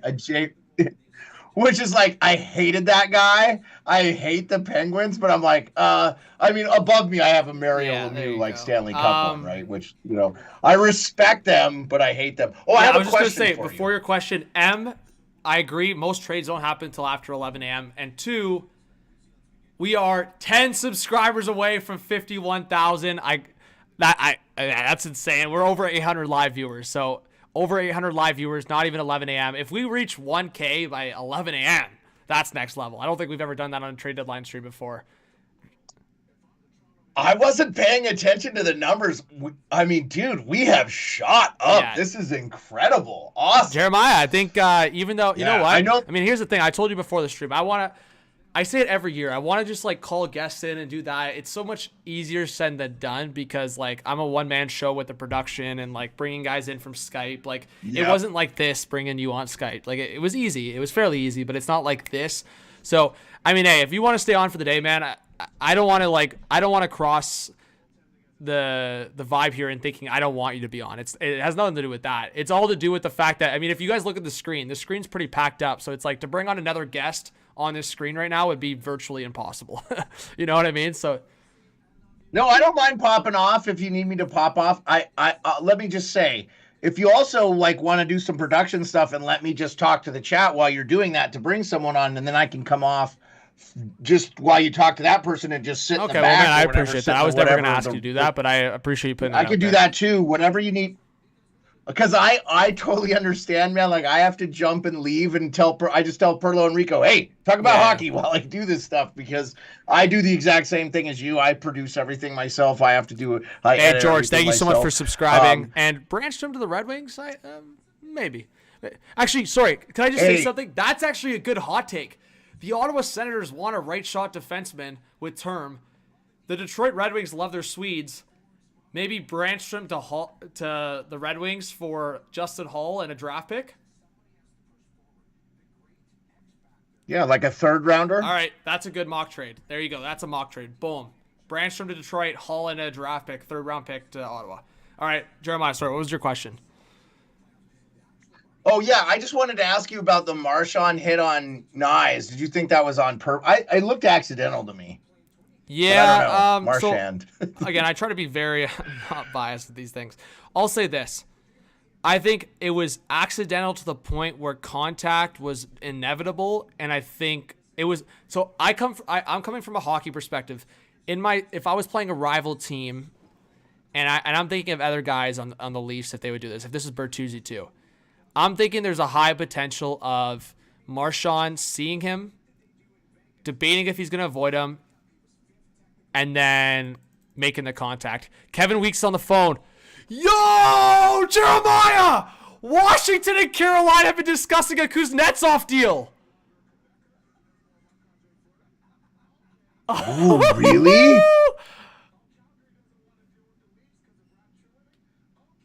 Wow, that's a sneaky move. Hey, Washington. So I'm gonna. No, that's my prediction. Oh, I don't think they'd have to give him up. Make the money work. Kotkaniemi's been playing on the fourth line, and Washington's looking to get younger. That's true. That could work. Hey, so I don't know if you've seen the viral thing since we talked about, just not to jump right off the Marchand thing, but they have these giant rats in South Africa, Johannesburg, and I texted you a picture of one, and I saw it in Twitter from like Science Girl or something I follow. It was really cool, and somebody goes, "That's not a rat, it's Brad Marchand," and so I texted you. That's awesome. I'll look at it in a second. George, thank you so much for subscribing, guys. Let's get a shout out to George. We got 830 in the chat. We are 6 subscribers away from 51,000. You guys are amazing. Thank you so much for the support. Yeah. Dude, I feel like a sense of pride in that too, because I've been around since before you had like 14,000. So it's pretty cool. Man, you're unreal. You are one of the best people I've met in hockey by far. But actually, guys, Jeremiah, I haven't been giving it a shout. I'm failing. I'm always usually hyping it up. Guys, we have 840 people in here, only 247 likes. Come on. Let's go. Let's get those likes. Interactions up. We need 500 likes. If you guys want this Kuznetsov to Carolina deal to happen, you need to manifest it, hit that like button, and get us to 500 likes right now. It's free to subscribe and like, guys. It just supports the community, supports the stream. Hey, by the way, I think Brian Hayes should have to pay like homage to Perlo for his take about that he totally stole. Yes, because he stole that straight from. Oh my gosh. Freeman just added right now saying it looks like it's going to happen, but nothing finalized yet. So guys, put your mock trades in the chat. My prediction, without having any sources or insider here, I think Kotkaniemi makes the most sense. So I would go Kuznetsov 50% retained. Kotkaniemi the other way. That matches up the cap because Kuznetsov's at what, 7.8 million cap hit? So that would bring it to a $3.9 million cap hit. And Kotkaniemi, guys, someone correct me if I'm wrong in the chat. I believe it's mid 4 point something. Kotkaniemi's around 4.5, I would imagine. So yeah, but Carolina has like 5.8 million they do. In cap space right now. Also, my other hot take, and this is the only other possibility of a trade I could see, Orlov back to the Caps. Because think about it, Orlov's at a $7 million. What about Marty Necas? But I just don't think where's the value. So Carolina's like taking a Kuznetsov like project and giving them Nate. I just don't see that unless Washington's giving up a lot, you know? Well, but Necas is a RFA. I'm just saying it's a guy that, like, if Washington's trying to get younger, like Brian McClellan did say in his press conference before they moved anybody, they did want to add players, and so far they haven't added players. Orlov for Kuznetsov, 1 for 1. And I just think Kotkaniemi 4.8 for how many more years? I know he's only 23, but his deal is till the 2029, 2030. Do you do that deal? I mean, it's not a ton of money, but it's like, woo. I don't know, man. That's hilarious, though. Yeah, I hope it happens. You know what? I hope it happens for Kuzi, too. I think he could really find his game again. It would be good. I don't know about... No, they're not trading Ethan Bear. So, they just signed report from Luke Fox on Sportsnet. Apparently, the Leafs have some concerns with the Nyes injury last night, and they could be making a trade today for a forward defenseman combo. Yeah, but he doesn't give you any cap space because he's on league minimum, right? So. Oh, here we go. Pierre LeBrun, the trade. So it's not a player in jet at all.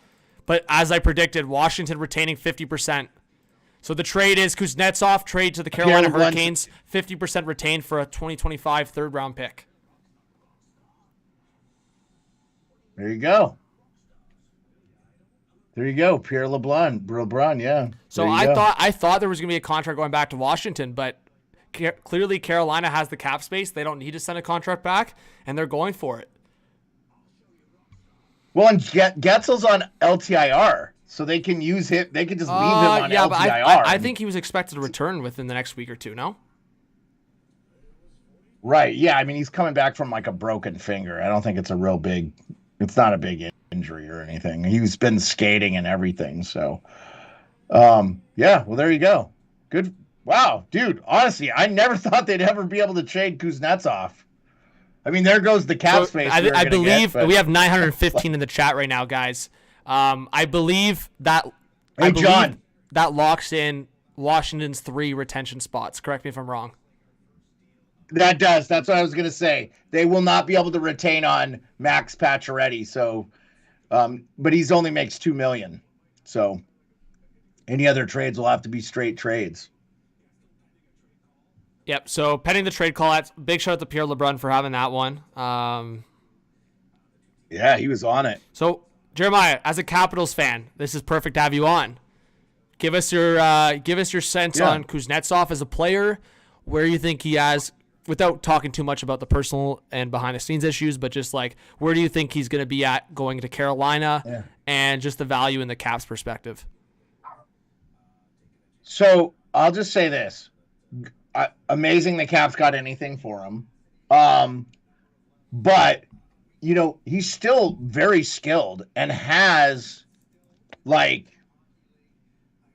you know, he's a decent center. He's not a stupid player. He plays on the PK.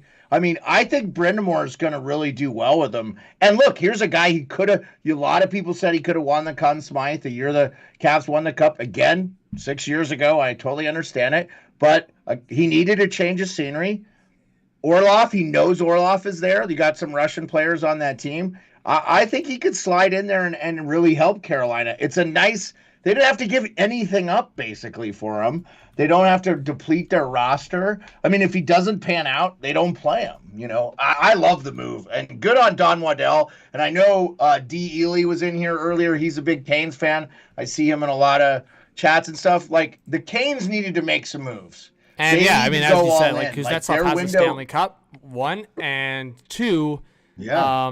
It's like 3.9. It's 3.9 million for a guy that's probably going to put up at least half a point per game with Carolina. I think put him. Here's my thing, Jeremiah. I am all in now on with Aho and Teravainen and putting Svechnikov with Kuznetsov.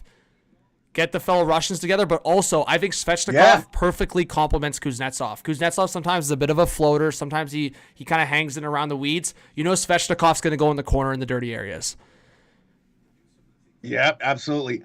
Yeah. You know, I wouldn't go as far as to say that. It's weird, man.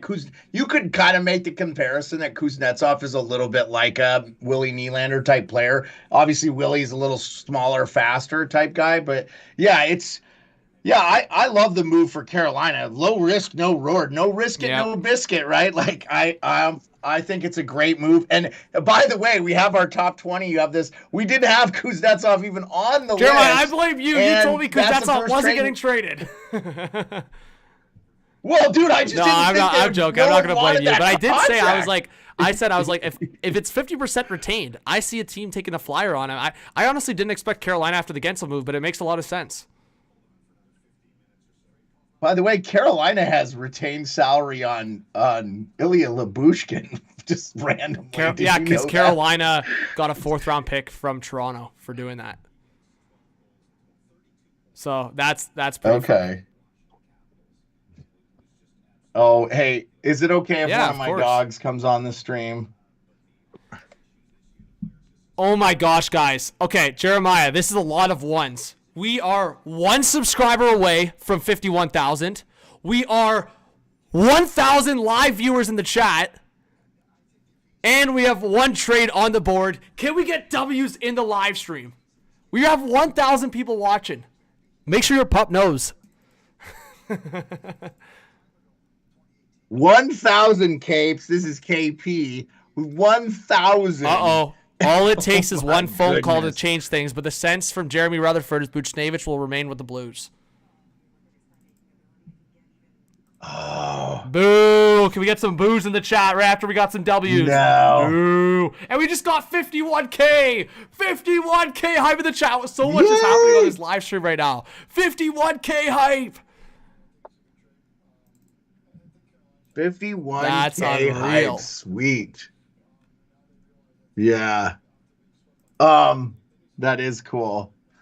Very sweet. Okay, I'm manifesting Jacob Chikrin then. We're putting Jacob Chikrin on the board. Yeah. I still hope we see Bushnevich get traded. So Hey, thank you, Gong Show. Thank you, Logan. Hey, thank you, Big. Yep, Kevin C, thank you. Hayden, thank you so much. Chris says Chikrin and Branstrom will get traded by 3 p.m. We'll see. Connor Dewar, we'll see. Yeah, he could get traded. He's had some interest.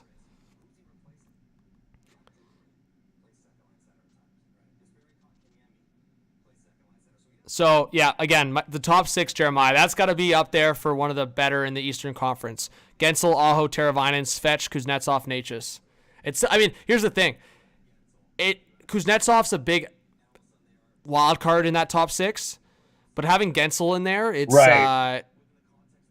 It's as the lineup's as deep as any. I should say as deep as any team in the Eastern Conference. Obviously, teams like Toronto and Boston, Tampa are a little top heavy with more stars, but Glock, yo, Scar B with the 50 says well deserved 51K. Let's go, Jeremiah Steph, the best in the biz. Let's go.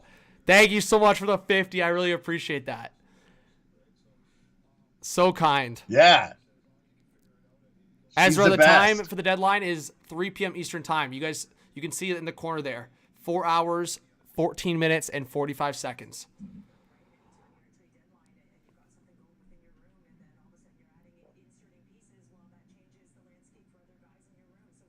Yep.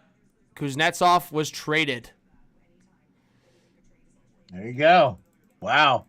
I got to say, though, he looked like he had a really good attitude about going down to the Bears. Obviously, they're the best team in the AHL right now, and they won the championship last year, the Calder Cup. They're 14th. Not a big deal. Thanks, Robert. But you saw pictures of him. He was smiling and waving and stuff. So I feel like, here's a guy. He played at the highest levels. He's had some really, really high career highs. He goes down to the AHL and doesn't really make us think about it. And I wonder if a lot of general managers saw that and were like, hey, man, maybe we take a flyer on this guy. He's got some skills. So craziness. Again, could not have predicted that being the first trade. If you told me he would have got traded, I'd been like, oh, okay. Now I really hope he's successful and does well with Carolina. And hope he kills it for them. I'd love to see. Would be great to see them get to the Stanley Cup Finals for sure. That's Rico's Stanley Cup pick from the beginning of the season for my show. Shout out Rico. He should be in the chat. He said he would pop in here, so maybe we'll see him. We might be up too early for him. I don't know. Boo! Also, hi Jared. Nice to see you in the chat. Joe, what's going on? Alan, we'll see if Jake Allen gets traded today. From Jeff Merrick, Jordan Eberle and Seattle have resumed contract talks. Optimism is that it could get done. Damn, man. I'm not sad, though. I'm glad he's staying there, man. Honestly, I would be okay with him getting the captaincy. We want trades. I'm joking. No, but I'm saying, give him the captaincy. They haven't had a captain since they traded Giordano. If you sign him to a 3-year deal, and look, I hear you, Oliver DB. I want the chaos too. I'm with Frank Saraville. I'm with you guys. I like the chaos, but I want I like that. You talked about Everly's been traded a lot in his career now. It'll be good. So I'm reading your tweets that you already got Kuznetsov penciled in for the second line. I love it. Guys, thank you so. We have 1,000 people in here. We just got 51K. Thank you to everyone that continues to subscribe and give this channel a chance and hit that like button. Let's try to get 1,000 likes on the stream. I feel like last year we did get 1,000 likes on the stream, which was huge. So I really appreciate that. Let's go. Let's try to do it again. 1,000 likes. Let's see. So there's a lot of people talking about that now that Carolina has made these 2 big moves. What is next for the Rangers, Jeremiah? You got Steph over there, a big Rangers fan. Clearly the Rangers got to do something. They've done nothing. They need to do something. Frank Vetrano at the very least, right? At the very least. Yep, I think. I think Vetrano's probably their number one target right now. I would think he has to be the guy. Yeah, he's got to be the guy. Also, I got a source here. So, Mike Fiore says he's not scared. You don't think they need to make a move, Mike? You think that that's not the general consensus I hear from Johnny Lazarus, who covers the team? I think there's a lot of Rangers fans that think they need to make a couple additions. Yeah, he's not scared. All right, Mike. I know you're diehard Rangers, so we'll see. So apparently, and this is another name to keep an eye on today that I actually talked about. Actually, in that video, I actually posted a video, guys. I forget. It was a couple days ago. It was basically like these trades or these players are trades that nobody's talking about. Jake Evans in Montreal. I wonder about that. That's another one where it's like in a similar comparison. Is like if the Caps are not willing to trade a Nick Dowd, for example, I feel like Jake Evans is that type that like that people want. Yeah, and he's like a versatile winger too, right? Like he could play center wing, like a guy. He's one of those wrench guys that can do a bunch of different stuff for you. And physical too, right? Like a little bit of physicality to his game. I love that. So I love somebody in the chat said it was talking about the lackluster trade deadline, and he just named off all the like amazing players that were traded and was like rolling eye. Like, yeah, it's not been a lackluster trade season, but today obviously we're just getting started. Obviously, TN is bringing out the big books with the hypothetical spin the wheel thing and stuff. So I'm seeing that right now. Yeah, I'm really stoked that Carolina gets a good player, decent player. Maybe we'll see that could help them. Yeah, let's see, and hopefully you have enough time to. Canucks management are a couple hours into their day ahead of noon PT trade deadline. Let's see, and flying through hurricane season like they'd shown Kuznetsov do his celly, his patented bird celly. I don't know if he's going to stick with the bird celly though.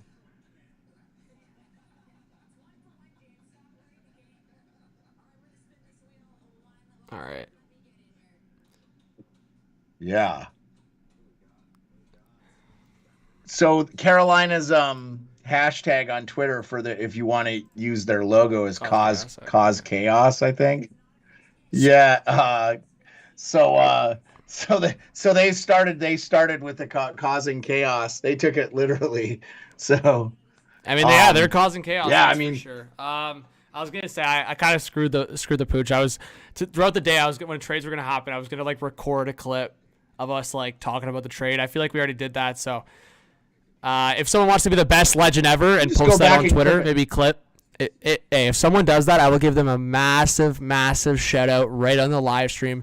If you guys go back and clip that 2 or 3 minutes when Jeremiah and I are talking about Kuznetsov and post it on Twitter, I will love you forever.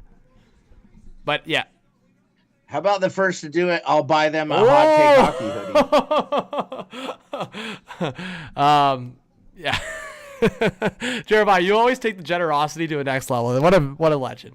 But yeah, so I'll try to remind myself throughout the day, guys. So for the great people that are in the live stream and for people that are not in the live stream, if they miss parts of the stream, I'll just post the clips on YouTube so they can watch specifically when we talk about the trade. So I'll try to do that for everyone. I forgot for the Kuznetsov trade because honestly, I just wasn't expecting the trade to go down. We were close, Jeremiah. I think I said 10:30 for the first trade. And when did that LeBrun tweet come out? Yeah, it was about right there. It was about. Yeah, I said 10:30 for the first trade, and LeBrun 10:37 a.m. So I was close this year. Pretty close. Close enough. But yeah, I'll try to do that going forward. Right when we start talking about it, I'll start recording. What are they talking? I don't understand what they're talking about on their show. But yeah, Jake Gensel and Evgeny Kuznetsov on the same Metro Division team that isn't the Pens or Caps. What a world we live in. That's from Mike Stevens. Yeah, it's a good point. Kuznetsov and Gensel on the same team. Did you ever think that was going to happen, Jeremiah? No, I never thought that. I guess I never. Yeah, I would never even. Yeah, even like NHL GM mode. Those are guys I wouldn't have. I wouldn't have traded for Gensel. Nothing against Gensel. I don't hate Gensel or anything, but um, I just super odd. Yeah, I mean that's what makes the trade deadline so crazy, right? So I know there's going to be some other streams popping up here, but dude, pretty awesome. You have 11. Oh my gosh, guys! Thank you so much for being in the stream. I will. I'm not going to speak for Jeremiah, but because he's gracious enough just to join me here, so I'm forever grateful for you guys. Thank you so much. Here's my thing, and I was actually I was talking to a couple of family and friends about this. Is that I said this earlier in the stream. I try to keep the stream simple. I don't want to have crazy moving graphics. I'm capable of doing those things, and it does make my job a little harder. But it's just this is simple, but it gets the job done in the sense of you get all the trades at top. We have a trade board that's interactive with the stream. We got the live Twitter going. I just feel like that's the way to go. You guys don't want. Hey, I don't want to speak for you guys either. Everyone watching. Let me know in the comments. I like the feedback. I don't think you guys want a bunch of baloney, a bunch of bullshit popping up, a bunch of random ads or random shit, or just different segments left and right. Sure, that might be entertaining in some sense, but it's you guys want the meat. You guys want the freaking trades. You want the main shit. You don't want all this freaking background stuff. Jeremiah and I are just going straight to the point. We're scrolling through Twitter. We're getting right to the point on things. So I mean, correct me if I'm wrong in the chat, but I feel like that's what you guys come to the stream for, right? I mean, I'm sure you want to hear our opinions on things, but you also you want the shit. Is he going crazy? I don't know what's happening. I apologize. Probably a moose or something. Hey, Jeremiah, live in Alaska. Yeah, I got him shut back out. I think my wife is here. I don't know. She's donating money. I think she might have went to breakfast with a friend or something. But why am I babysitting the dogs while I'm on the stream? I don't know what's happening here. I love them, but I knew invariably they were going to bark on your stream, so I apologize. Cool. I don't think the chat minds every time barking happening. And Smooth, thank you so much for subscribing. Hey, Kurt, I appreciate the kind words. Glock saying we crushing it. Appreciate it. John Troth, thanks for the koozie info. Let's see. Chris says to the Wild. Tyler Johnson trade, maybe. Rico says hashtag Coos Chaos. There you go. Zant says Kako to the Wild. I mean, I've had some people reach out to me asking if we could see a Zuccarello reunion in the Rangers, but he just signed an extension, so I don't know about that. And Tin Man says new here, and I'm glad I found you. Simple as best. Hey, Tin Man, I really appreciate it. And again, guys, I'm live for all the major days in the NHL. Free agency, draft, a lot of hockey games, a lot of games in the playoffs. So I hope you guys give me a shot and subscribe. And I mean, Jeremiah's a great guy. The Sports Beard YouTube channel, they do a show Monday to Thursday, 10 p.m. Eastern time. So if you guys want a fun, interactive show, King Carl or another mod can drop the link in the chat. Nathan, thank you so much for subscribing. Smooth, thank you. Life of Rise is surprised the Canucks haven't done anything. Yeah, I think the Canucks are going to do something for sure. Toffoli, look out. Buchnevich, it looks like the Blues for now are keeping Buchnevich with the offers out there. Roy says Dallas is no cakewalk, as is Winnipeg. Don't be surprised in early exits. Yeah, I think there's going to be some upsets this year for sure. Always is. Dylan says love the simplicity. Thank you, Dylan. Ashton says the only reason I come back year after year is because how simple this is and we all just talk hockey. Hey, Ashton, you're a beauty. Jake C with a $20 dono. Thank you so much, Jake. Says any chance Billy trades Gus with Wallstead waiting to be brought up? What do you think, Jeremiah? I mean, here's my thing. That is so interesting because they assured that Fleury's not going anywhere. So does that put Gus on the table if a team blows them away with an offer? I don't think so. I think they're just going to let Fleury's contract expire and then run a Gus-Wallstead tandem. But do you think differently? Yeah. No, I mean, he didn't play that well this year for them, but Gustafsson had an incredible year for them last year. They're not letting him go. Good job, Ottawa. Another good trade by Ottawa. I'll just let Jeremiah rip it on. I've done my fair share of that. But, yeah, no, sorry, Sens fans. Yeah, you know what? I didn't like that trade. at the time. But I said there was the reasoning to get a guy like Cam Talbot, a veteran. But, I mean, Ottawa's just been, like, retooling, I feel like, on the fly consistently. So, geez, Darkness is saying, I'm done defending Doug Armstrong. His ass needs to be effing fired. Ooh, it's getting spicy from the Blues fans in the chat. Brad says, thoughts on Scott Lawn moving. Brad, I was talking about this earlier in the stream. I think it requires at least a first-round pick, and then Philly considers it maybe. Because in the offseason, apparently there was a first-round pick offered, and Philly said no. So I think it's got to be a first-round pick plus. Jake, but thank you again, Jake, for the dono. Tyler says, let's go Wings. Yiser plan. Noah says, La Folla Rocco. Rico, locked in HTH for deadline coverage. Let's go, fellas. One of the best days of the year. Love the channel. Thank you, Rico. Appreciate that. Oh. That is your Rico. Rico. Is that my Rico? All right. Rico made it. Noah says, hi, hot take. You're a goat. Love the stream specifically on this day because we chat hockey on the stream instead of hosting or listening to them just talking. Yeah, I mean, I try to read as many comments as possible. Corey's as simple as effective, like Forrest Gump. Angelo says, Canucks done dealing. I don't think so. Danny says, after losing twice to the Bruins in a week, if the Leafs don't bring in Tom Wilson, Josh Anderson, they're not bringing in Tom Wilson. Caps are keeping him. And Josh Anderson, that contract's looking bad. Thoughts on Eric Johnson getting traded? Brian? Whoa. Would you want Josh Anderson on your team, HTH, if you had the cap space? Not at that cap hit and contract, no. I totally get you wanting I've Tom always Wilson. wanted Tom Wilson. 31 other teams want Tom Wilson, but I was manifesting that for a while, but Jeremiah, I gave up after the contract extension.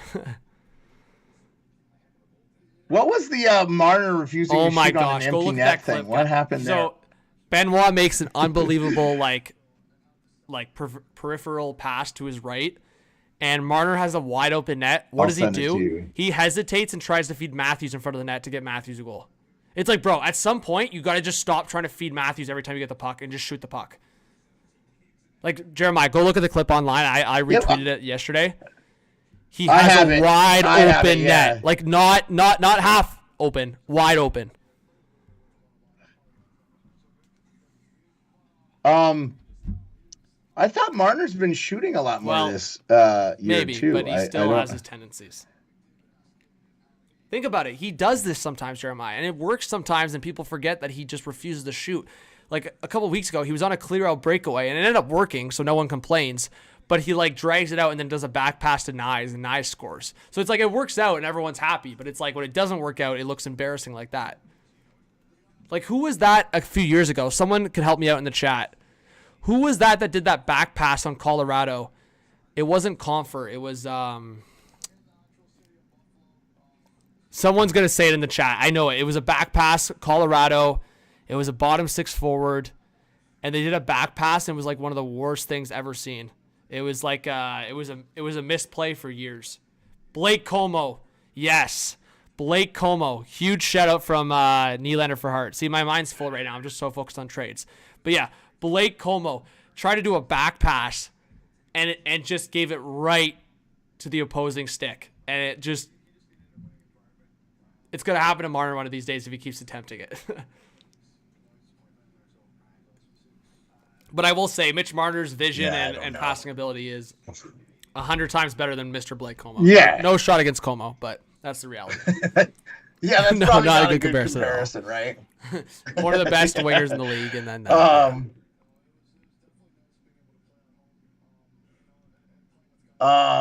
yeah, no. I was like, what's happening? Why isn't he not shooting the thing? So officially, as of 2 minutes ago, 4 hours to go, Jeremiah. And we got 1.2K in the chat.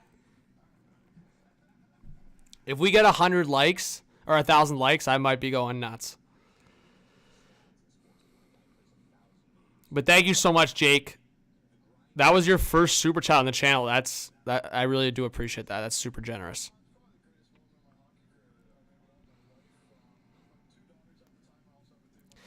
John, I said the Rangers were going to pivot to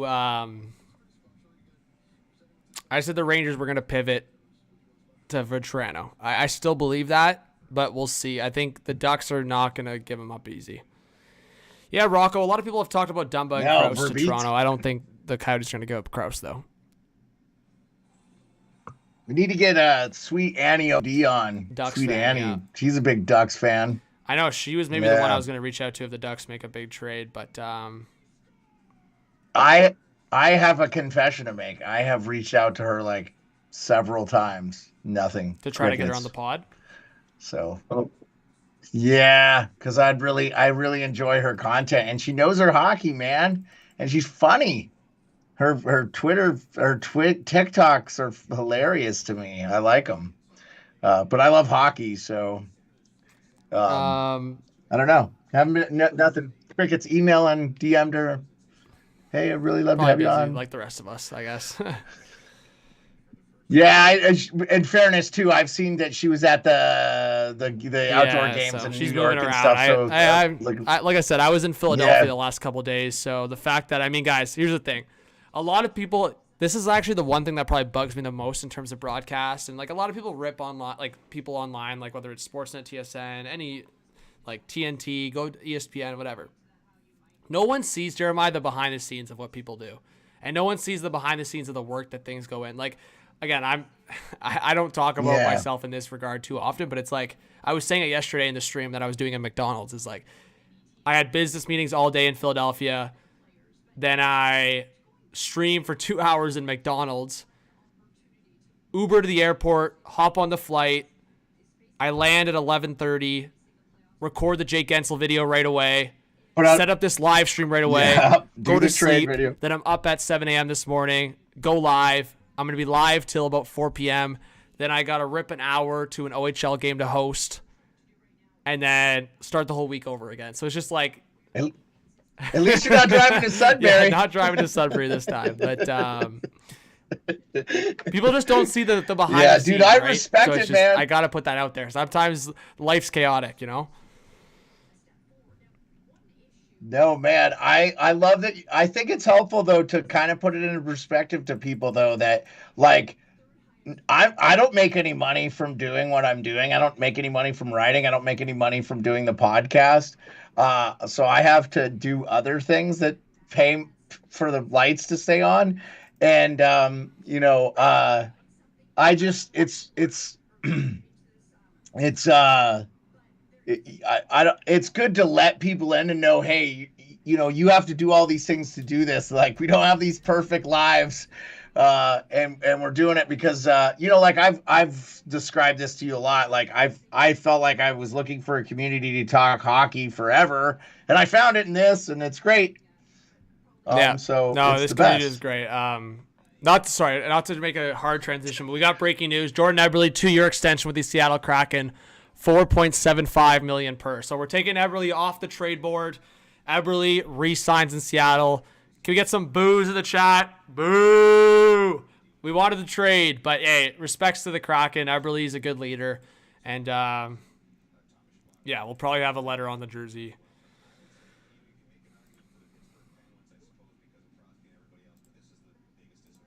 Oh yeah, let's make him a captain. What was the deal? Do we have the $4.75 million per for 2 years? So that was the big debate. So I think it was a debate between 1 year and 2 years, and he got the 2 years.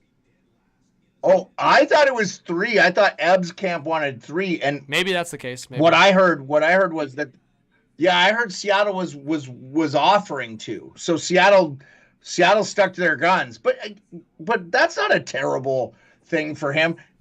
2 more years at basically getting $10 more million. I was gonna say, so this is from Mike on Twitter. The Hurricanes have always talked about not wanting to like acquire rentals or UFAs, and like even like they've just done some like rush trades, whether it was like, they did it with Nedeljkovic, which is showing it not to be that bad, but like look at all these pending UFAs, Jeremiah. They've got Tara Vinen pending UFA, Martinuk pending UFA, Gensel pending UFA, Lemieux, Nason pending UFA, Brady Shea pending UFA, Brett Pesci pending UFA, D'Angelo Chatfield pending UFA. So they got all these pending UFAs. They're gonna have a lot of money in the offseason if they want to re-sign Jake Gensel.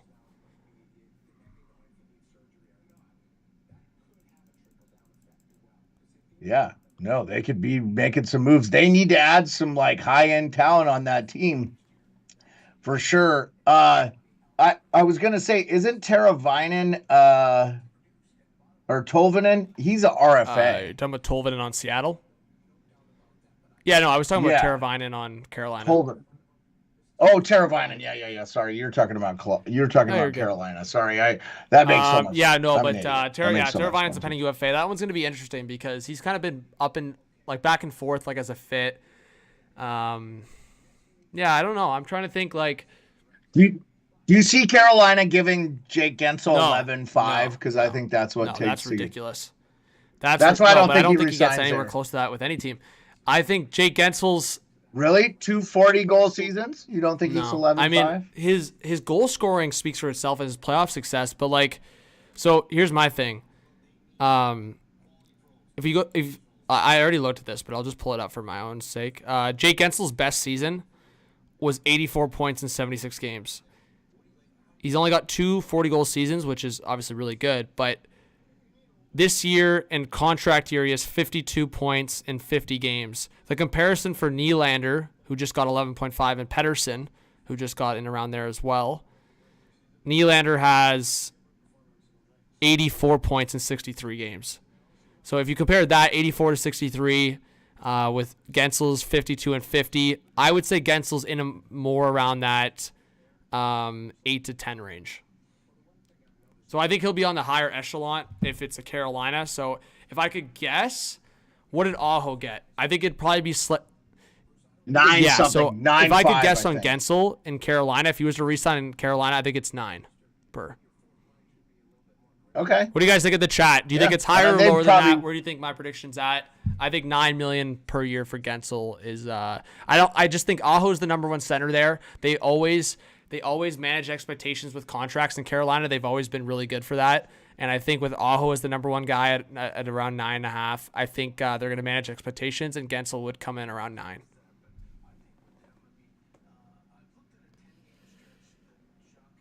Yeah. I agree with you on Carolina being controlled with their contracts, but if 11 million's out there for Gensel in the free agent market, you don't think he doesn't take it? You think Seattle could do 11 million? I don't know. We'll see. Wow, that popped pretty heavy. We're already 20 away from 51.1K subscribers. Thank you so much to everyone that's hitting that subscribe button and like. It's free to do. It helps support the channel big time. And Jeremiah, on my incognito account that's not subscribed to anything, I just searched up NHL trade deadline, and we're top 2 on the board for trending streams. Sweet, man. That's really cool. Who's number 2? Can't give free advertising. Oh, yeah. I'll say it's a certain major network. So the fact that we're even competing with a major network right now. Oh, that's really cool, Yeah. man. That's really cool. I mean, dude, it's a testament to your hard work, man, and your love of hockey and all the content you've done for, the last 6-7 years, however long you've been doing this. So who do you want to support? Major Major network or the mom and pop shop that puts in the hard work? Not to say that the major network doesn't put in the hard work, but can't be. I don't want to be knocking. I always anyone. shop local. That's not my vibe. But no, at the end of the day, like I appreciate everyone that recognizes that. Like it's not easy. I totally could like. I've said this with other people. I could be paying people for a production show or something like that. But yeah, you know what? I'm putting in the work. I actually love those guys though. The people I'm talking about. I'm playing fair game, but I actually love those guys. Like they're good guys. I think I know who you're. Let's see. Smooth says hearts in the chat for the awesome work from these guys today. Hey, thank you, Smooth. I really appreciate that. Danny says depends how Jake does the rest of the season and postseason. I would stay from $9 million given age since it'll be a multi-year contract. John says 8 times 8.5. So everyone's kind of in around the same vibe for me. John thinks if it's open market, it could get up to 9.5 to 10. Jay Weeb says, great job, guys. Thank you so much. I really appreciate that. Leafs trade Martin Jones. I think a team would have to give a decent little draft pick to get him out of there because I think the Leafs want to go 3 goalies.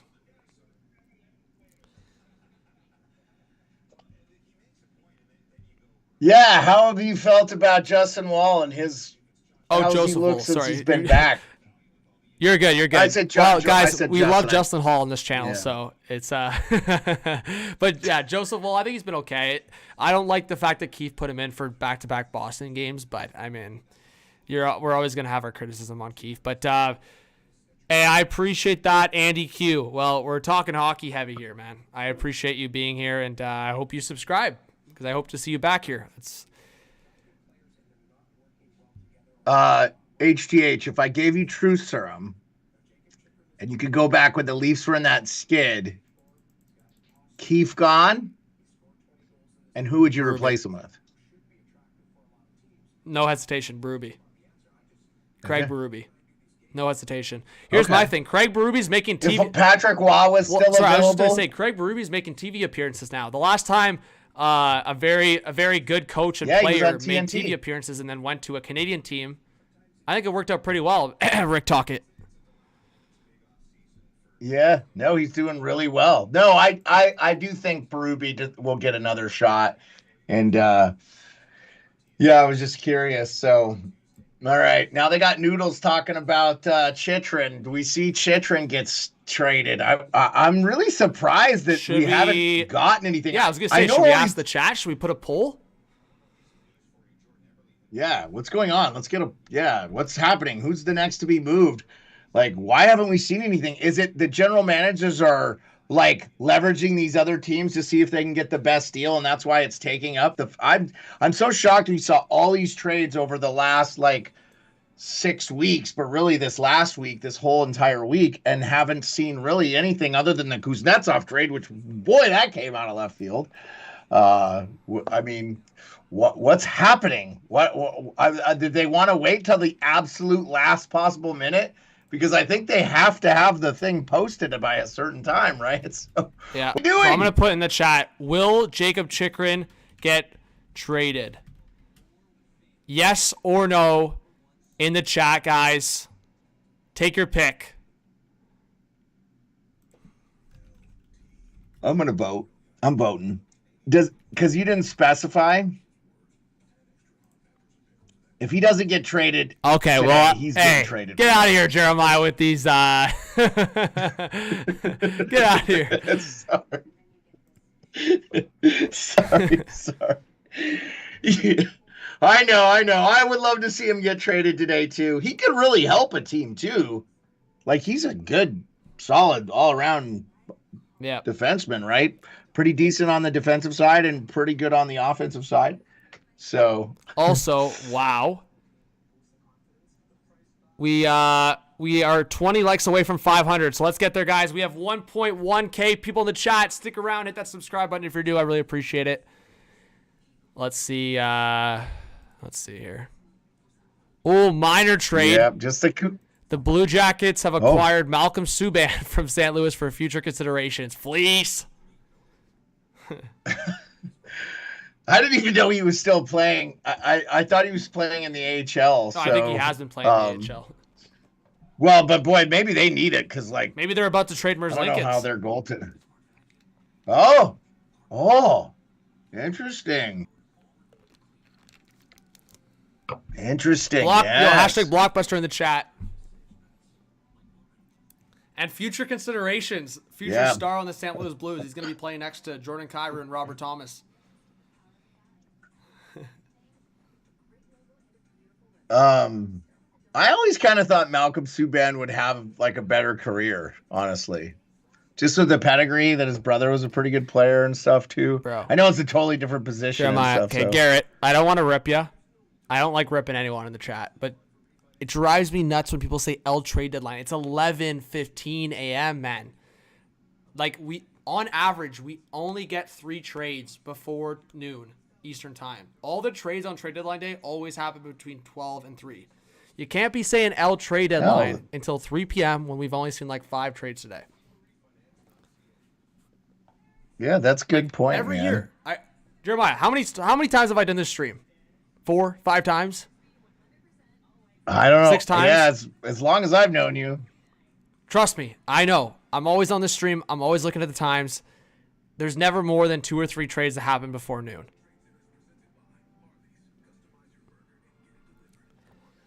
Yep. Yep. Weeksy broke the So we have two news. trades I don't before noon know. right now. I don't know. Yeah, we have two trades. Even though one's a big blockbuster, too much for us to handle.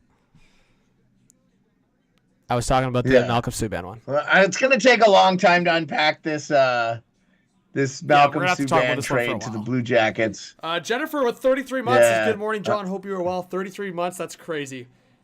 33 months. Wow. Jennifer, almost Jennifer 3 Kate's years. Been around a long time. Can we get some major? I want everyone to spam Jennifer in the chat. Let's go. Hey, Chris, I appreciate the support, buddy. Thank you. Thank you for watching. If it's now a live stream, Crosby traded for Gregor.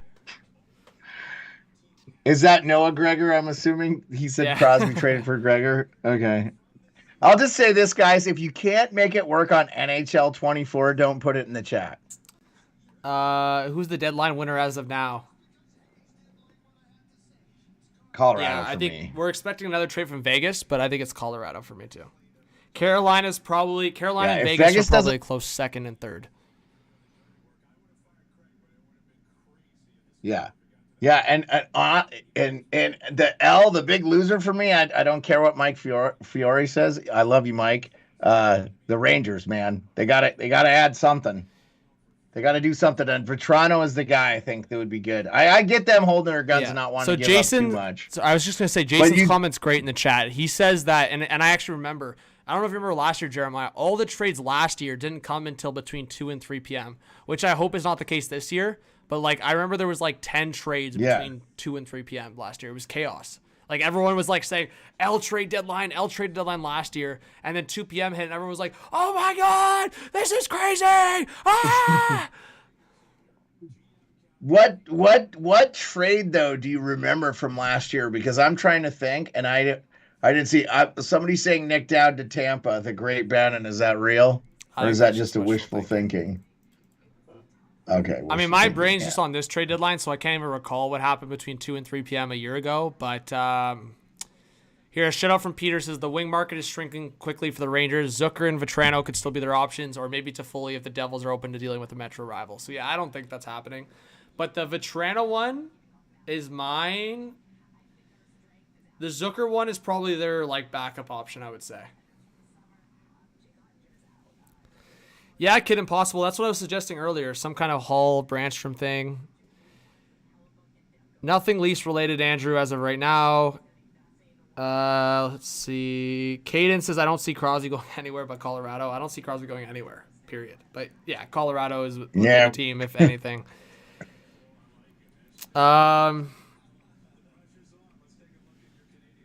Fleece is a hot take. Dominic, who do you think the Canucks get? I'm still on the vibe of, I think, Toffoli. Look at this, Columbus. Yeah, I mean, I'm still on the vibe that I truly, truly think Toffoli is going to LA or Vancouver, but Vegas just can't be counted out for obvious reasons. Hey, shout out Columbus's social media team, right? They did something cool with the Jonathan Quick thing too. That was really funny. So good. Anyways, guys, also that's so good. I should have gave this swap to give some incentive, even though I don't need to necessarily, but let's just see for a sec. The last dono was from Jake C, and he's a Wild fan, so I should do that. As a sign of appreciation and support, put a Wild jersey up in the background. We got 1.1K people in the chat, Jeremiah. That's pretty cool. That is really cool. Brandon says, are the Leafs done making moves? I hope not. Yeah. I can put up a Wild jersey for you if you want. I can put up a Wild jersey. My legendary Gustav Nyquist jersey. Ooh, yeah. Nice. Get the Red Wings jersey up. Oh, you got a Suitor one. You got a Suitor one, yeah. Get the Wild jersey in the background.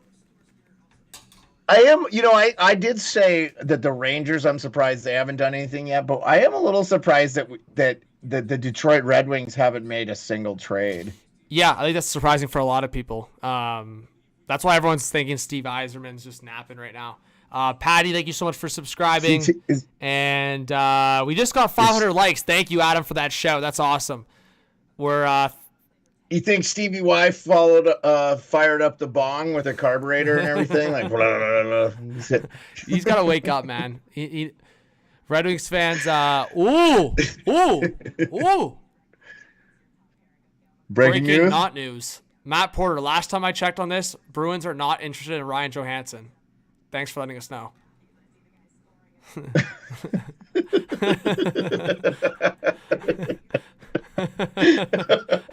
Guys, laughing emojis in the chat. That's a good one. Oh, gosh. I love that stuff. I love it. That's a funny one. Oh, God, that's so good.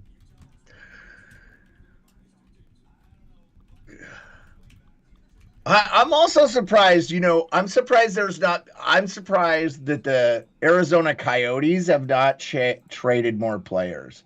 They've got a bunch of UFA I guys. made this show yesterday. Tyler Toffoli to the Winnipeg Jets. Joining his former Ottawa 67's teammate, Sean Monahan. Nice. Breaking news, Tyler Toffoli to the Winnipeg Jets. And nobody had the Jets. I said that yesterday. Nobody had the Jets. I added to no one didn't list them. Freeman didn't list them. I said I would think the Leafs, Bruins, and Jets are in on Toffoli. I added those 3 teams yesterday. And this is why. This is exactly why. Ottawa 67s go back to 2012, 2013, I think. Let's see.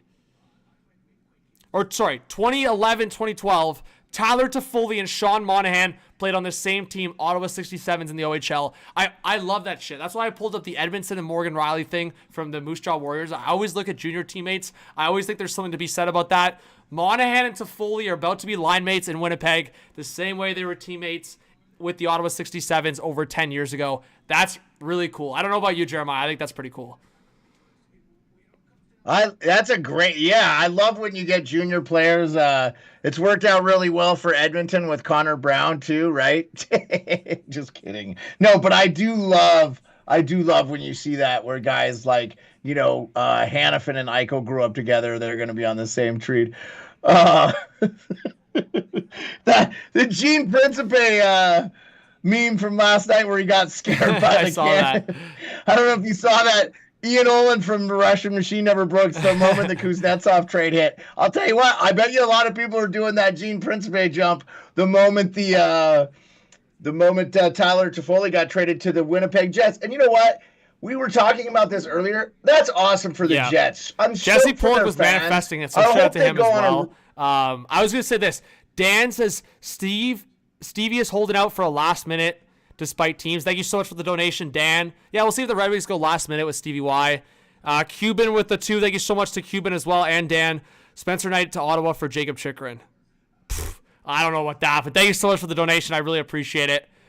Let's look at the return here for Toffoli. I think it's got to be a first-round pick or a second-round pick and a prospect. What do you think?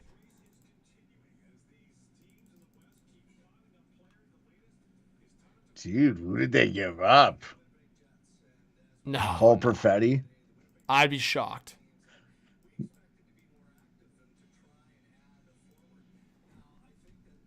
Yeah. I don't see any of the details yet. I'm sure we'll get that as it comes out. I'm on the same sites as you looking. So Tyler Toffoli to Winnipeg, first reported by Darren Dreger. Yeah. So the Jets have 5.8 in current cap space and therefore would not need New Jersey to retain on Toffoli. That probably made the difference. And Dreger confirming right now that draft picks are the return. I'm gonna predict. Okay, so they just gave up picks. Second and third. That's my prediction for Toffoli. Second and third. What about a second and a Guys, drop your predictions in the chat for Toffoli. I'm thinking a second and third since there's no retention. I think if there was a retention, it'd be a first-round pick, but I'm thinking a second and third for Toffoli. So Winnipeg does not have their first. They have Montreal's second this year. I don't see them giving up Montreal's second for this year. And they have everything else. Second round and then pick. Next year they don't. Yeah, they don't have a fourth. They don't have a fourth next year, but they have everything. Future second, and third or fourth. I'm thinking. Yeah. Yeah, that's awesome. Good job. I'll quote tweet it right now. what I put out yesterday.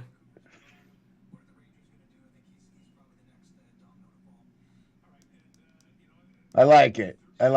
Good for the Jets and good for Shovel Day Off, man. He was one of the guys that came on the program too, didn't he not?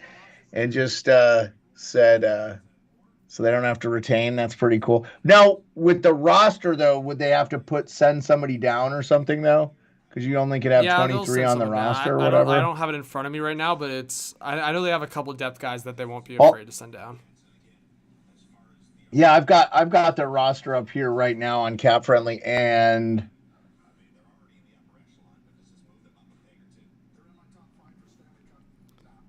I'm guessing like Dylan Sandberg or somebody. That won't be Sandberg. I could see them trading or sending down Logan Stanley maybe.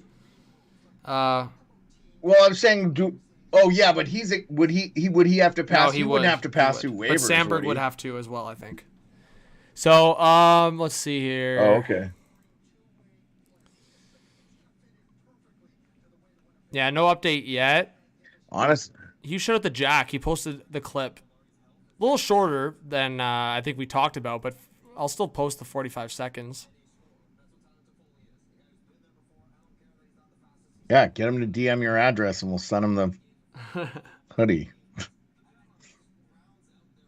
I think we talked about it for probably... we probably talked about it for a few minutes, but at least he made the effort, and I appreciate that. All right.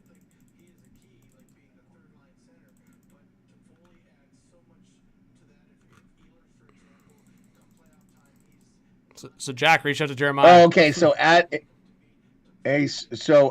Kimmelman, Kuznetsov rode the bus with AHL Hershey for the Bears game in Charlotte, but did not play.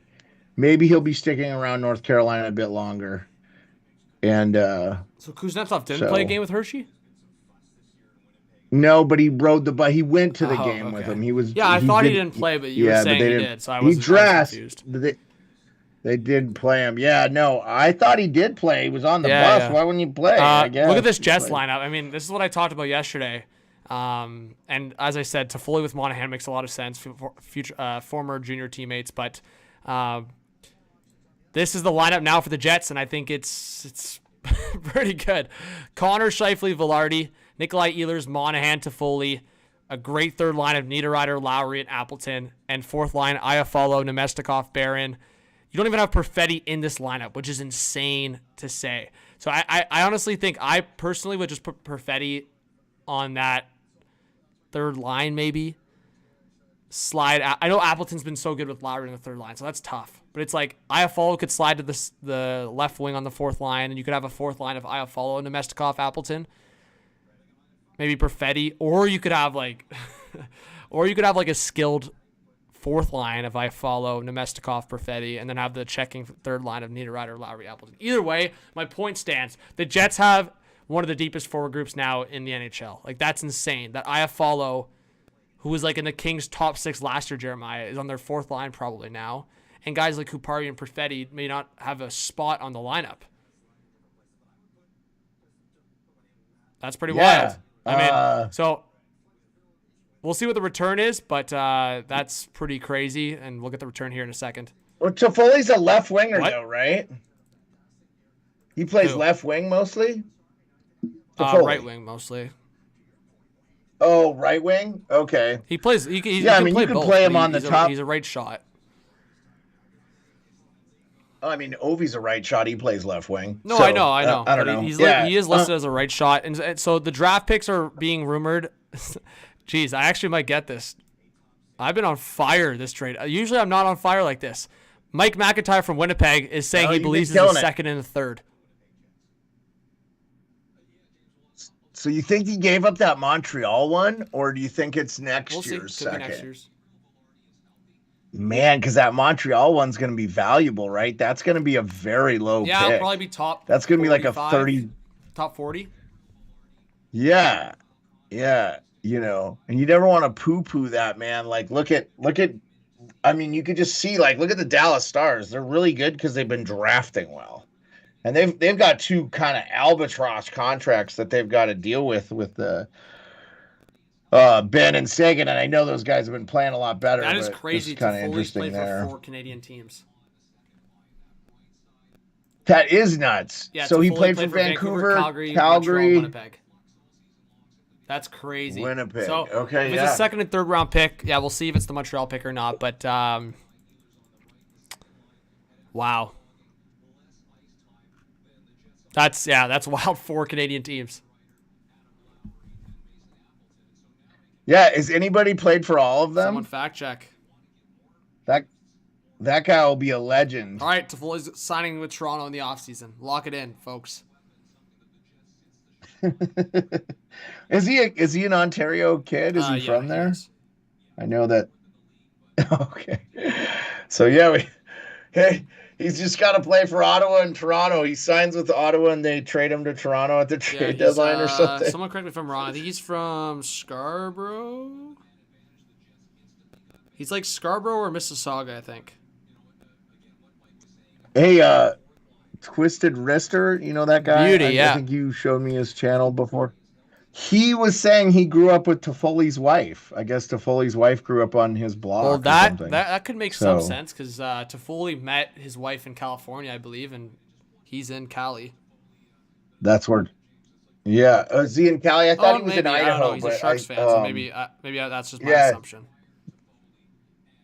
Yeah, I thought he lived in Idaho, but he's probably from Cali. That makes sense. So, thus why he's a Sharks fan.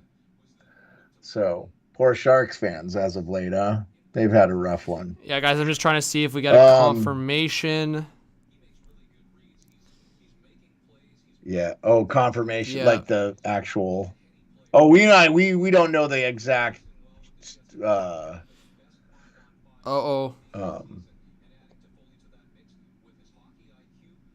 see.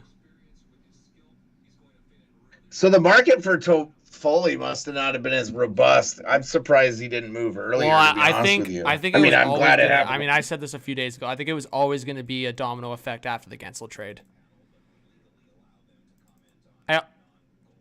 Right, but now it's Riley Smith. You think? Yeah, off the list there. I think Riley Smith's next up, or teams are now going to circle back on Buchnevich.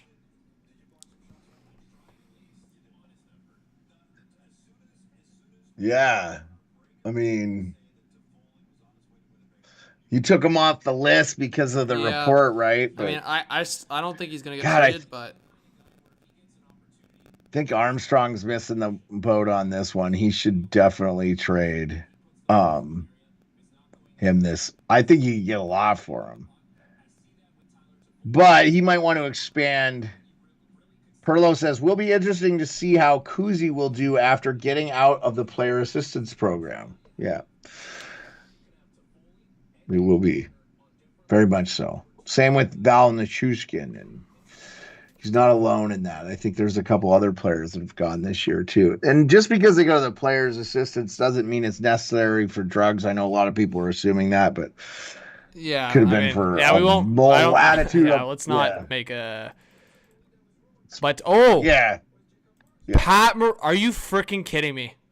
Are you freaking kidding me? Pat Maroon traded to the Boston Bruins.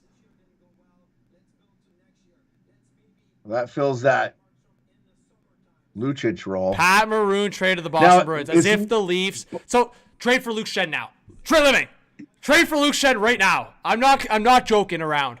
Trade for Luke Schenn right now. After what Boston pulled last night, and now they're getting Pat Maroon on that roster. Yeah, but his Maroon is not healthy though. I think he's injured. Well, for playoffs, it's like but they'll have him on their roster so that they'll be able to play him in the playoffs. But but I'm saying is it a guarantee he'll be back for them? Yeah, man. They wouldn't trade for him if he wouldn't be back. Okay, I don't know. I mean, he's banged up this year. I didn't know what his injury status was, so. All right. So that's another one off the board. So 3 trades. Late conditional pick. Yeah, so the official timeline, February 7th, was 4 to 6 weeks, and he would return. I mean, at the end of the day, it's a late conditional pick. I would imagine the condition is like him playing a certain amount of playoff games or something. Oh, yeah. Because if he isn't truly, they're not sure. I mean, again, there's no guarantees, right? So yeah, I mean, I don't know why they put a 4 to 6 week timeline if there's risk of him missing the rest of the year. But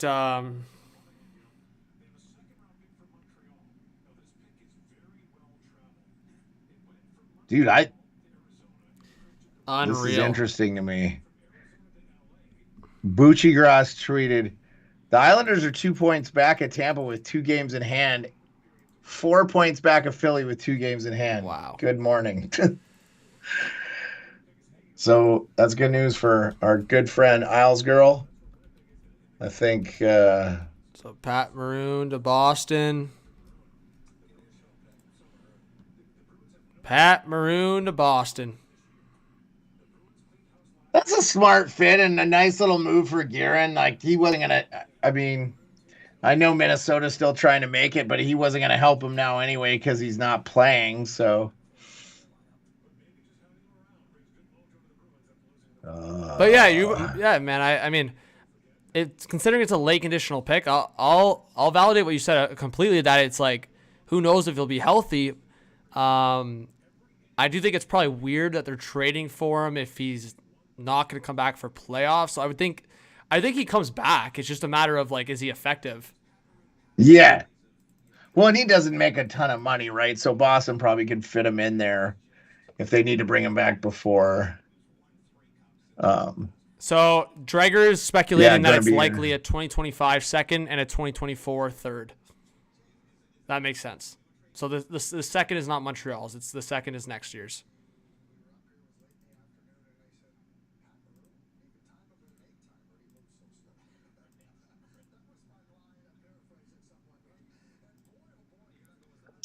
The Brad Pack's not happy. Craig Button just ripped Pat Maroon. Just saying, he like. Oh, really? He moves slower than a dump truck. 3-time Stanley Cup champion, Pat Maroon? Is that what he's Craig Button, that's out of pocket, man.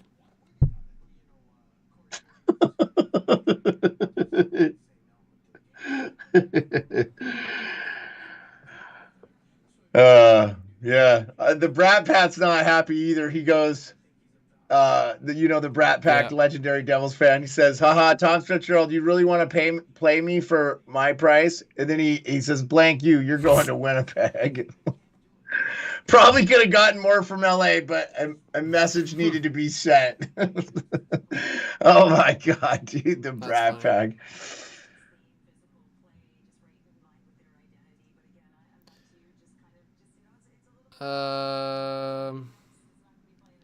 Yeah, honestly, I'm probably not even going to be able to post that Kuznetsov clip because it's not working, but whatever.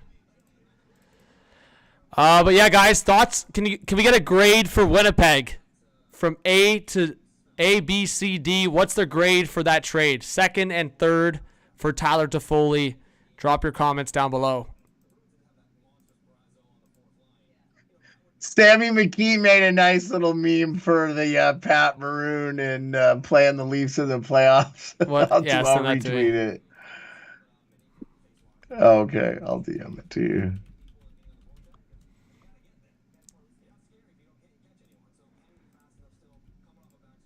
Yeah, so Mike Johnson's saying it in more of a logical sense. It's like, I didn't know he had full-on back surgery. I thought he was just out with a back injury. So that's also sorry, man. Like, I honestly, like, for that, again, I stand by it. If they're trading for him, they believe he's coming back. But it's like, who knows? Yeah. No, I'm tracking. It does. Yeah, I mean, but it is funny if you guys end up playing Boston because Maroon was with Tampa all those years. You guys had to play them in the playoffs too. So, yeah, just kind of interesting there. Yeah, we'll see. I mean, I think this is probably his last year in the league, to be honest with you. Yeah. But you never No, know. agreed. I mean, there's talk they're going to add, trending Rob Blake. Rob Blake is trending. Do you think that's for a good People reason? are probably pissed that the Kings didn't get Toffoli. Right? Yeah, do you think I don't really know that they need the offense though? Like they kind of just need to keep the puck out of their net, and I feel like they They should have trade the team, Dubois for Anderson and just Allen. maybe No, not I'm joking. trade Dubois for who's a high paid goalie like John Gibson or something. Yeah, that Dubois trade was a huge mistake. I didn't like that from the get-go.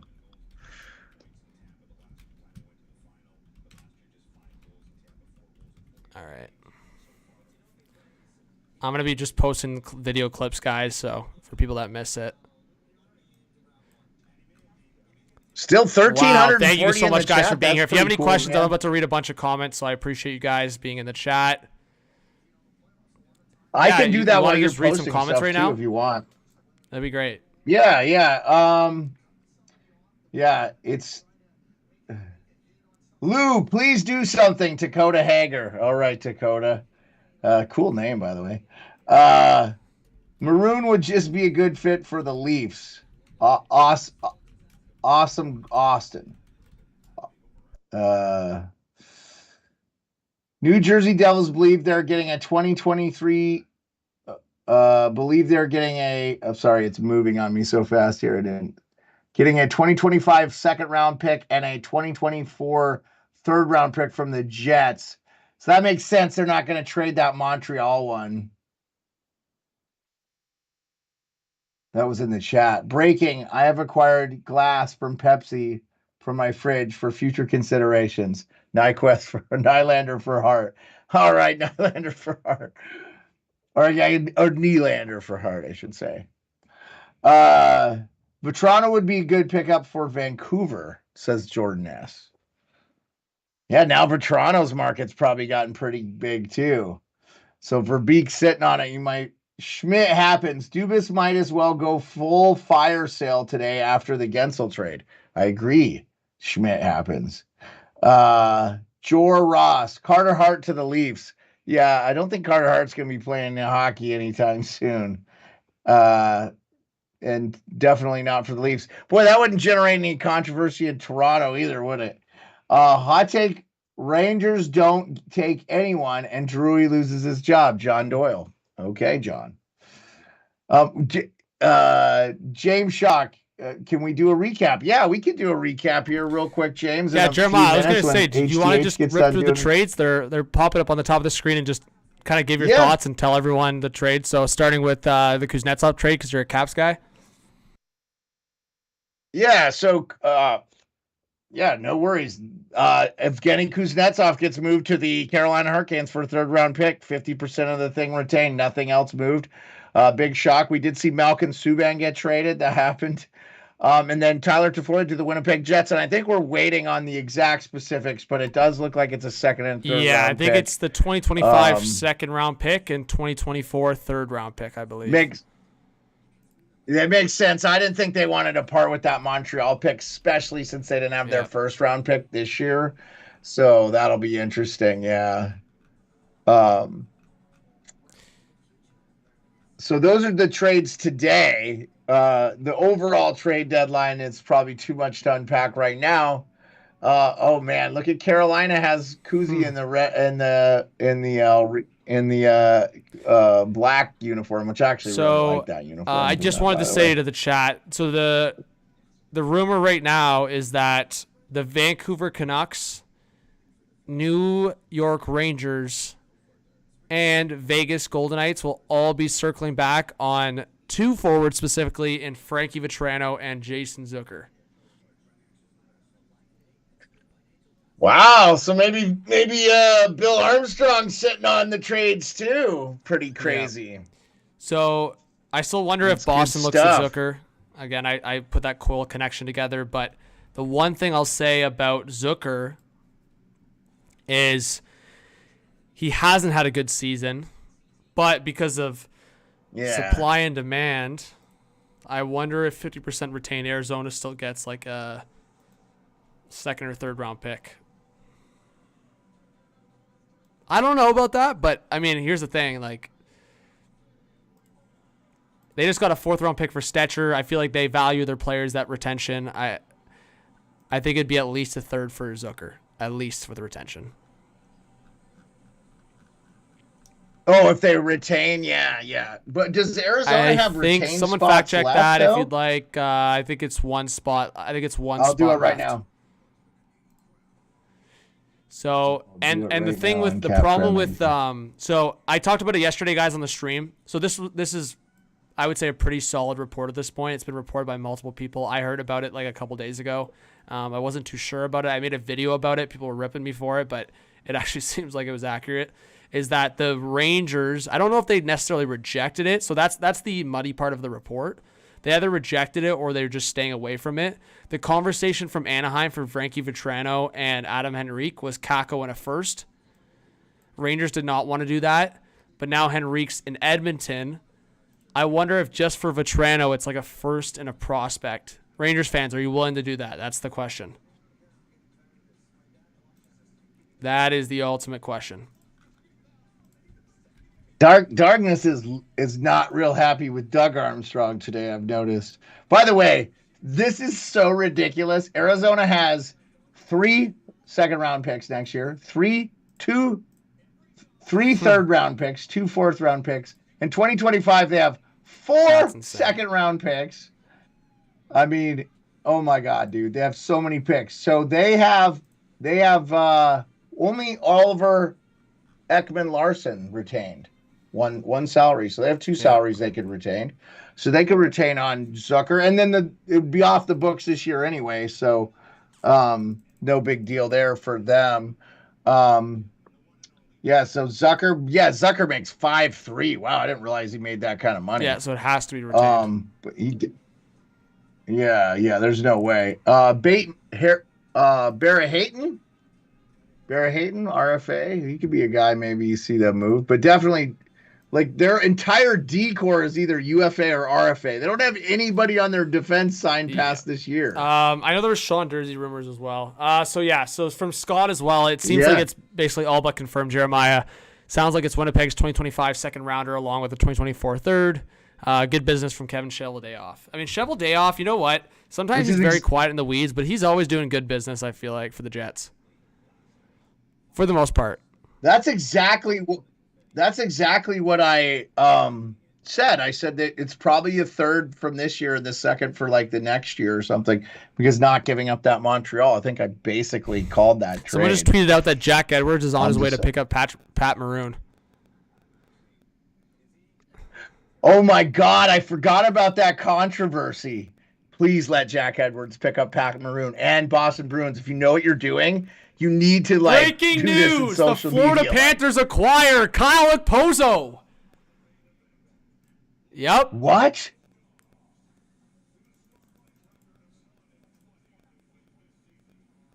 Who's reporting that? No one knew it. So Freeman's tweeting it out now, but the Sabres so Freeman better give the Sabres. The Sabres just traded their captain. To the Florida Panthers. What a nice grab. We have acquired defenseman Callie Shalin, I think, maybe. Shalin, Sjalin, my apologies. And conditional 7th-round pick from Florida in exchange for Kyle Okposo. They got to be retaining on the Okposo, I would think so, yes. I would think so. Florida money. Gets a good leader, good 4th liner. Oh, God, yeah, I love Okposo. This is Stanley Cup run for him here, baby. Gonna win it. We'll see. We'll see about winning that. It this year. But thank you so much, guys, for being here. We're 10 subscribers away from 51.1, so I really appreciate the support. And, I mean, of course, that's crazy, man. That's crazy. The Jack Edwards, Pat Maroon. I didn't even think about the controversy. Out of nowhere, huh? How many years does he have left? He's a How many years does he have left? I didn't even think about the Jack Edwards, Pat Maroon controversy. Okay. That's crazy. And the 7th turns into a 5th round pick if Florida wins the Cup.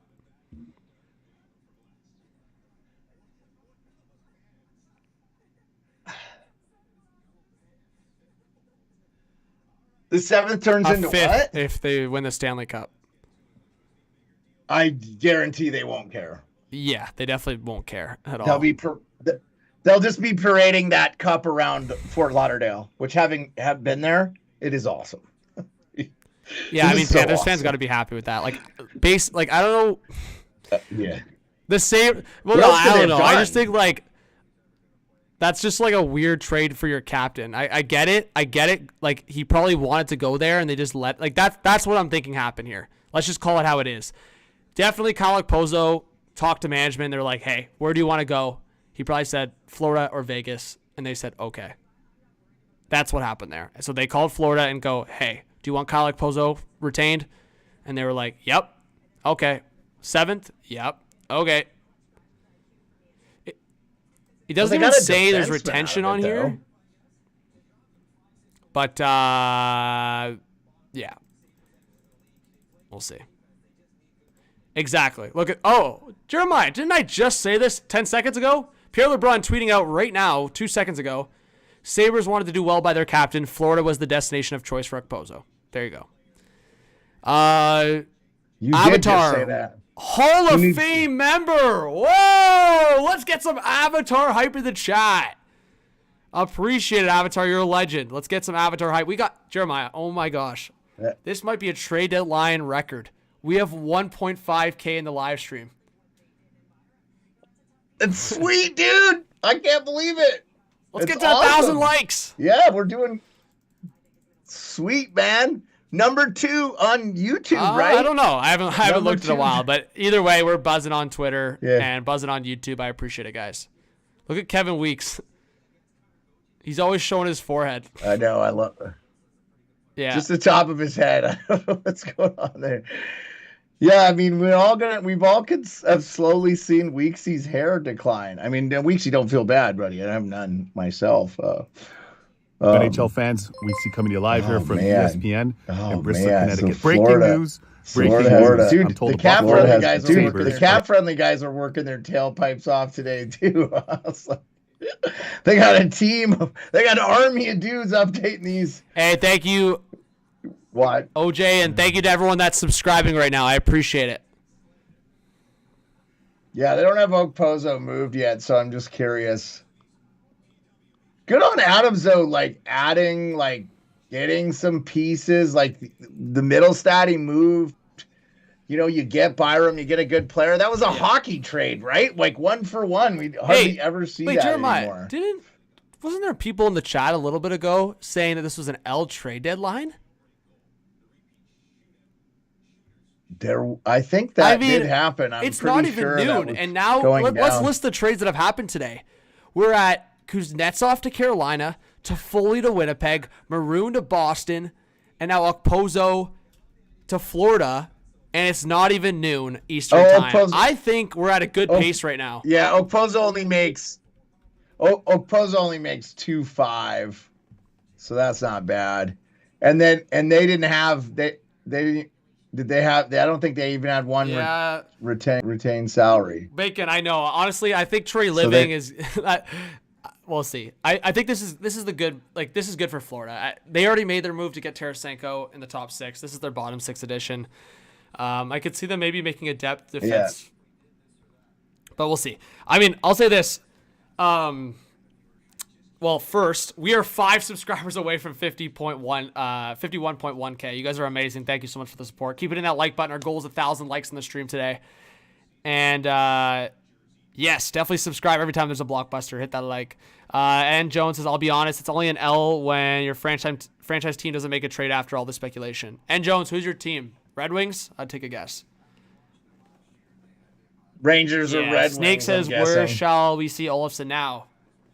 I've heard Vancouver for Olofsson. Now that they've missed out on Toffoli and Gensel, I think that's like the very downgrade edition. But Yeah, but he makes 4.75, bro. Yeah. Like, and I don't think you have to give up much Another to get trade. him. And he's great on the power play too, but boy, he's kind of fell off. I'll let you make this prediction. Like huge trade between Colorado and Anaheim. Ducks acquire Ben Myers from Colorado. Jeremiah's for a got the stream open. Draft pick. I don't know who Ben Myers is. He's a fourth liner depth guy. Yeah. DeAndre said they got Lindholm and Zadorov this year. Already, those are big. Yeah. Yeah, I don't really feel like Vancouver needs to do anything. I know Rutherford and them are trying to be super aggressive, but I feel like they've added what they need to add. They just need to figure out where to get Lindholm in that lineup that makes the most sense, and I think they're okay. Yeah. A mid-round pick is crazy that Anaheim's get. Like Ben Myers, he played some college hockey, was playing fourth line minutes for Colorado last year. This year, not so much. So.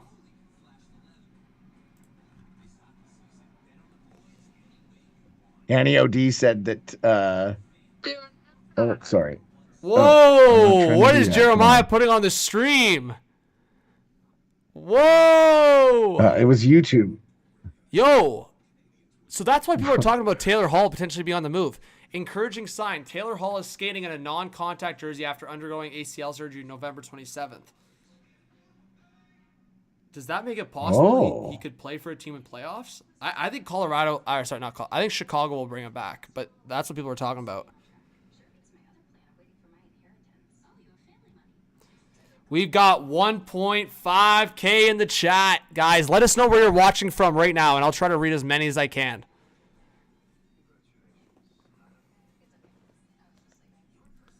Comment where you're watching from in the chat, and tell new subscribers I'll try to read where you're watching from. Colorado, New York. No, you're good. Oh, sorry. Let's see. Brandon from Hamilton. Whoa, this is moving fast. Yeah. It's going Boris so from fast. Pittsburgh. Savannah represent Fort Wayne. Barrie, Norway. Mitchie from Czech. Brett from PA. Newfoundland. David from New York City. Finland Sweden. from Tom. Richard from Florida. Connor from Toronto. Javiera from Spain. Nick from Maine. Oh my gosh, this is moving fast. Milich from Ottawa. Nick Smith. Jordan from Calgary. Paul from Colombia. John from Jamaica. Dangles from Germany. Philadelphia. Jay from Long Island, Portugal. New York. Viva Portugal! Any British people in here? Newfoundland? River. Oh, yeah, right there. Manchester, England. Colin Jason Harris, saying go Manchester, Bulldogs. England. Appreciate you, Jason. Agent Shadow from Manitoba. Bull from upstate New York. Beard from Alaska. Rob from Uruguay. Rico, you're from Barrie. Why are you trying to say? Actually, Rico's from Thunder Bay. My bad, but he lives in there. Zachary from Sask. Lots of Newfies, man. St. Catharines. From Brighton. Lots of Newfies in the chat, too. John from Minneapolis, Andy from Israel. Minnesota. St. Louis, India. Hamilton, Work. Toronto Airport. Jersey. Delaware. Chile. Shout out New Andrew York, Bouchane Spokane. from Oakville. Travis is trying to bait us into saying something there, eh? Happy Valley Goose Bay. North Van. Is that a real place? Shane. Mickey Obed. Happy. Atlantis, attaboy. Oh, Sydney, Australia. Dave Yes, Hayter. Jeremy. D1. Oh, that's so cool. Montreal. Sean from Denver. Andy from Oh, Illinois. you know, Rico. Seth from West Virginia. Always forget, man. West by God, Virginia. West Virginia. Quebec. Raphael Harvey Pinard is in the chat from Quebec. That's awesome. Toro, I think Carolina's doing great. I think they're a top 3 winner for the deadline right now. Yeah. Yeah, I agree.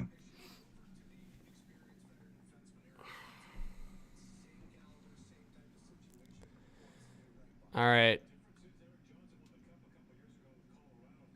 Oh my God. I'm so tired of people crying about Vegas's LTIR stuff. Just stop. Just stop, please. So here's the official trade. Acquired Ben Myers from the Avs for a 5th-round pick.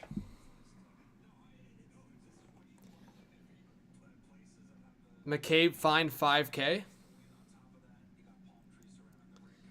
Chris W., what's going on? The trades are running above us on the top of the stream, but just to give a quick recap, Kuznetsov got traded to the Carolina Hurricanes for a 3rd-round pick, 50% retained. And more recently, Tyler Toffoli to the Winnipeg Jets for a 2nd and 3rd. And a couple minor trades, but depth trades that could benefit both teams. Kyle Pozo to the Florida Panthers and Patrick Maroon to the Boston Bruins. The Brat Pack. If Tyler Toffoli was in high demand and had a bidding war over him, and we ended up with a 2nd and a 3rd after winning the winning offer, what the hell were those losers losing offers? No, like it was probably most teams were probably offering a 2nd-round pick, as I was saying. No, I just he's like, what were the losing offers? A 5th-round pick and a scooped bagel. I don't know what a scooped bagel is, by the way. You'll have to tell me. Is that something they make in front of you or something? But know. What's going on, Crump? What's going on? Philippines, Smith from Pittsburgh, Pennsylvania. Hammer from Finland. Cody, St. John's, Newfoundland. Let's go. St. John's, home of Terry Ryan and Terry Ryan Sr. Oh, I love those guys. Met Terry Ryan Sr. He's awesome. If and only if it's a big if, the Pittsburgh Penguins trade Sidney Crosby, who would you want to see him team up with? Well, Mr. I Nate know McKinnon. who I'm voting for. No, Ovechkin. That's one of the choices. I'll take Ovechkin. But it's Sid and Nate is the number one. I mean, come on. Sid and McDavid? Nah. No. What about Sid and Austin? I mean, that's a dream right there. You wouldn't want Obviously, Sid in Toronto? I'm just being non-biased. That would be Update the trade board, brother. Mikey T Thank says he you. wants Who do I deserve a shout out to? Daniel. Big shout out to Daniel. Let's update the trade board, guys. So trade board, we got to do some swaps here. So I'm going to take out Toffoli, and I'm going to put in Pavel Buchnevich back on the board. We're manifesting it. Oh, yeah. Yes, let's go. And you could throw your boy Parayko on there, too. By the way, Colin Parayko where did he play his college hockey? Do you know? Enlighten us. Huh? Oh, he played for the University of Alaska Fairbanks. Yes. Only 8-hour drive away from I've me. seen a few guys roll through there. Yeah, they're really good. University of Alaska Fairbanks is really good. University of Alaska Anchorage here, they're not so much. Not so much. They're not good. Yeah, Scotty Gomez is from Alaska, but he didn't play college hockey. Yeah, so Zora's talking about here. Mason Appleton. Honestly, I feel like the Jets have another trade. Like I said, it doesn't make sense that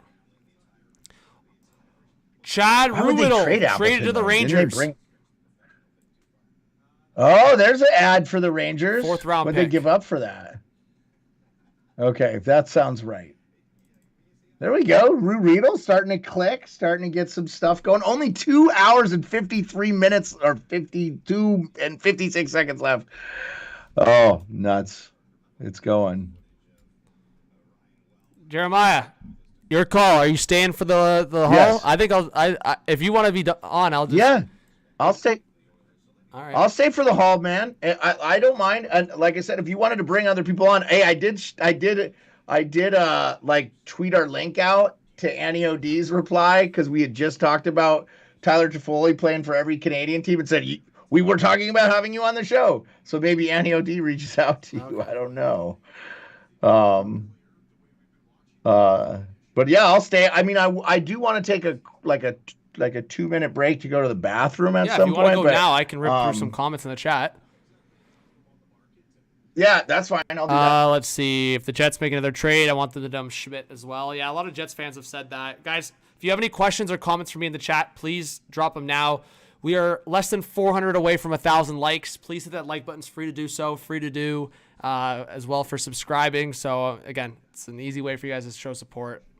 I'm on the grind here, just streaming, posting content. If you guys are hockey fans, that's pretty cool. A lot of people are watching worldwide here, so that's pretty cool.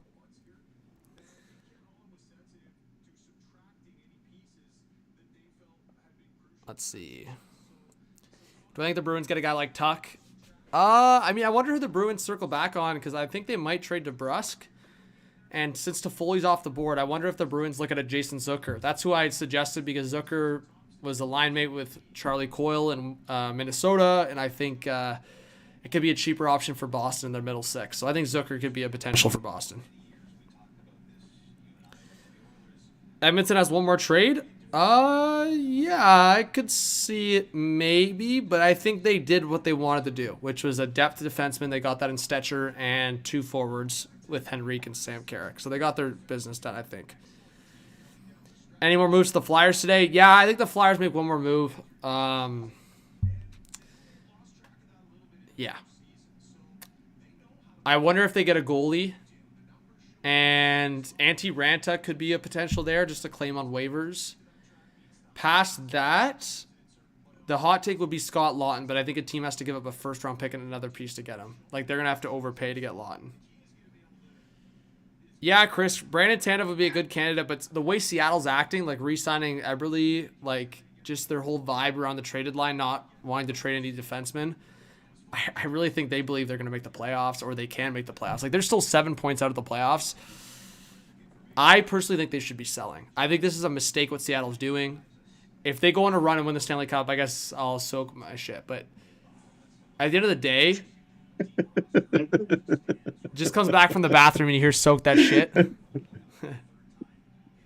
I'm just laughing because you were like, if they go on a run and win the Stanley Cup, I agree. They should probably try to move out some of their UFAs. Thomas Tatar, they have. That's a guy, Justin Schultz. Yeah, that's you know a guy what? I could see trade. those two guys moving, but yeah, they've been like resistant on trading any D-man, which has been interesting. What about Pierre-Edouard Bellemare too? Another guy, like, he's older. Like, trade him. You could get a pick. You probably don't need him for the remainder of the year anyway. But who are we to tell Hall of Famer Ron Francis what to do? Jeremiah, you cool to read some comments? Yeah. I can cover down for you for quick a minute snack here. in the washroom. All right, I'll be right back. Guys, ask some questions to Jeremiah. Give him some hard-hitting questions. Nothing controversial. It helps if you go at the Sports Beard. I will definitely read every one of those unless they're like a joke. I want to read this Snake Sports Talk Show. The Snake Sports Talk Show. Hot Take Hockey. Stop moving. What does Edmonton need to do in order for them to keep up with top teams in the conference right now? Okay, Snake Sports Talk Show. I think Edmonton's pretty limited in their cap space and what they can do. So I like the moves they made. They added Henrique and Carrick. I'm sure they'd probably want to add a defenseman. But again, you just have to have the space. So it'd be interesting. A guy like Justin Schultz actually be an interesting one, where maybe they give up a decent amount and they could retain like half or something. I still think it'd be tough for them to make that work, but that would be an interesting one. Like, he's already played there. And he's good on the power play and stuff like that. So the second unit, I guess, I don't know. My beard routine, John, I just wash it every day. That's it. When I take a shower, that's my beard routine. Just wash it. I don't do anything. I brush it out, but I rarely hot comb it or anything like that. Beard oil from time to time, but only in the winter, usually when it's really dry up here.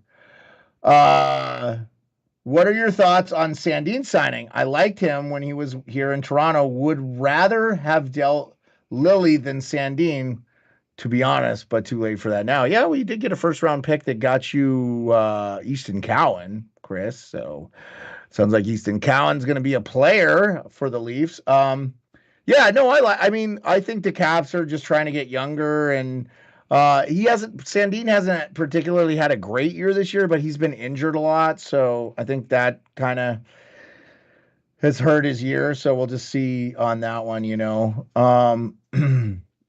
Wait and see. Yeah, you know, I'm going to show your comment, Fazilla Moose. I just think the Leafs are limited like a lot of other teams with their cap space. So that's why you're not seeing a lot of stuff. You got to get other teams involved. And so hopefully we start seeing some of that with 2:45 left. Joshua Leclaire, Pat Maroon to Boston, adding some muscle. Yep, that's what they're maybe trying to do there. What do you think? So if you hold on here. Maximus Decimus, what do you think will not win the cup? You least want to play against in the playoff round? Oh, yeah, I don't know who will not win the cup. I think, yeah, I mean, I like Florida right now. I think Florida would be the team I would least want to play against. Oh, the Professor Alex Ruan, $10. Hello, friends. Long time no see. I hope everyone is doing well. Alex Ruan, I was just thinking about you the other day, and I'm glad that you're doing good, man. Good to see you. I'm sure you're hopefully doing well here. The Nylander for Hart, or Nylander for Hart. I love Sandin, but the trade was right. Sandin would have been our 7th for the playoffs. Yeah, you got Easton Cowan, so this is good. Justin Langlaw, Doc, Monahan, Newhook, Slafowski. I don't know what you're saying there, Emmerich. Crosby to Montreal in the offseason? No, I don't think so, Mark. I think probably if Crosby does get traded, I think he goes to a contender. Not that Montreal's not a contender or would be a contender with him on there, but probably no. Unless he grew up, you know, I think he grew up a Habs fan, so he could have wanted something. Oh, Frank Saravelli has the Maroon specifics, if you guys care. It's Maroon is 2 to 3 weeks returning from back surgery. The Boston gets Pat Maroon, and Minnesota gets a conditional 6th-round pick. I'm assuming that pick is null and void if Maroon doesn't play for him or something, and then they just took him off their hands. So sure they're hoping for sure that happens. So yeah, we'll see. It's going to be really interesting to see. And that Chad Riedel was a 4th-round draft pick for Riedel, just to recap.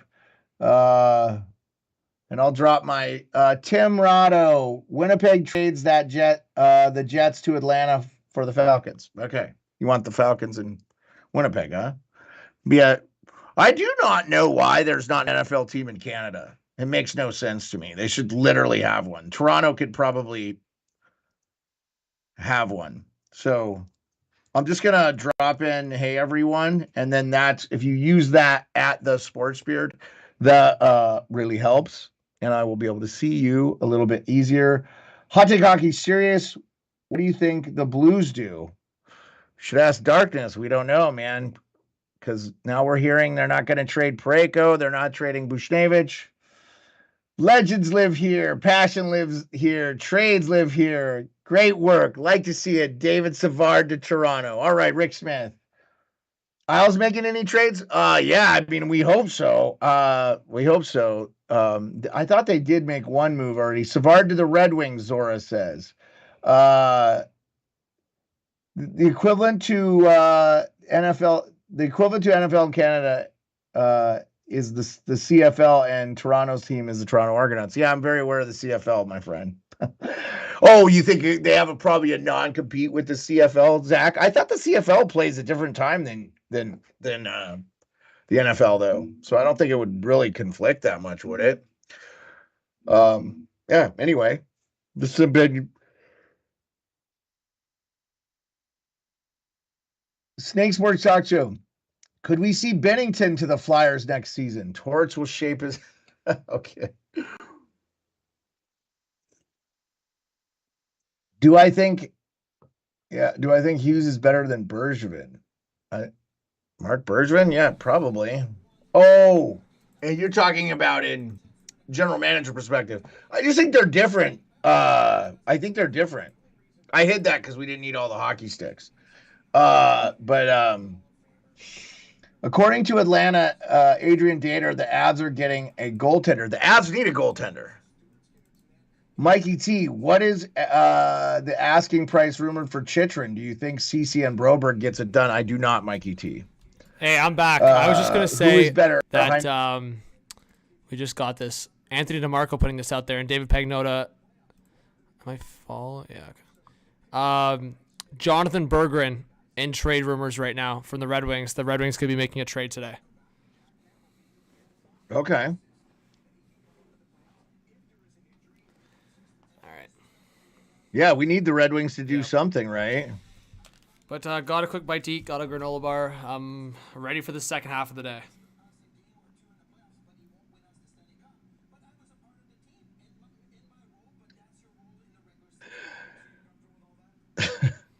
I'm laughing because did you see the NHL official that had like a shrimp in the penalty box? And he's like, "What am I supposed to do with this?" Oh my God, that was sorry to interrupt. I was just gonna say that was Brian Boyle that tweeted that out, saying Jack Edwards is gonna pick up Pat Maroon from the Logan Airport. Nice, Brian Boyle. His boys back. Brian Boyle, former NHL player. No, BMF. These are not polarized lenses. They're just like screen lenses. Like, because I look at screens all day, I try to wear these glasses. That was as a much crazy as possible. glitch, right when you took the glasses off. Who saw that Jeremiah glitch on stream? That was unreal. What was the glitch? No, I think it was just a coincidence when you took off the glasses. It literally looked like you were in the Matrix for a second. Okay. Yeah. That was wild.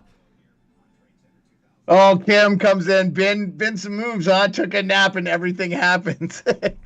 Well, that's why you got to stay up, Kim. She's on that nurse schedule. I know, man. She's such a hero, man. Like our first line people, they work so hard. They work these crazy schedules. She's awesome, man. Jeremiah, I have a question for you. Are there a lot of apologies handed out to Kyle Dubas if he gets Gensel back in the summer? Oh, I mean, I don't think what he got back was terrible. I mean, it wasn't great, but it wasn't like this horrendous fleecing that I think other people think it is, to be honest. You know what it wasn't? It wasn't nothing. And that's a whole lot better than he got for Zach Hyman. That's a whole lot better than the Islanders got for John Tavares. That I just don't understand. Like, you don't have as much leverage, I think, as people think. It's a UFA. Like, if somebody really wants him, they're like, "Oh, just sign him in the offseason." Oh, I know. Like, he really wants to go there. Like, I don't hate. I mean, like Perlo. So, like, I listened to your video. Which, guys, check out John's video on the trade. The two guys you talked about, Perlo knew nothing about. The guy you were like, I don't know much about, he really liked. So it was like, I go, well, there's three guys, and they get an NHL player. You basically got four players for one.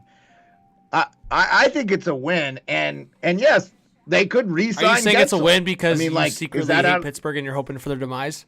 I'm not secretly hate Pittsburgh. You do hate Pittsburgh and you're secretly hoping for their demise?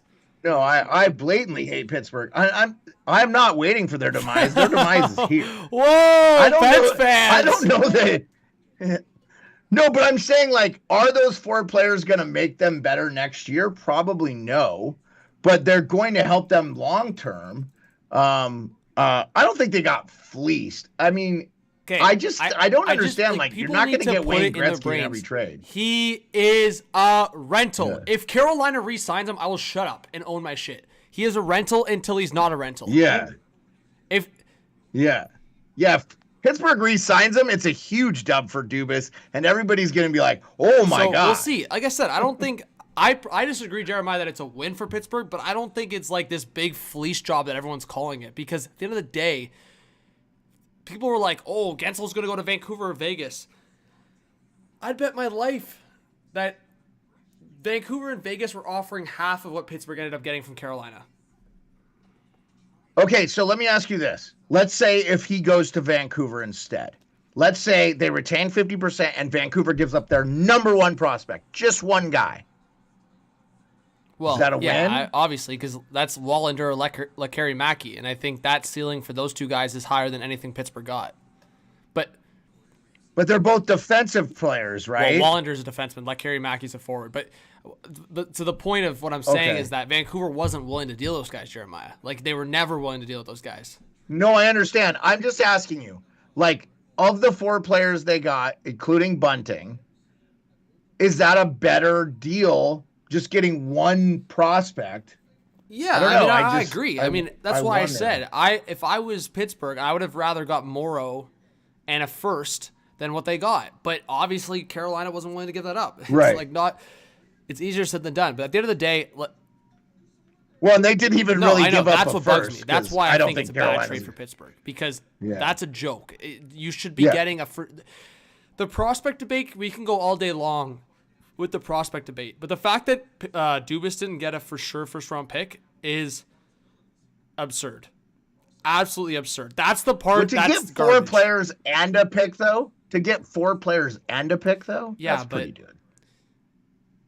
It should have been a first round pick. To me, that's a starting point. Like you start with a first round pick and then you go down the list with the trade. Like I think that's absurd. Yeah, I'm kind of a wait and see on these trade things. A lot of times, I think I definitely have jumped the gun on these before. I mean, maybe it's just me thinking, but also, I mean, do you have a little bit of Toronto Maple Leafs deep hate, as they would say on Pitch Perfect? My hate fuels it for Kyle Dubas, just because maybe he left. Just because he left the Leafs kind of in a bad situation I don't have hate there. I know a lot of other people do. Breaking news, Jason Zucker to Nashville. That's random. So I'll admit that. I would have never. They had the cap space for him. Let me see. I would have predicted at least 7 or 8 teams that Zucker could go to before Nashville.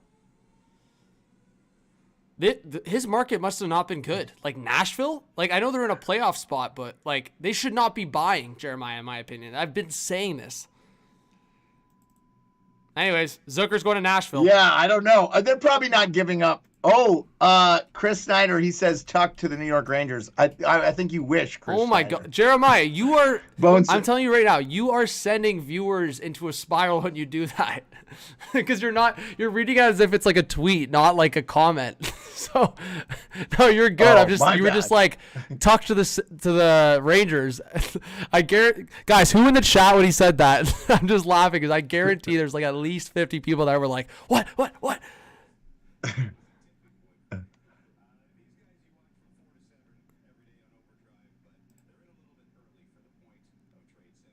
Dominic Sodine says, bro, what is Vancouver doing? No Toffoli, Zucker, Maroon.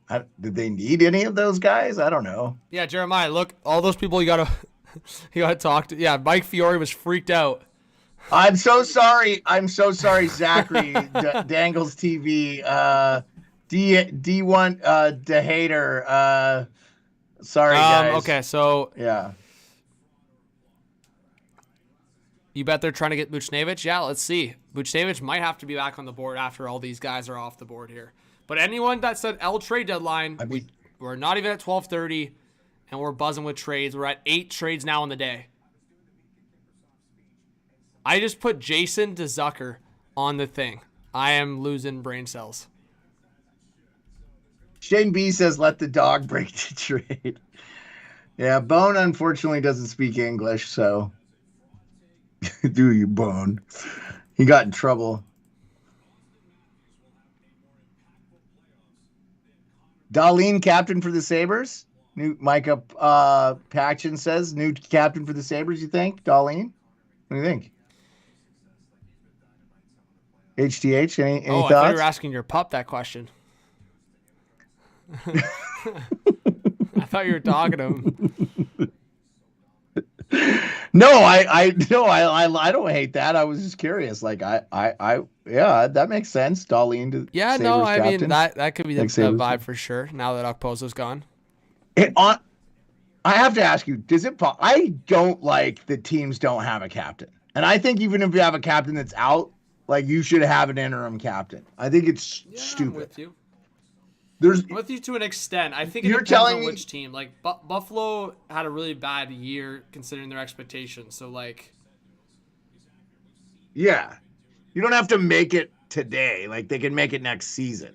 They just traded their captain. Like, too soon. What broke? What do you got? So there's 2 things that just came out.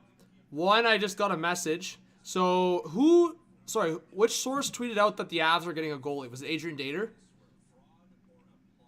Yeah. I just got a text. Look out for Kaapo Kähkönen in San Jose. That's a good That's not for pickup sure, but I them. just got a message. So look out for Kaapo Kähkönen. And Johnny Lazarus just tweeted this out. All signs are pointing towards Max Pacioretty or Riley Smith for the Rangers. My boy Johnny. Okay. Well, Max Pacioretty makes sense, and they won't have to give up much for him.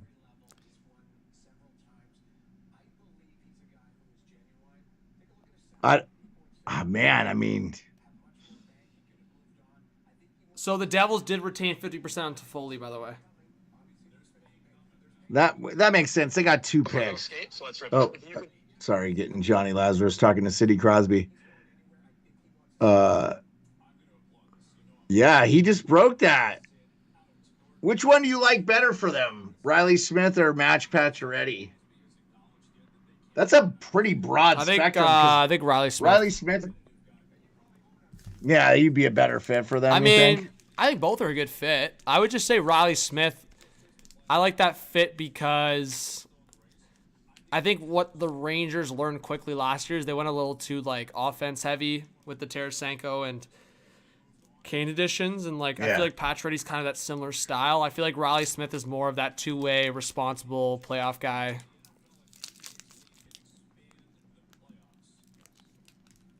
Yeah. No, and he performed well for Vegas. I remember him scoring some pretty key goals for them. Miss Offender said, I'm sure Memphis Sander. I think I said that right. Memphis Sander says, I hope Laine to the Habs. That's interesting. I haven't heard Laine's name mentioned at all either. You think they trade him? He's in the player assistance program right now, so I think any trade would wait till the offseason, but you never know.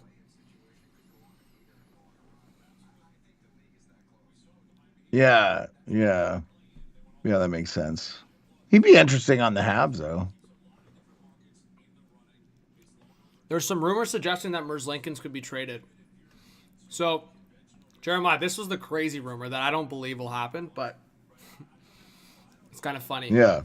There was a rumor that the Oilers and Blue Jackets would agree upon this, which I think in essence it's a dumb idea, but it's just more so about exchanging the players without having to pay as much dollars.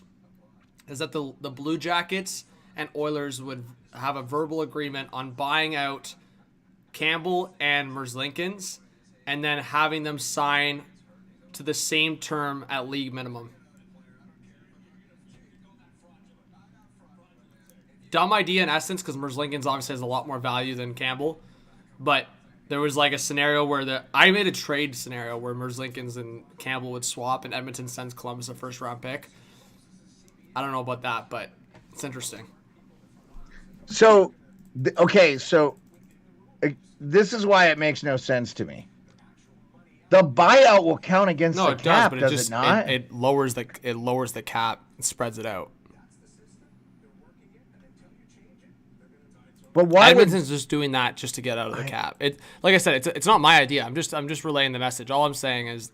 No, I'm saying, but why would Columbus buy out Merzlikins when they probably they've tried to trade him, man. I'm telling you, they've tried. I think they could trade Merzlikins for another bad contract, but they're apparently the report's been they've tried to trade Merzlikins straight out, and no team is touching that contract without Columbus taking a bad contract back or retaining. So Merzlikins for Campbell, why don't they just do that because trade? Edmonton would have to attach a first or second round pick to that at least. What do you mean why? Merzlikins has had decent numbers. Campbell's been in the AHL. Oh no, I see what you're saying. Okay, I see what you're saying. Yeah, no, I got you. That makes sense. Hey, there's one you can give Dubas credit on, right? He didn't re-sign Jack Campbell. He did that one good. So, no, I got you. I don't know. I don't know if it would have to be a first round pick, right, to take the Campbell contract if they're just trying to dump the salary because Columbus is a lot of cap space, don't they? Sure, but to take They that have Campbell $18 million. contract, They have $18 million in cap space. Columbus, I'm looking right now. They have but $18 the million Campbell right now. contract is like negative value to the extreme. It's one of the worst contracts in the league right now. Think about it. Colorado just gave up a first for Walker, so Philly would take Ryan Johansson. Merzlikins has 4 years left on his deal. That's a tough deal this year, 3 years, $5.4 million a year. Not crazy high number. 29 years Winnipeg's old. still going to add, and they're going to try to dump that Nate Schmidt contract. What? I thought Nate Schmidt was playing well for them. Definitely not. Okay. I mean, I watched a couple of games, didn't look good. Right. And Jets fans in the chat, give your honest review. They've been ripping Schmidt. I mean, he's definitely overperformed for an undrafted college his contract's player. Rough. It's over $5 million. Corey saying Edmonton taking Setcher is embarrassing. Yeah, interesting. Mikey, why would Edmonton do that? Both Oilers goalies are better. Why would Edmonton do that? To get out of the Campbell contract? What do you mean? Why would Edmonton do that?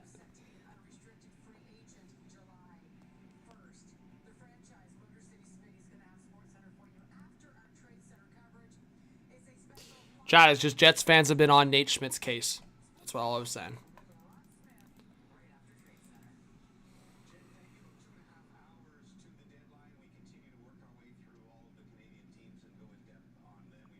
What was the Colorado goalie rumor? Just that they're going to trade for a goalie today. And the rumor I got, not from Adrian Dater, I got from someone else, is that Kaapo Kähkönen is the guy to look out for in San Jose.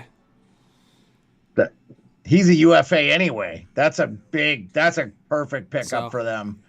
They could retain. Can they retain? Does San Jose have retain I think they have one slot left. They've used their other two slots on Carlson and Brent Burns. Yeah, so I'll say the thing with that too, though, is it doesn't screw him for next year because he'll be off the books after the season's over. Yep. Yeah. So I was just gonna look at Nate Schmidt makes $5.9 million for this year and next. He's 32. He has a movement no trade clause. So good luck getting rid of that Nate Schmidt deal. He has a modified no trade clause. Oh, modified. Okay, modified no trade clause. Yeah, I think it's a that's 10-team no trade list. I like I said, whenever I say these things, it's just off the top of my head, guys. I don't have the information in front of me, but let me look it up. Nate Schmidt. Jeez, man. I'm sure they Jeremiah, sometimes it reminds me that I've spent so much time looking at player profiles that the fact that I knew that he has a 10-team no trade list. Yep. Oh, I get it, buddy. I don't even know. I think that's. I get it. My free time from 1 a.m. to 2 a.m. Jeremiah.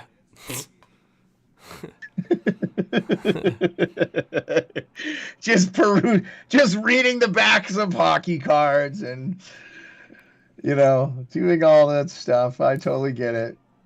Free time says Canucks don't really have to worry. They can beat the Oilers, the Avs, and the Knights. I think they have to worry about those three teams. Jeremiah, would you agree with that statement? The Canucks don't have to worry about the Oilers, Avs, or Knights? I think the Canucks can beat the Oilers, but I don't know about the other teams.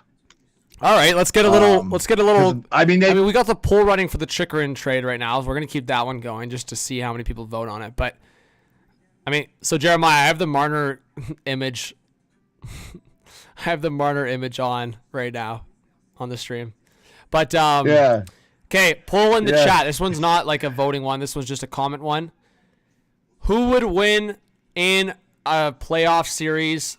Oilers or Canucks? Let's see what the chat has to say as it stands right now. Yeah. I mean, also, I wanted to give a shout out to Alex and Rick. I know I was off the stream when those donos happened, but I really appreciate it. I know Rick wants David Savard to Toronto. We'll see what happens. Yeah, that's an interesting one. How do you feel about that? David Savard or Oilers Canucks? No, David Savard. That would be a great fit, but Habs are going to try to milk the Leafs for everything they've got. So I'm good. Yeah. 3 first-round picks, Toronto. Man, this is yeah, split. I get it. Are you seeing this it. in the chat? I don't even know. Yeah, I like the Canucks, man. The Canucks have been the best team in the West this year. You can't sleep on them, and they beat the crap out of the Oilers when they played them all 3 times this year. So I don't think I've ever seen a more split poll in the chat before. Here's why I say the Canucks over the Oilers. Do they match up offensively? I think so. Do they match up defensively? I would say the Canucks have equal or better defense. Do they match up goaltending?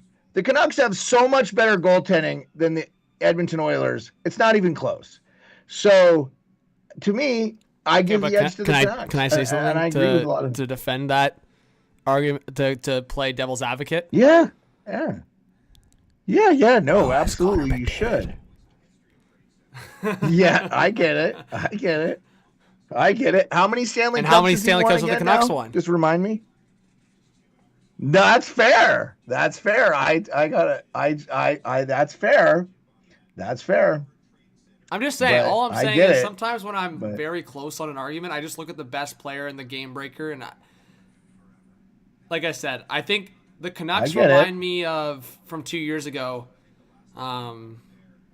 It's just like it gives me similar. Florida? No. I was just gonna say in terms of the Canucks, not the Canucks, the Oilers Kings matchup. Everyone was kind of saying that. I was like, okay, can the Kings match up offensively against the Oilers? Yes. Can the Kings match up defensively against the Oilers? Yeah, their defense is better. Can the Kings match up in goaltending with the Oilers? Yeah, the Kings' goaltending is much better. But then Connor McDavid scores the game winner in Game 7, and they go to the next round. So it's just like, that's what I look at sometimes. It's just not necessarily those little edges and positional, but like, if it's close enough to make the argument, who's the star that's going to... But I see what you're saying. I mean, the goaltending is... I don't think it's close, though. And I think that... So I agree with you in the sense of on paper, but I think that makes it all the more reason that Stuart Skinner is going to be the X factor in that series. Because if Stuart Skinner performs, I think Edmonton wins. If he doesn't perform, Vancouver wins.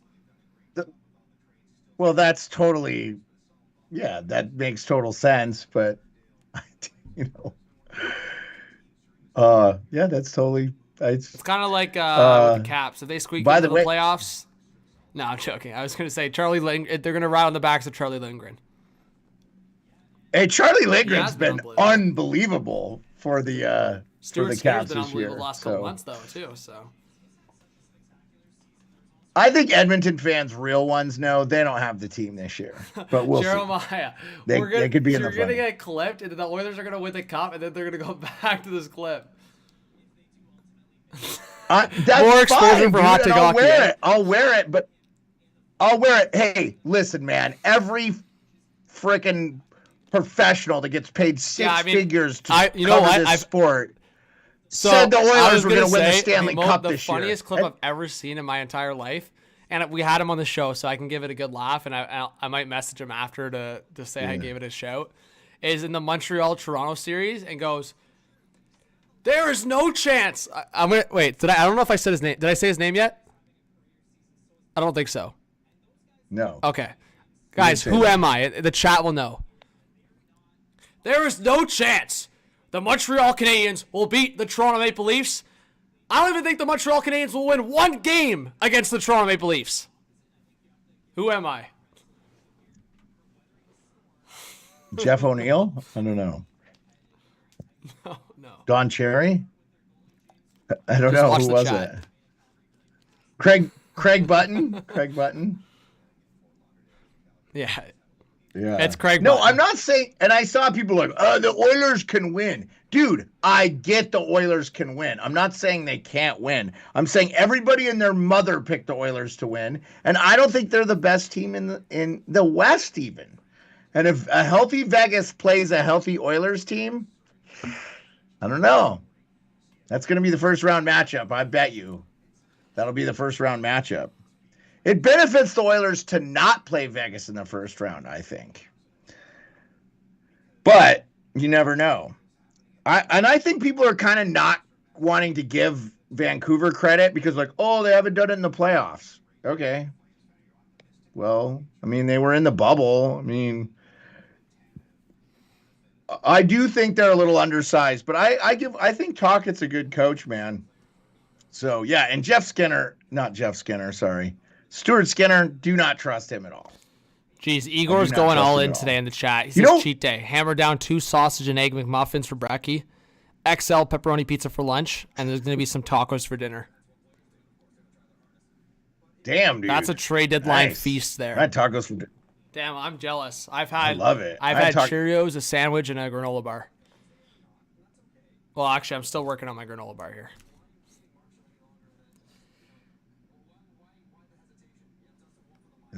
Have you seen any other breaking? Yeah, I'm not going to eat till 10 p.m. here, which is 2 p.m. your time. The wife is going to bring me in my shake. Because I try to... 10 a.m.? Huh? Yeah, sorry, you're saying 10 p.m. I was about to be worried about for your health. Well, I mean, I could be fasting. Dude, I could probably not eat for a month and be fine. I'm fat enough. Just, Steph's had breakfast 3 times today. Dude, there's a lot of cross sports news about a former quarterback that used to play for your team and a team I root for. Yeah, he apparently met with the New York Giants today. I think he'll end up with the Giants or Steelers. Oh. Dude, this McDavid, I don't know if it's a Chinese New Year one. I just retweeted at Oilers Foundation online auction. That is a really cool jersey. Sick. I'll DM it so you can put it up on the screen. I'm not on my Hot Take Hockey Twitter. Why didn't it yeah. just go? Oh, you had the Twitter feed up. Is it your John Viveiros one? Or? If people want to tweet at my burner, if you guys know my burner, then you're a beauty. That means you're an OG or you're just a beauty if you find my burner. I think I remember it, but you've told me before. It's not. Anyway, I just wanted you to see the jersey. So very cool. And they show McDavid's and it's autographed. So it's already worth like $3,000 right there. Right. So. We've got an update.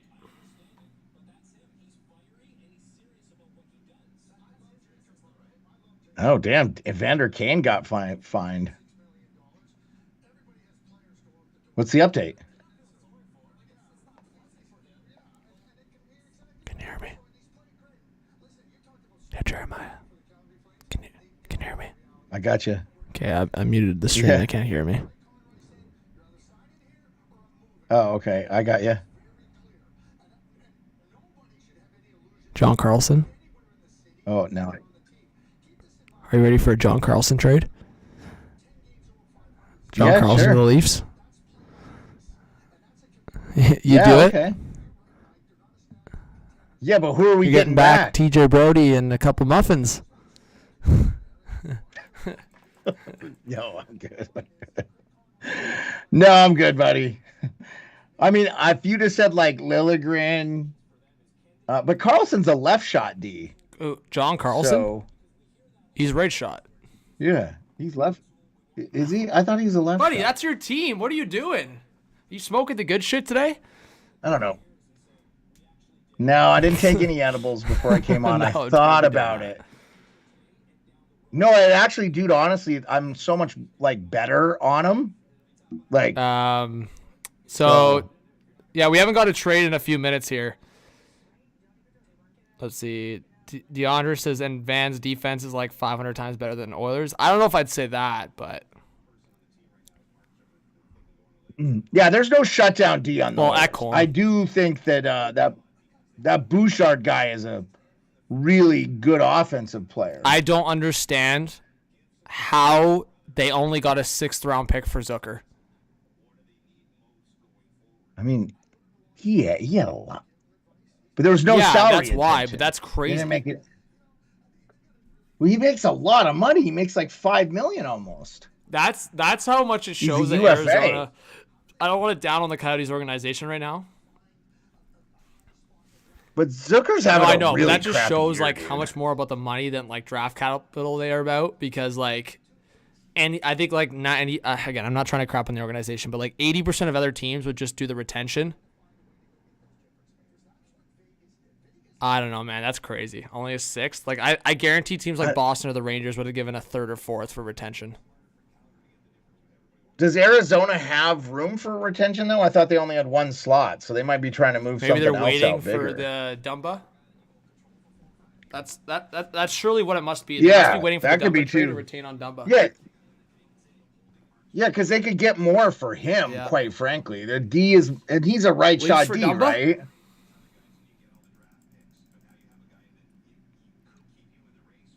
No, I said Liljegren I didn't say Leafs. I said Liljegren and Camp for Liljegren, Camp, and a third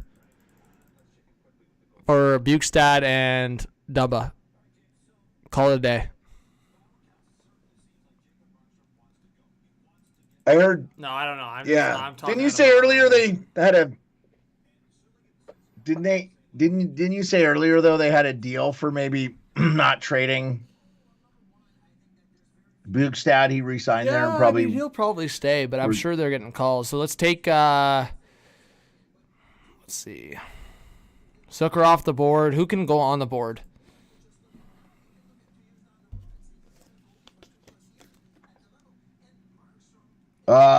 Do you have Nick Dowd on the board? I think so. You do. What about Max Pacioretty? You have Pacioretty on the board? You do. What about Nick Aube-Kubel? The Capitals might trade him. I don't think so. Maybe. He could be on a draft move. He's a UFA. I'll put Capital UFA, so that's a good one. Yeah, if you're hearing that rumor. I mean, Chris McFarland, I'll tell you, man, like everybody and their mother is sleeping on the Avalanche. If they make it through the first round, they are sleeping on the Avalanche now. I don't think so anymore. Like I think before. I think they were beforehand. I think now if you are, you're an idiot. I really think that they are probably the best team in the NHL on the Western. Really? New one? Look at this blockbuster. Chris Drury's cooking, guys. Let's get Drury cooking in the chat. Rangers blockbuster.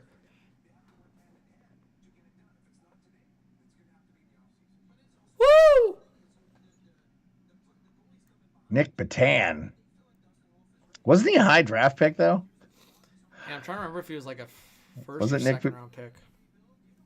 Let him cook. I love all the teams breaking it, and then like Friedman and those guys just like retweet it. They're like, the teams are like, yeah, we don't really need you. You're like, we'll just retweet this ourselves.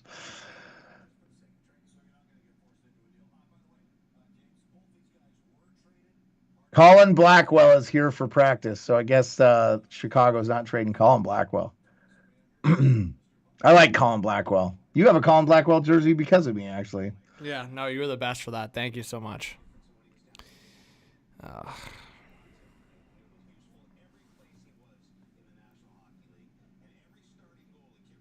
Okay. I'm trying to get this. Yeah, the Rangers broke that trade. Chris Johnson as well. The Seattle Kraken have recalled defenseman Cale Fleury from the Coachella Valley Firebirds. What does that mean? Are they trading somebody on their defensive line like Justin Schultz? Like they're moving Justin Schultz, right? Like you got to trade Justin Schultz. Right? Yeah, I mean, I think the Kraken should trade a couple guys, but clearly they're being odd about it. All right.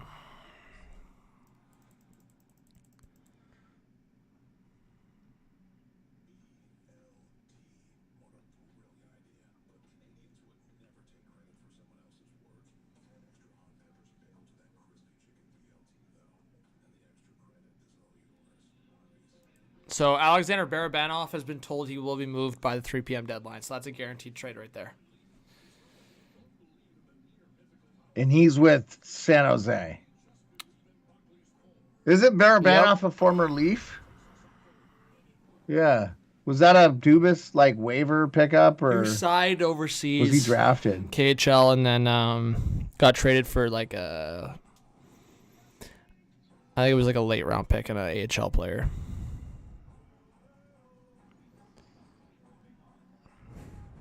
Yo, chat, can you hear me?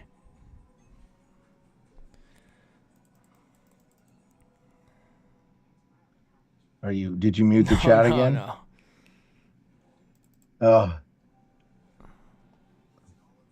Maximus Decimus says he likes bacon. That's important to know.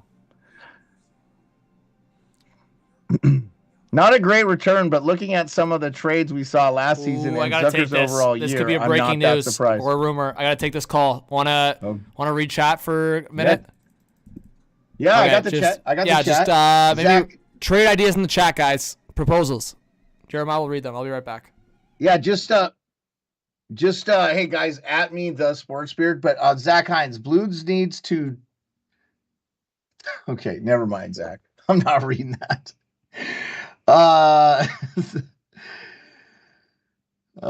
Vegas going to piss off the hockey gods. I don't think so. I think the hockey gods know that LTIR is a part of the game. There's 16 teams using LTIR to their advantage. Otherwise, we'd have a boring ass trade deadline.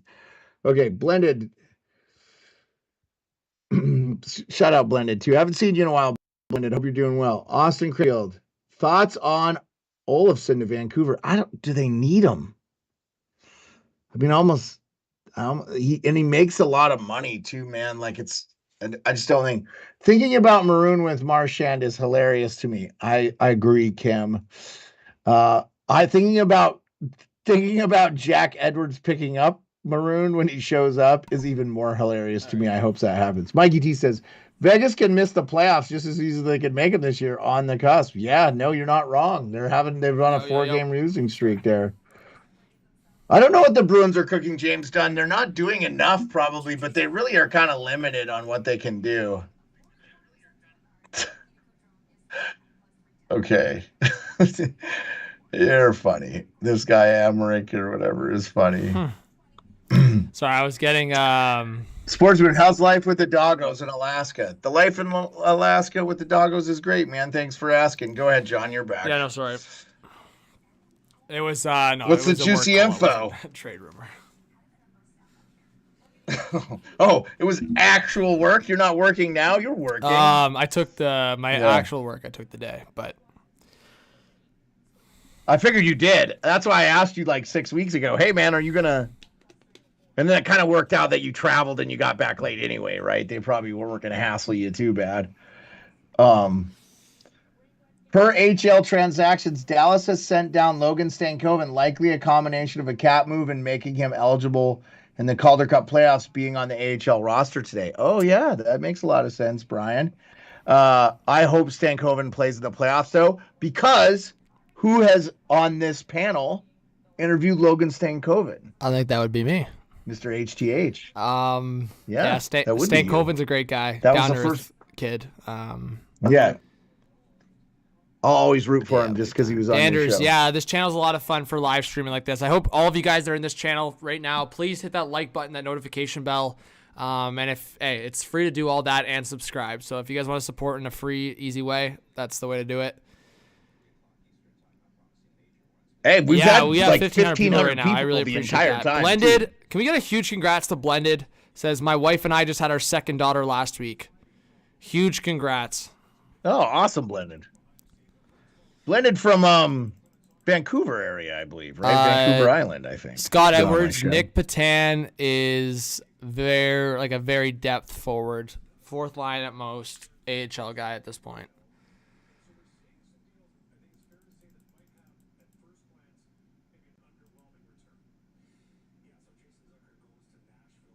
So that's good business for Nashville. That makes a lot of sense. I don't think they should be buying, but to get Zucker, the guy that hasn't performed in Arizona, I think in Nashville he will perform, and they only had to give up a 6th-round pick. That makes a lot of sense for Nashville. Oh yeah, yeah. Oh, there's another dono. Says, all right, my day job is starting. It was great to spend the morning with you two. Enjoy the rest of the countdown. Let's get some Scar hype in the chat. Thank you so much, and we're about 2 hours away from the deadline. Babe. Thank you so much, Scar. Let's get some hype in the chat. I really appreciate the dono. And Omar, subscribe to the channel. Let's go, Omar. Thank you so much. Hey, real quick, Anthony DeMarco, who covers the Flyers, somebody asked him if there's any Flyer news. He goes, I still believe they're looking to acquire a depth forward, but it has been quiet. Yeah. So that's interesting. Flyers are in the playoffs right now. I know they weren't looking to add, but do you think secretly the upper management there does not want to make the playoffs? Who? In Philly. I don't know about that. I mean, I think they wouldn't have hired Tortorella if they didn't want that. Like Tortorella always like gets the best out of his teams. Like Columbus had a couple of those years didn't really have business being in the playoff conversation, and then they still made it. Like I don't know. I think Tortorella. I didn't think the Flyers were good enough this year, but I also didn't think the Flyers were gonna have Couturier back. I think Couturier has been a huge X factor for them this year. So. Oh, I agree 100%. A healthy Sean Couturier, won a Selke. He's a great player. It's just the same thing I said about the Sharks. I said, watch out for the Sharks when they get Logan Couture back. Like, and they won like 2 or 3 in a row when they got him back. I think he's out injured again, but they call me Mr. Glass. Yeah, Justin, Torts is unhinged, but you love him. There you go. Oh, Torts is the best. How do you not like Torts? Max Jones on the Leafs. I'll tell you what, that would be a cheaper option from Anaheim. Wow, interesting. Well, it's 1:00. If Trey Living doesn't frickin' make a move, I'm gonna lose my mind. Well, where are you sitting with cap space right now? I don't like. You guys have to. Well, they could get a guy out, for like you? $2 billion, so like $4 million, retain 50%. There's a lot of options like that out there. Okay. So who's that guy? What about Max Pacioretty to Toronto? You don't have to retain anything, and you probably don't have to give up. That's an much. option. Big Eric body Johnson forward or that Dumba, can pass and retain score. would be an option on the right side. To me, I would rather have Pacioretty than either of those two. Do the Leafs need a forward? Or do they need a right shot defenseman? Okay, fair. That's the only reason I'll say. I mean, Pacioretty to the Leafs would be. I would rather have Eric Johnson over Dumba. By the way, the only reason I said that is because Eric Johnson's kind of had a brutal year. I know, but he's like everybody in Buffalo has too. Like, so is Dumba, hasn't he not? I don't know, James Dunn, who Sweeney will go after. I just think that Boston's kind of in a rock and a hard place too. I think Boston, when they move Linus Ullmark in the summer, are probably going to be able to add some stuff. And then they're going to have a lot more cap space because they ate a bunch of crap with like bonuses they had to pay Bergeron and stuff. So that's why Boston's kind of in cap hell this year. I actually think they've been really crazy. So everybody's doing a show, man. We're beating a very prominent show right now that's got numbers, I'll just say. Rhymes with lit and cheekless.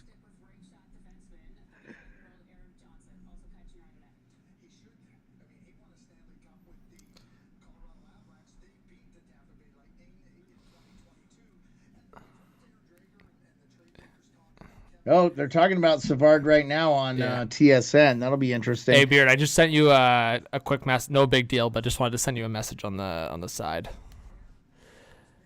I just sent you a text. DM or what? What and what? Thank you. But yeah, this is the official Toffoli return. I'll put that on the screen. Yeah. Oh yeah, I apologize. Clem Costin.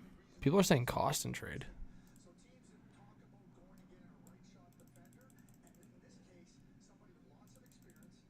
Yeah, I actually thought that was a huge loss for Edmonton, and he's, I like him as a player. Isn't he in Detroit? Red Wings acquire defenseman Shimmick and a 7th-round pick in exchange for Costin. Bro, that was such a brutal trade from Steve Yzerman with Edmonton. Now they have to. So the reason why they're doing this, I would imagine, is because the cap hit. But I don't understand. I thought Shimmick was like $2 million of a cap hit, and Costin's like 2.5. What was the trade? Shimmick and a 7th-round pick in exchange for Costin. No, I'm sorry. What was the trade that Yzerman made with Edmonton that you thought was bad? Who did they move out? So they traded what was it again? No, because they bought him. I thought they bought him out, maybe. No, so they bought out Yamamoto. Sorry, I'm thinking of what the rumored trade was. They ended up so what they did was they traded. Pretty sure Edmonton traded Yamamoto for Kostin. I actually forget how that went now. Oh, no. Sorry. I'm crossing it up. They traded Kostin with Yamamoto to Detroit to dump the Yamamoto contract. Then Detroit bought out Yamamoto and Seattle signed him. That's how it happened. So what I'm saying is they bought out Yamamoto because of the value they got from Kostin. Oh, yeah. That's why. But the buyout on Yamamoto, by the way, not bad. Oh, okay. It's $433,000 this year and $500,000 next year. It's very small. But that's weird. Like they were high. Detroit's on still Kostin, paying. It just hasn't worked out. Detroit's still paying Justin Abdelkader, by the way, in a buyout. So he had like serious injury stuff, though. I think. So Kostin could be an interesting piece in San Jose if it works out. I don't know. He's kind of been up and down. John, thank you so much for subscribing.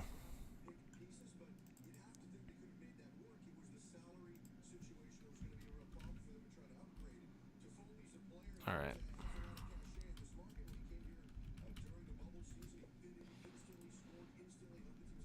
Mark D699 has a little comment for you. He says, Pat Maroon, big game changer, Bruins. Charlie Coyle, Zaka, Geeky as top 3 centers, WTF. Still beating the Leafs is nothing, though. But that is, yeah, I don't know. The Boston's weird this year, man. It's an interesting one to see how well they're doing. So do we cross names off the list there? Did anybody get traded? Updating? I don't think anyone on our trade board. Up top, I've updated the trade. So just to summarize to everyone in the chat, in case you missed it, major trades at least. I'm not going to list too many minor trades unless they're unless they played NHL games more recently. But it's like Jake Gensel last night to Carolina, Anthony Duclair last night to Tampa, Evgeny Kuznetsov to Carolina today, Tyler Toffoli to Winnipeg today, Pat Maroon to Boston, Kyle Okposo to Florida, Ben Myers to Anaheim, Chad Ruhwedel to Rangers, Jason Zucker to Nashville, Clem Kostin to San Jose. 2 hours to go.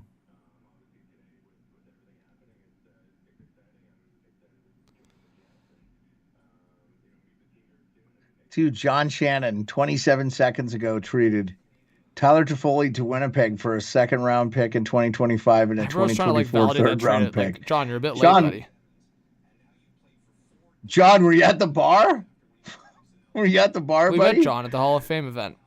Oh. I got a little piece of information.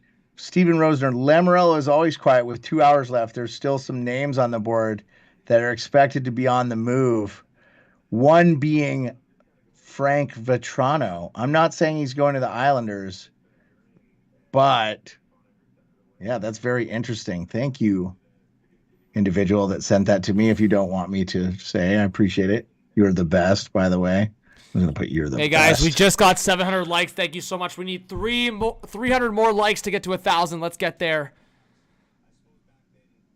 Oh, man, we've had over 1,000 in the chat for all day. Let's get it, guys. And we are 20 subscribers away from 51.2.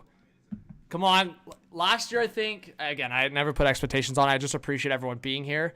Last year, we got over 500 subs, over 1,000 likes. Can we do it again? That's awesome. Let's get that. We should get at least that. So Cat Friendly saying, we've entered 8 trades so far today, many more to come. Jeremiah, for the viewers, what's your prediction on how many trades we'll have had by 3 p.m.? I'm going to predict... Actually, do you want to predict first for me? No, you go, man. Go. I'll say... That's basically in a 2-hour span. So I'll say it almost triples. I'll go 21 trades. Okay, I was gonna go over 20, but I think since you went 21, I'll go Okay. 20. Playing the safe bet, eh? I'll take the under. Feels like I'll take the right? under. Yeah, you know what? I have a bad feeling it could be the You'll under, take the but I'm under trying of to 20. manifest that we're gonna get over 20. Avatar, you're welcome for the Avalanche love. They're awesome. My good friend Darren Ogle was at the game against the Red Wings. He's an Avalanche season ticket holder, and he was there with his son. His son's last Avalanche game he'll be attending before he goes off to basic training. So he's joining the military. He's going to be a radar technician. I was just going to say, this is the summary for the Kostin trade that I was talking about. Detroit saving some cap. So Šimik has this last year on $2.25 million. San Jose's been stacked or like crowded on defense. Šimik's playing the AHL. Kostin has another year at $2 million. So what happens here is that Detroit gets the salary dump off the books for next season, and they save $900K this year because Šimik's playing the AHL. So most of his cap hit is buried. Okay, so okay, there you go. So they're making Stevie Y trying to make a move some at space. least. Yeah, I liked Kostin, man. I something about his game.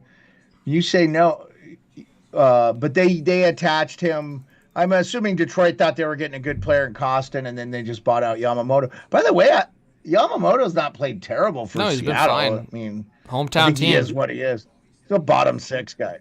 Yeah, bottom six. Well, he's from Spokane, but yeah. Yeah, but that's the closest possible. It's 3 hours away, is all I'm saying.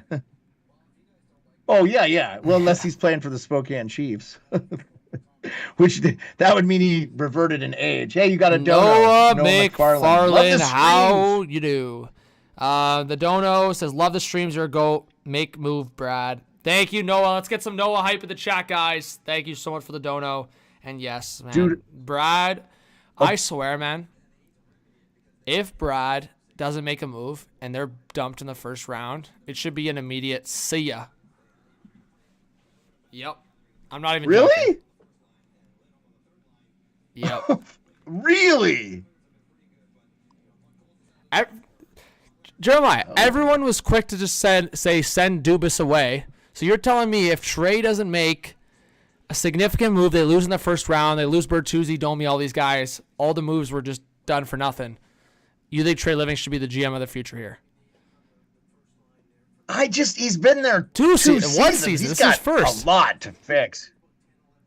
Even worse, yeah, okay, there you go. He's got a lot to fix. He's got a lot to fix, my friend. It feels like 2 years. I mean, I'll say this, I think a lot of people look at it as he's got to fix Dubas' mess. Sorry, I'll say this. I don't think it should just be Trey Living that goes if that happens. Yeah, I want to correct myself because someone made me check myself in the chat. Let me rephrase. If they don't make a move today and they get bumped in the first round, Shanahan and Trey Living should hold hands and walk out together. Well, then they got to replace the everyone coach goes. too.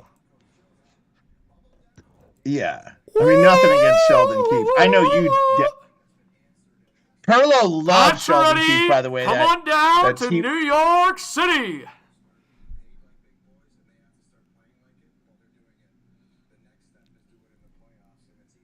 Yeah. What does that mean, Larry Brooks? That's the most... that's nothing. It says nothing. Real possibility. It's a real possibility I get traded to New York Rangers. It's a real possibility that Jacob Chychrun gets traded to the Toronto Maple Leafs. That would be cool. That'd be cool. I'd be down with that. I think Larry Brooks has said that about like five different players in the last 24 hours.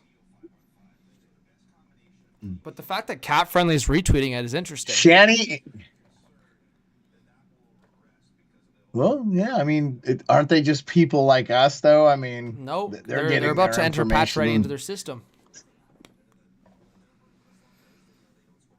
Oh, is that what you're saying? You think that's real? Oh, Noah, thank you so much for the 279. It says one more for fun. Much love. Thank you so much, Noah. You're the best, buddy. Sorry. If I had a mute button, I don't know how to mute on Skype. Wait. What happened? Oh, my dogs were barking. I don't know if you heard them, so. Okay, guys. I apologize. Comment in the chat who you think's been the biggest disappointment so far, team or GM. Oh, I'm going to type in there. I got mine. Super easy. Blended Family says, Johnny, I'm hearing Allmark. No way. Can you check this? I know this is non-hockey news, but baseball. Joey Votto has agreed to a non-roster invite with the Blue Jays. He is back. That's awesome, dude. And he's a Canadian. I hope he makes the team. I'm a big fan of him. That's pretty cool. I like that guy. He's 40. What's he going to do? He could do some good for them. And the guy is like, what, a 370 hitter? He's like a ridiculous hitter. That's pretty cool. So I like that. I like Joey Votto. That's awesome. And did you see his tweet where he was on a bench and he's like, I miss ball? Oh, man. So that's cool, man. See, the Jays are a good story this year. Yeah. And the Leafs will get bumped by Boston in the first round once again.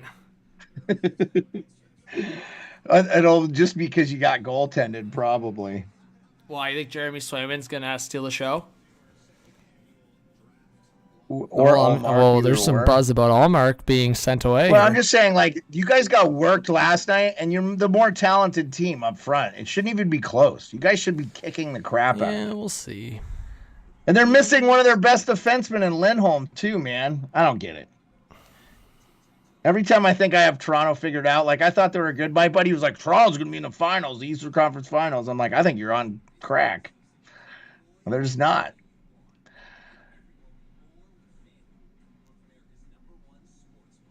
Ryan T. Schaff says, breaking news from the NHL player safety. Ottawa's Parker Kelly will have a hearing today for the illegal check to the head of Los Angeles, Andreas England. Oh, thanks, Brian. I did not see that. I'm on my phone, like Twitter. I don't know. Like,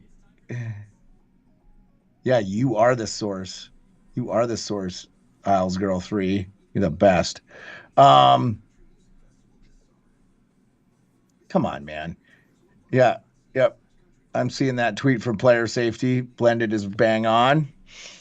I didn't see that. I didn't watch that game.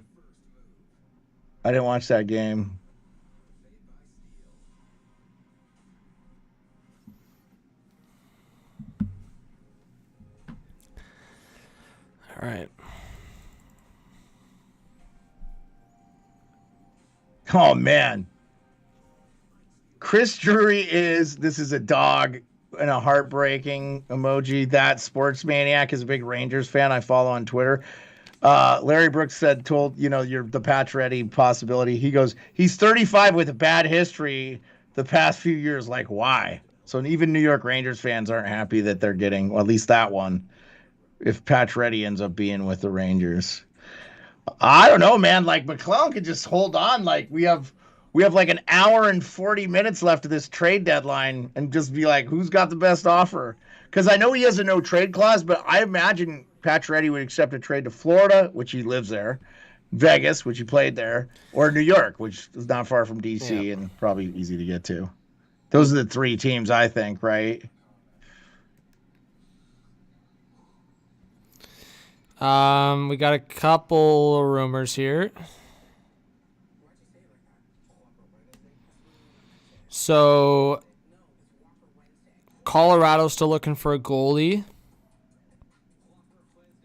Yeah. And Jake Gensel just had his media availability. Yeah, I saw the Zoom thing. Stephen Wino looked like he was interviewing him. So I'd check his Twitter details and see. Gensel said he's not 100% yet, so he won't be back right away, but yeah, guys, hit that subscribe button and that like button. More people in the chat mean more hype when big trades happen. So let us know if you're a new subscriber, and we'll give you a big shout out.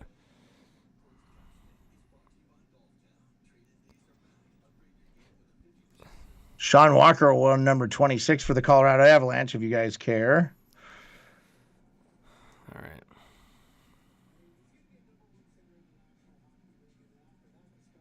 Yeah, Kane got a $2,500 fine from the game against Blue Jackets last night. I wonder what that's interesting. Hey, we're We're 28 subscribers away from 51.2. Let's go. Then we'll have gained 300 subscribers because we're buzzing. And now we're 200 likes away from 1,000, Jeremiah. That's pretty sweet.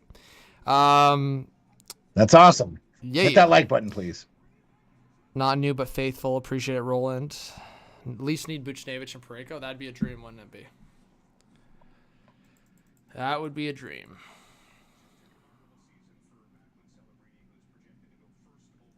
You could fit them in your cap under if they retained half, right? Fraser Minton in 2 first rounds, get it done? I mean, that's getting close, yeah. You think that is not enough for... Buchnevich, 50% retain and Parayko?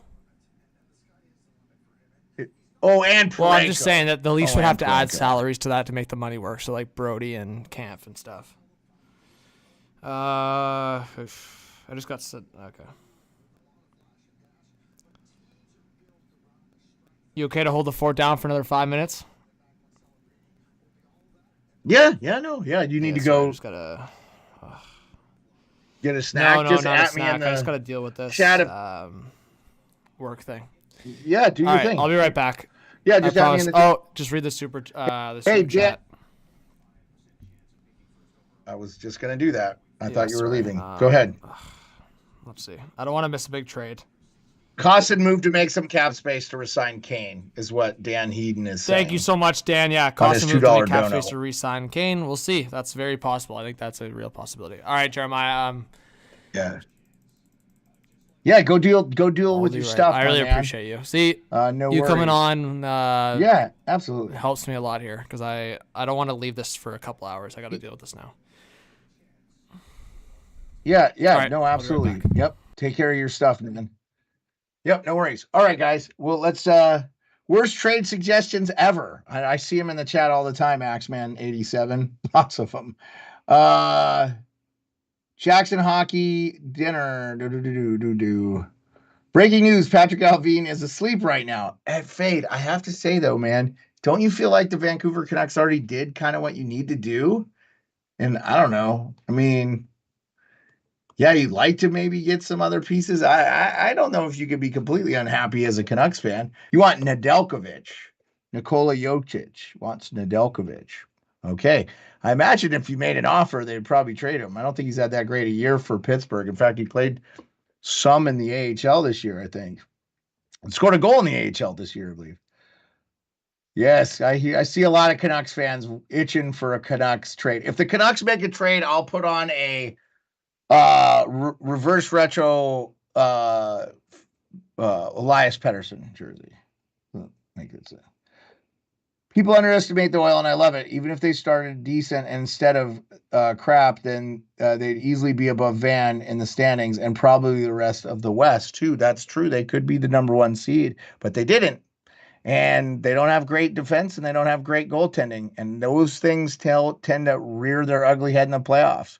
So we'll see. I don't think anybody's underestimating the Oil, by the way. I still think they're one of the top picks to win the Stanley Cup in the odds. So I think they're there. O-Dog is picking daft picks live. Do you mean draft picks? Or are they doing draft? Oh, the draft. Oh, okay. There's the pre-order draft. Okay. Oh, that's it. Boy, TSN's been pulling out all the spots. Bertuzzi or Jake DeBrusk? For me, James, I'd rather have Bertuzzi. I hope that doesn't hurt your feelings as a Bruins fan. Should Buchnevich get traded to the Rangers? I would love to see that going back to the Rangers. I'm sure they regret that trade, Jackson Hockey 918. I want Pat for B to wait until Drury gets so desperate he's willing to part with Kakko. He may not have to live up to the hype yet, but the potential is there and he could fit in Anaheim. Yes, Daniel Wagner. I think that's, yeah. I don't know why they're interested in Pacioretty, John Doyle. I don't know why the Rangers. That was from Larry Brooks, who's a New York Post reporter, I believe. Yeah, Draft Lottery Live. Okay, yeah. So right now, if you guys are interested in that, I can give you like the top 10 or whatever. When they're finished, I'll give you a top 10. Yeah. Oh, Matthew Nyes was sent down. That's probably to make room, huh? That's interesting. Yeah, I think Jackson Hockey, he will get traded today. He's unless he agrees not to be traded. Per Chris Johnson, the Leafs are sending Nyes to the AHL for flexibility. Okay. Thanks for that information, Nylander for Hart. Let's see what's going on. The Burgundy Mitts, huh? Oh yeah, they got the Colorado Avalanche have got some new players, man. They're rolling out. Barun, who wore this uniform in Oakville High in St. Louis, was always destined to be in a Bees logo.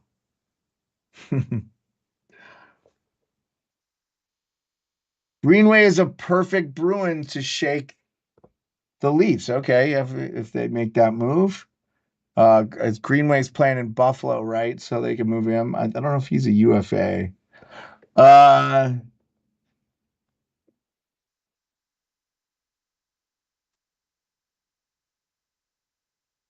Yeah, I don't necessarily agree with that, the Spiegel. Vegas has to lose their captain and one of their best players. He got a ruptured spleen, which you can die from if it's not treated properly. So, yes, James Dean, pizza party at Jack Edwards for Pat Maroon welcoming. I love it. Film it, Boston. You're missing the boat. Oh, yeah, there you go. San Jose, Ottawa, Chicago, Anaheim. Yep, so the top 10 of that draft lottery. San Jose, Ottawa, Chicago, Anaheim, Columbus, Arizona, Montreal, Buffalo, Minnesota, New Jersey, Pittsburgh, St. Louis, Seattle, Calgary, Washington, and Tampa Bay, I think was the final. Let's see. We don't know, Chris. Nobody knows what the Rangers are doing. I don't know what they're doing. I think they've been given a directive not to trade the first round pick, and they've had to trade it. I would not trade Chychrun today, Jackson Hockey 918, unless I got a really big offer. I would probably trade him in the because you got another year. There's a rush, so I would trade him probably in the summer here. I bet if you asked Ottawa, I bet you they'd like to keep him and maybe trade Shabbat, but Hot Take Hockey said today that current. I'll drop my thing in there again. If you just go at the Sports Spirit, it's highlighted red for me, and then I see it really easy. And since there's 1,200 of you plus almost 1,300 of you in here, it's tough. We do not. I don't know where John Goddett, where Tree Living is. I do not know. Pagnotta tweeted, Pacioretty has been presented an opportunity to waive for a contender. Yeah, I know that. I know that, Darkness. And but the other team has to trade too. So Isles Snag Vetrano win. I don't know. That would be interesting. I do think the Islanders are going to make a sneaky move, man. We haven't seen them make a move yet. So, boy, if they got Vetrano out from under the Rangers. Oh, excuse me, guys. Apologize for that. Anyway, you guys want to meet Capes, my dog? Come on, Capes. You gonna come up? Oh no, he's sleeping. Okay, he's good. I'm just checking the Twitter feed real quick. That's the New York Rangers Nick Patan trade. The Radim Simic trade. Man, there's a lot. Noah McFarland. I think the Leafs make a late trade. Okay, yeah. Yeah, no, that's good. I think so too. Yeah, so that Jake Gensel, I'll retweet it from the Carolina Hurricanes. The press, it's a Zoom. Anyway, there you go. If you guys are interested, you could check. And you can follow me at Twitter, beard_sports. I'm trying to get back to like 1,000 followers. So I used to have a different account, my original one, and it was my personal account with my name and stuff. and I had like 10,000 subscribers, but I did not want to be a person on there anymore. I just wanted to be a sports thing. So just to get away from like all the political garbage and stuff. Probability of Leafs coming through and making a last minute trade. Yeah, I don't know, man. I'm sure Tree Living's doing everything he can. I mean, again, the cap stuff, they got to balance all that stuff out. Do I think the Leafs think Matt Dumba to be a Leaf? Yeah, he could be Morgan Fay. I don't know. I feel like that's not what they need, but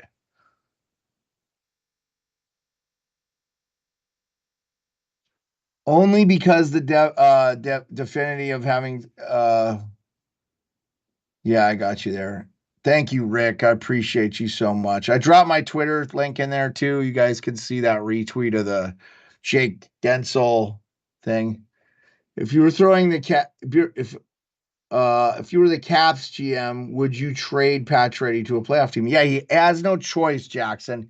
So here's the thing: you guys may not know, Max Pacioretty has one of two no trade clauses that were handed out in the history of the Washington Capitals. The only other one is Alexander Ovechkin, and so I think Pacioretty didn't want to be traded unless he had say in it.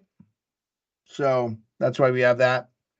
But I do think he will be traded. So hearing the Oilers on Josh Brown, Arizona wouldn't have to retain either to move him. Okay, yeah, that's interesting. I'm trying to look. Let me look at Arizona's roster. I don't remember. I don't know that player super well. And I watch a lot of Arizona. Okay, yeah, the right shot D is 30. Okay, yeah.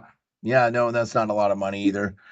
Yeah, Jackson Hockey, I would trade Crosby if they're doing rebuild, they could get a lot back, but it's tough. Hey.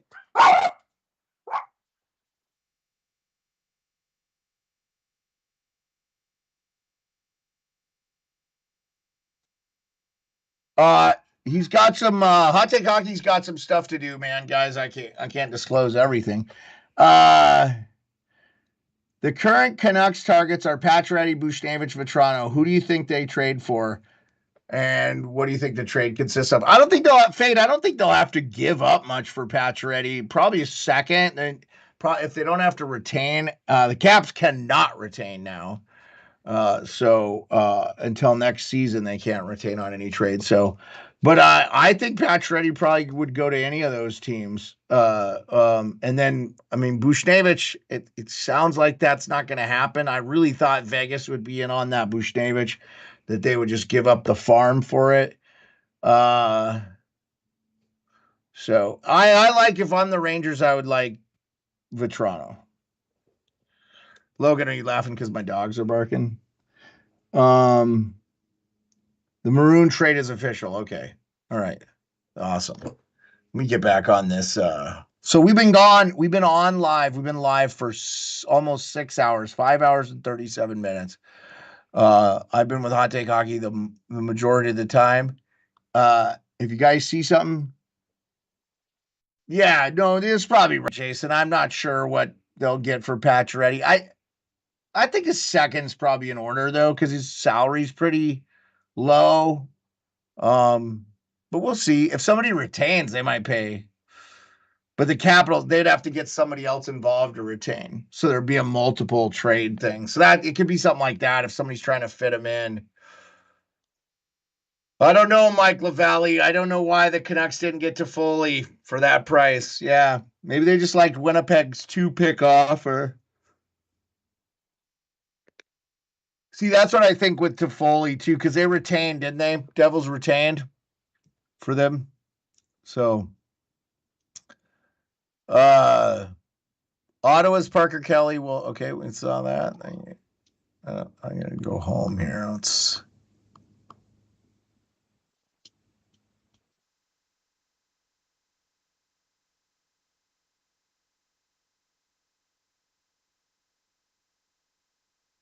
oh my goodness, that's crazy. Oh wow, the Twitter's having a tough time hanging up with the thing today. I don't know.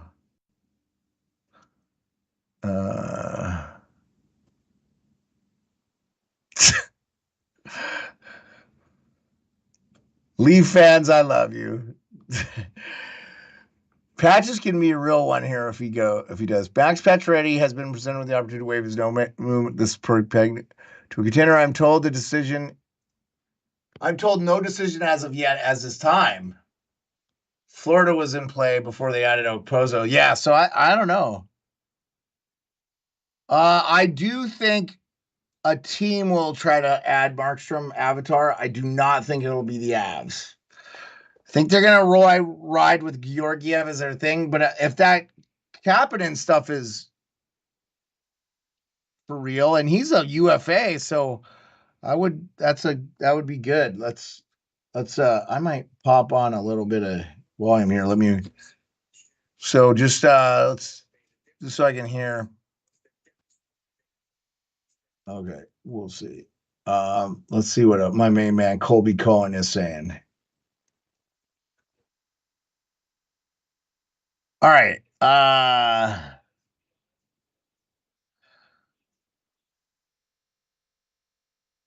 Fourth line on the Canucks could use work for sure. Third shouldn't be touched.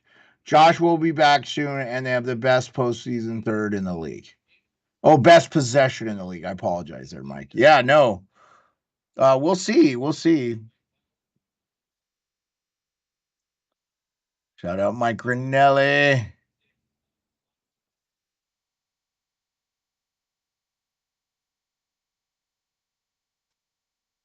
Everyone watching with the trades. Yes, Kim. Yes, I think that is true. Everybody's like, what's happening? What's happening? It's like, what's going to happen? What's going to happen?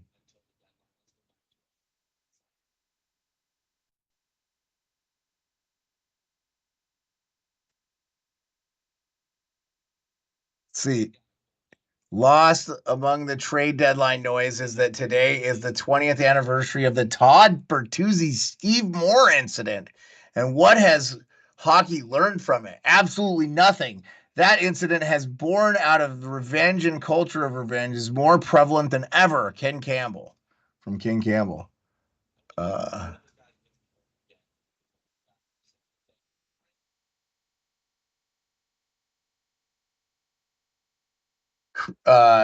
Chris Truly has absolutely bleeped up this deadline. Has anyone trying to say otherwise is wrong from a diehard Rangers fan? Hearing Vancouver is working on a trade for the bottom six forward per Elliot Friedman. Fade, thank you. Yeah, I'm trying to stay on top of all the hockey noise, but it's like Twitter's having a problem refreshing.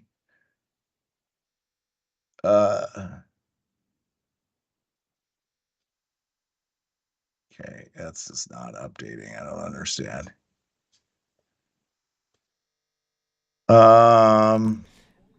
Elliot Freeman update. Traction on Jake Allen to the Devils. Okay. I thought Jake Allen would be moved. They probably don't have to give up much for him, right? I wonder what's going to happen on this one, but Toffoli obviously just dealt from the Devils to the Jets. You get some cap space there. Now Jake Allen to New Jersey. Yeah. There you go. That makes sense for them. They're still trying to. Yeah. Jeremiah, I was going to ask you, do you want to do a lunch break at some point here? I've got my lunch over there now. I just hopped off a call and I was going to eat like quick. 20 but if minutes, you want to eat maybe? first, then maybe. Dude, I'm just going to have a shake so I can just sit here and suck on the shake. It's not going to bother. It's not going to bother you. That's what I eat. Yeah, so I just do like a frozen fruit with like beet powder and then like a weight loss veggie protein and like some yogurt and a shake every day. That's what I have every day at like 10. Yeah. So so I can put that together. That'll take me less than 5 minutes. So yeah, here in like 20 minutes. I like to eat at 10 my time. I don't eat in the morning. And then I only eat twice a day usually. So trying to keep the weight off, my friend. It gets harder when you get older. Apparently, Philly's traded Wade Allison. Wade Spent the year in AHL. We're just waiting on return there. Oh, okay. I was gonna say, why does that name sound familiar? It sounds like a player played like 4 years ago that I haven't heard his name. Yeah, Peter M. We saw Allen to the Devils. Thank you, Jeremiah. I've seen the It's funny, but... like I know people love to troll, but like, I guess I've been there 3 times today. Like, I work a full-time job. I think that's pretty evident. But I know people want to just tug on my chain. That's all right. Oh, they did ask about you, but I just said you had to do some stuff. I didn't. I guess they're probably leaving it up for interpretation. They can. But yeah, so Wade Allison been traded. That's from Anthony DeMarco and Nick Dowd. Sweepstakes are at the finish line here. So apparently Nick Dowd's going to get traded. Yeah. Really? If Nick Dowd goes to Edmonton, that's a good ad.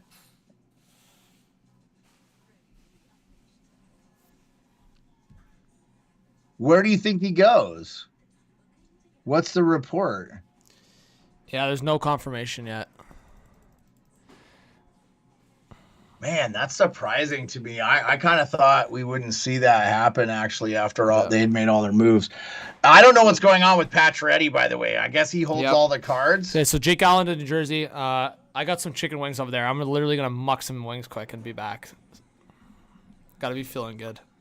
Yeah, go muck some chicken wings. That's when you come visit me in Alaska. You'll have that in common with my actually, wife. wait. Let me just...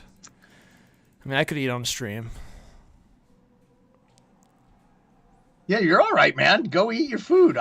Wade Allison traded to the Preds, I'm just refreshing the... Okay.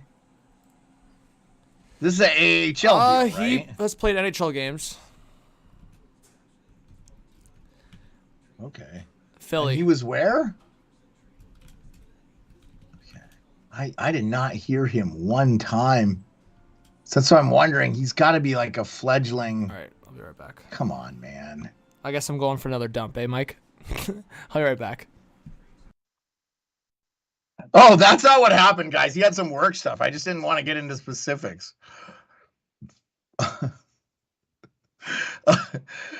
I do love how the chat he's got to go eat. Wow, so Philly has some picks too, man. They have 2 first-round picks this year, 2 first-round picks next year.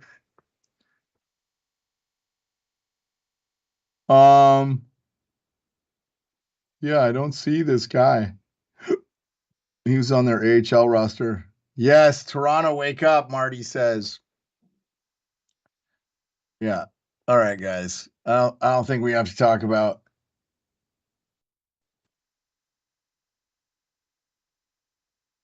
Oh, he was up on the AHLer in the Philly roster. Thanks, Greg Carey. Appreciate you. So yeah.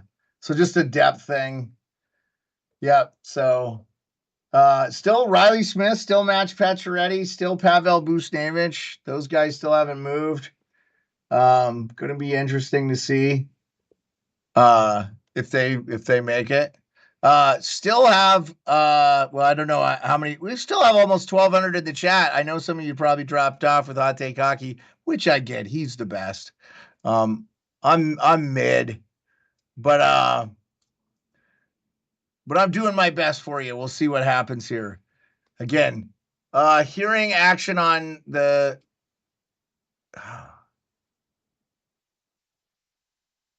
best we can do is Jake Allen. Somebody tweeted. That's pretty funny. Kim Jong Batman tweets the meme. I'm just here to find a TSN stream. I'm very sorry, Wobble. We don't do not streaming. They're going to tell you the same thing we're telling you. Jake Allen has been acquired by the Devils. That is breaking news on TSN. Thank you, Avatar. I appreciate you. I wonder what they gave up. He's got another year, so that's helpful for them, I guess. I don't think Allen's played really well, but again, how do you judge with Montreal? Like they haven't been a great team. They're having some problems keeping the puck out of their nets. So Is some of that on the goalie or some of that on the defensive end? Joey Jr. Shabadoo. That's the name. That's the name.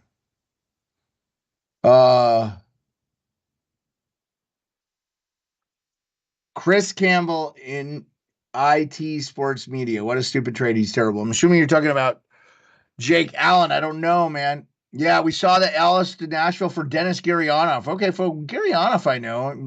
And he was on that kind of an important player on that Dallas Cup run when they lost to Nashville. Dallas is another team we haven't talked about at all today. They made their trade for Chris Tanev. They could go to the Stanley Cup Finals as easily as any other team in the West. So, like I said, yes, Edmonton good. Yes, Vegas good. Yes, Colorado great. Yes, the Jets are good. I mean, the West is a meat grinder, man. I think the East is more wide open. I think the East you're going to see. I think Florida is probably the best team in the East, but we'll see. So Go Habs Co. retained 50% on Allen, which knocks him down to $1.9 million. This is per Frank Saravelli. Breaking news right here. It is also Montreal's last salary retention spot, so Montreal can't retain anymore. To the Devils, Jake Allen. Go Habs Go get a conditional third round that becomes a second based on games played. So that is the deal for Jake Allen for the New Jersey Devils. Yes, we did see that, Donald, about Nyes being sent down from Chris Johnson. Thank you for following up. That's probably just to make some room.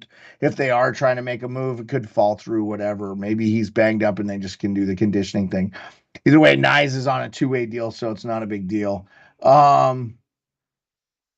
Montreal is just young. They need like 3 years to be a real threat, and the lineup is stacked. I would be scared, no lie. I'm a Canucks fan. All right, yeah. Platina Goop Gabumon. Yeah, I don't know, man. Like I think that Ken Hughes and those guys are doing a really good job building that team back up. So yes, the West is tight. Oh, and the NBA too on Avatar. I haven't followed the NBA as close, man. I grew up a Lakers fan, but I just don't follow basketball as much as I once did. But I know that Denver's really good, and I know that the Minnesota Timberwolves are really good, which is amazing because they've never been good since like Kevin Garnett era.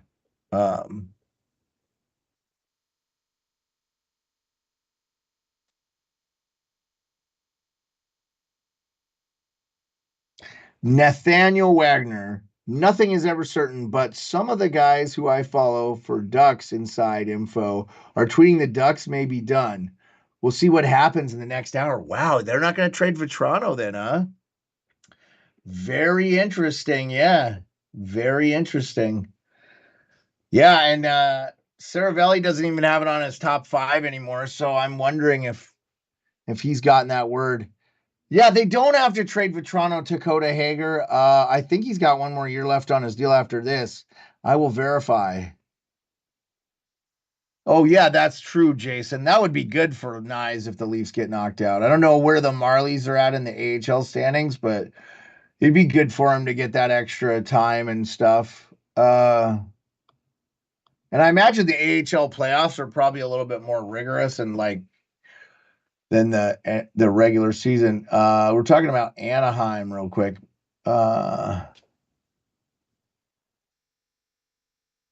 Yeah, I just don't know. Mike and Ryan V. I don't know what's going on with the Pacioretty thing to the Rangers. I doubt it. Maybe we'll see it. A Vetrano to the Rangers rumor just popped up. My liver has acquired a first and second beer for the NHL Treadway West Coast Hockey Bias. All right. Yeah, let's see.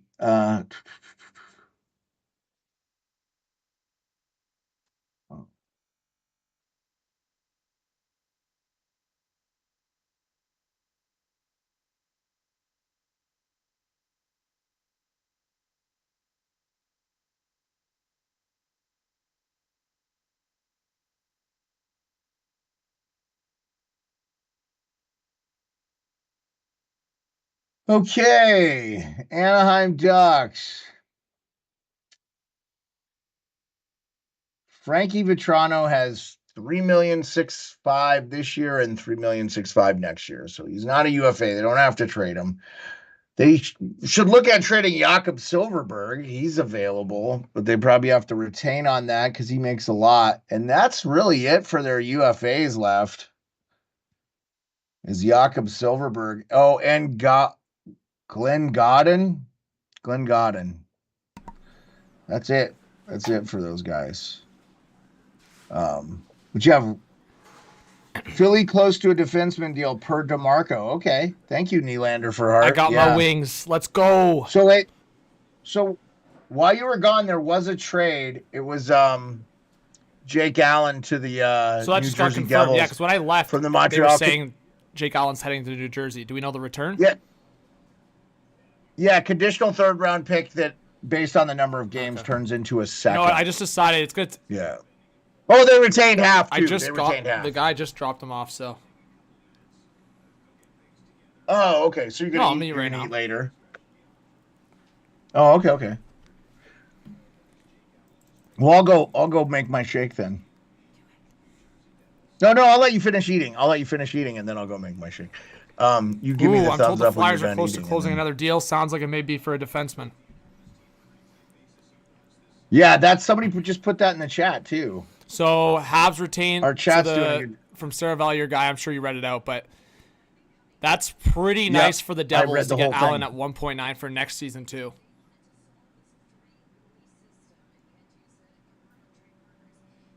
Eric Johnson to Philadelphia, Yep. Elliot Friedman. 26 seconds ago. So that's like nice. A torch Finally, level player right there. I don't even know what Philly's doing. They're like buying and selling at the same time.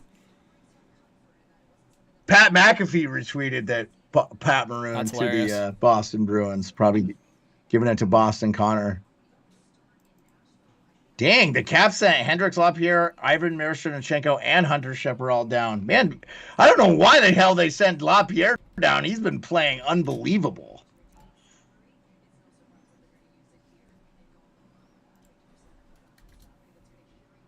Yeah, thanks for holding the fort down while I got my food. Yeah, no worries. Man, dude, I cannot believe we haven't heard more. Like I'm super surprised. So why isn't Pacioretty moved? It looks like I don't think Vetrano's going to get traded. Man, keep saying that because you've been reverse jinxing it. You're like, yeah, I don't think Kuznetsov's going to get traded. He gets traded. You're like, I don't think Nick Dowd's going to get traded. He's going to get traded. So now Pacioretty's going to get traded. It's the Jeremiah reverse effect. Well, I still don't think Nick Dowd's going to get traded, but we'll see. Wow, Kuzi's already at practice for them? Dang. I guess he was in Charlotte when they traded too, so. Why are people tweeting at me? Is that why? Anyways, guys, I'm mucking some wings. What are you guys eating for lunch? Let me know in the chat.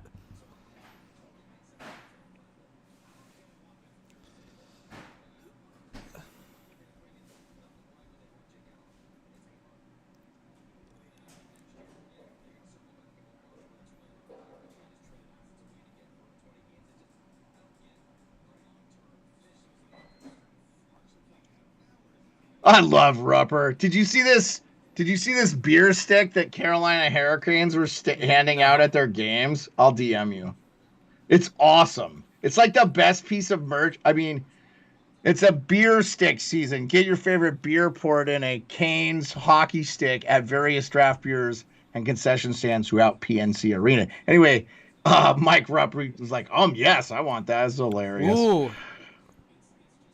Did you get the Dennis Gurianov thing? Yeah, but it was like for that. It was for that guy from Philly. Yeah, that was. But I don't think either of them have been playing in the NHL this year. We'll see. I mean, maybe the change of scenery will benefit those guys. But did you also see Kuznetsov in his New that's Jersey? Like the third. I did. He's already at practice. I saw because he was in Charlotte when they traded for him. So, yeah, I saw that. Yeah, that's crazy. He looks happy as hell because he's back in the NHL. He doesn't have to ride the bus anymore in the Always Hungry League. So the Sabres get a 4th-round pick in exchange for Erik Johnson. I think Leaf fans aren't going to be happy with that one. That's a nice pickup for them, and they don't give up anything, and they add a little bit of depth to kind of help them with the playoff push. At the end of the day, he hasn't had a great fills year the Walker in hole. system, and the fact that you got a 1st-round pick for Walker, and then you fill the minutes with Erik Johnson for a 4th. I mean, that's pretty good business by Philly. Yeah, exactly. I think Briere, you could give him a lot of credit. Yeah, so it was Wade Allison to the Predators for Dennis Gurianov. I mean, Gurianov was kind of a decent role player in that bubble cup run for the Dallas Stars. I know. So, oh man.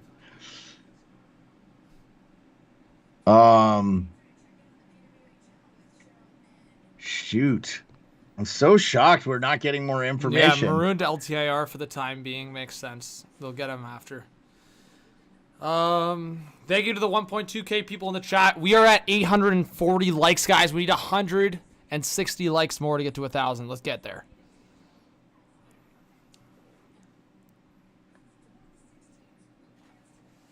Oh, Noah, you sent a dono? Thank you so much, Noah. Let's see. Dude, do you wanna pop up this interview from Sidney Crosby? They asked him what the message is. Says, I don't know. That I've got the video if you want. Send it to my burner if you can. Leafs. So Noah with the dono. Thank you so much for the 7, Noah. Hey, DM me your burner. your burner. Yeah, I don't remember. I know I follow it. I'm just gonna read this dono. I don't remember. Leafs definitely need to make your. Yeah. Leafs definitely need to make your stream a goat. Hot take. Glad to be part of the community. Keep it with great work. Love the streams. Thank you, Noah. I really appreciate it. If the Leafs make a trade, I'll bust out the Leafs jersey. Old fashioned. The Doug Gilmore. Hey, what's up, Darcy? I'll bust out.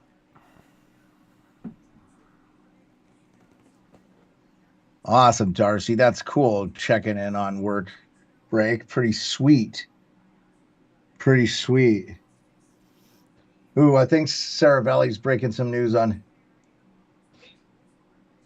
So, yeah, Riley Smith hasn't been traded. Max Pacioretty hasn't been traded. Obviously, Buchnevich hasn't been traded.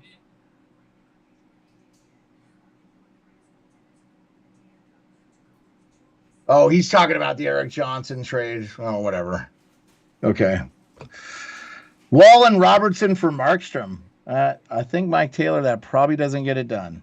I don't know. Wall, I like Wall. You're going to trade Wall for a 34-year-old goalie? I don't know. Maybe Calgary makes that move. I don't know. They have Dustin Wolf too, right? They got to figure it out.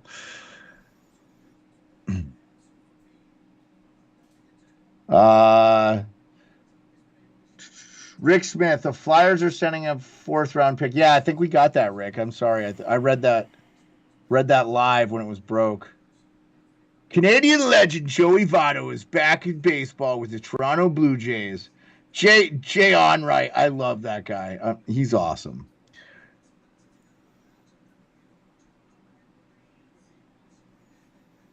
You never hear Sidney Crosby say anything, and what he said tells you everything. Yeah. This is from Pat McAfee. Jake Gensel was the #1 piece on that trade board, and I think the Penguins could have gotten a juicier return. Kevin Weeks. Oh, this is Weeksy live on Pat McAfee's show. Pat McAfee's show is talking a little hockey trade, which is awesome. For those of you guys don't know in the States, Pat McAfee is huge. I watch that show every day. He's awesome. Thanks for the 1. Appreciate it. Yeah, dude, Noah McFarland, he's donated a bunch today. Michael McCarthy, you're hilarious. Do I have a birthday coming up with those sticks I sent you? Yeah, just DM me. And what did I say? Oh, I was going to send you the Crosby stuff. I'm an idiot. I lost it already. You should have just texted me. You could have just texted me. I'm an idiot. You could have just texted me. Oh, injury update. Kent Johnson underwent successful surgery to repair a torn labrum of his left shoulder on Thursday. The surgery was performed by Dr. Peter Millette in Vail, Colorado. Johnson expects to make a full recovery in 6 months. So he's out. That's from Columbus Blue Jackets PR, which is legit. Legit. Elliot Friedman retweeted it too, so following them.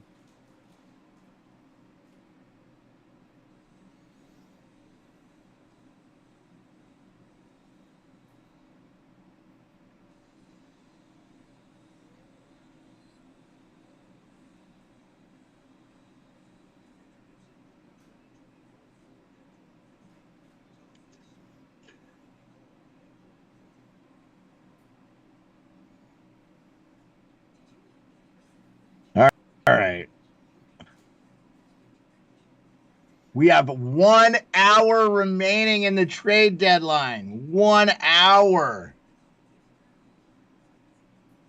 Cody Ronson says, bleep the future Leafs need a cup now.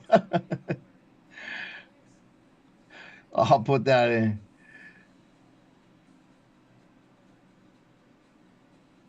Andrew Peak to Boston, Nylander for Hart saying in the chat. Andrew Peak is traded to Boston per Darren Dreger. Thank you. Per Darren Dreger. Yep, Andrew Peak traded to Boston. Andrew Peak to Boston. That is correct. Yep, that's Dregs got it. We'll see what the return is there. All right. I'm gonna go make my shake if you're good. And I'll be back in like 10 or 5, whatever it takes me to make it.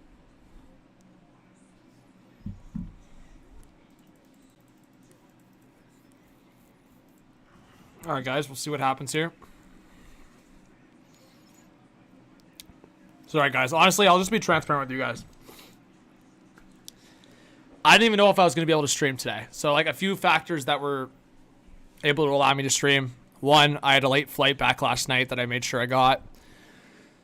My work was gracious enough to allow me to have today off. Doesn't mean the phone stopped ringing, so I have to deal with some stuff. Honestly, I'm just exhausted. Truly, I've had a really crazy week. Like I said, I had a late flight in last night.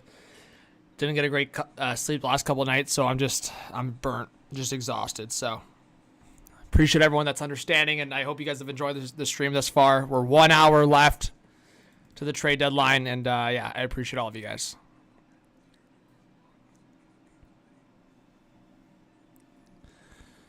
All right. There you go. So Zaboral heading back to Columbus. He's needed a change of scenery. He's been in the AHL with Boston this year. And Andrew Peak to Boston on that right side. Probably more of a bottom pair guy, or he'll split time with Shattenkirk, I would say.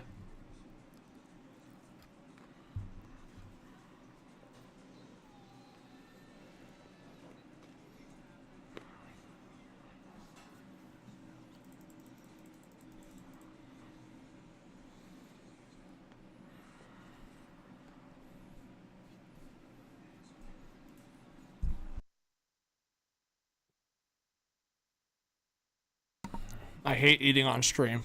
Bugs me.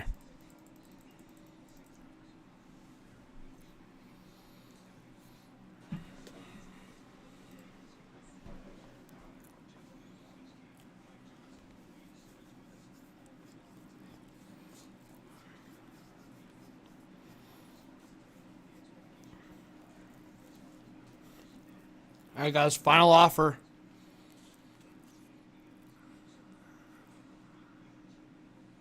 So, guys, last year we had a total of 21 trades. I didn't even know that, so I was predicting the same thing this year. And there was 12 in the time from 2 to 3 p.m.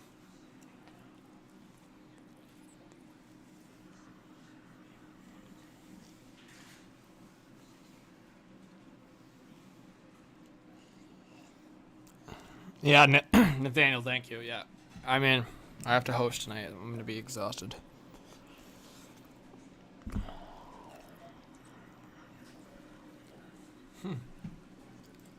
Scandella trade? Of course the Ducks do. Of course they do. That's a classic Ducks right there.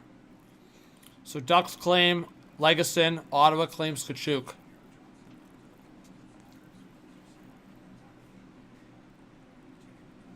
There you go.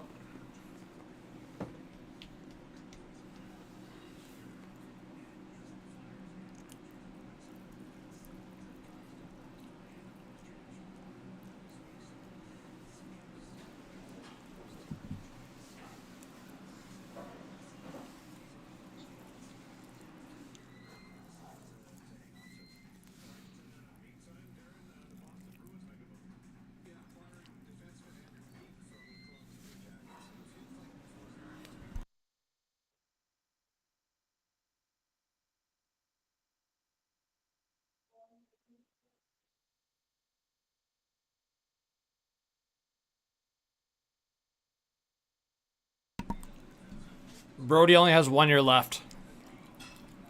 Watch Andrew Peeke have a resurgence with the Bruins.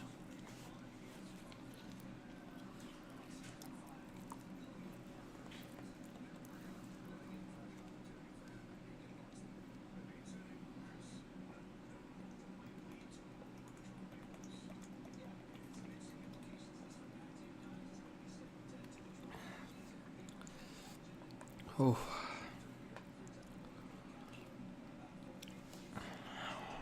Jeez, a lot of Leaf hate in the chat. I guess that's nothing new. Look at Toffoli's smile. Look at that guy.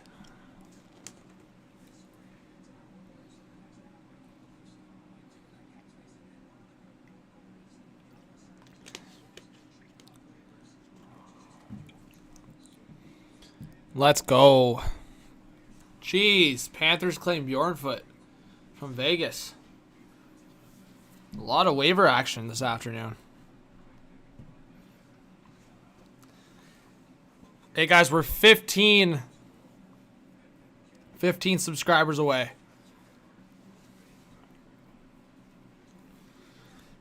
All right.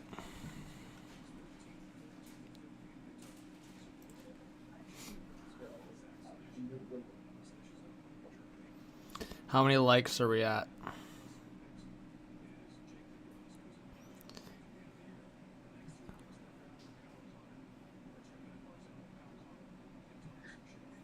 Here's Rocket. Hey, Jeremiah's back. Rescue puppy. We are 140 likes away from 1,000.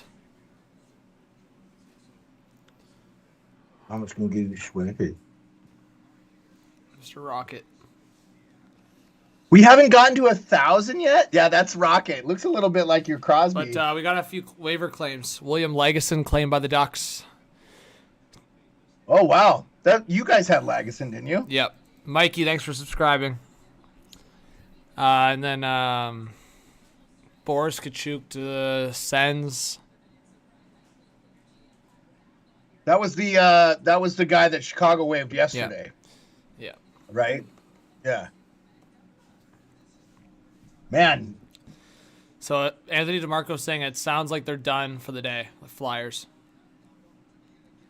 So the last couple trades we're expecting here in the last hour is Dumba. So we're at, okay, so here's for reference for people. Last year there was 21 trades and there was 10 in the last hour. This year we're at 14. So if there's at least the last year's number, we're going to get 7 trades in the last hour here at least. And we'll break your over 21 number. Yeah. 52 minutes and 55 seconds left, according to ESPN in the trade deadline. Yep. ESPN has now started their official trade deadline coverage with John Buccigross, Kevin Weeks, Ryan Callahan, and Emily Kaplan. Jeremiah's trying to push all the viewers to different networks. No, I'm sorry. I'm just telling you. I honestly, Jeremiah, you're good. I laugh because it's so genuine. Yeah. It's just you love hockey, you love the coverage, so you're just you're getting hyped about it. It's not like you're oh, go over there. Well, no, but so so like I was watching the TSN feed because TSN, ESPN, whatever, they're owned by the same company. So here in the States, we get to watch the TSN feed, which is rare to watch a Canadian feed on ESPN Plus. Now that feed is gone. Once ESPN starts, I can't watch the TSN feed. Makes so just sense. to give contextual, like, I mean, I feel like I would say probably 75% of your listeners are Canadian, but when you ask where everybody was from, that doesn't feel right either. It's probably 50-50. Like 10, 15% are from overseas, and then maybe 60 or 50. So, no, I mean, they just can't, they're not going to show TSN when they have their own trade thing going on, Mark, Master of the Reef. They're just going to show, Oh my God. I mean, they've got good people. What? What's up? No, I was just trying to send this tweet out so I can remember that I said this.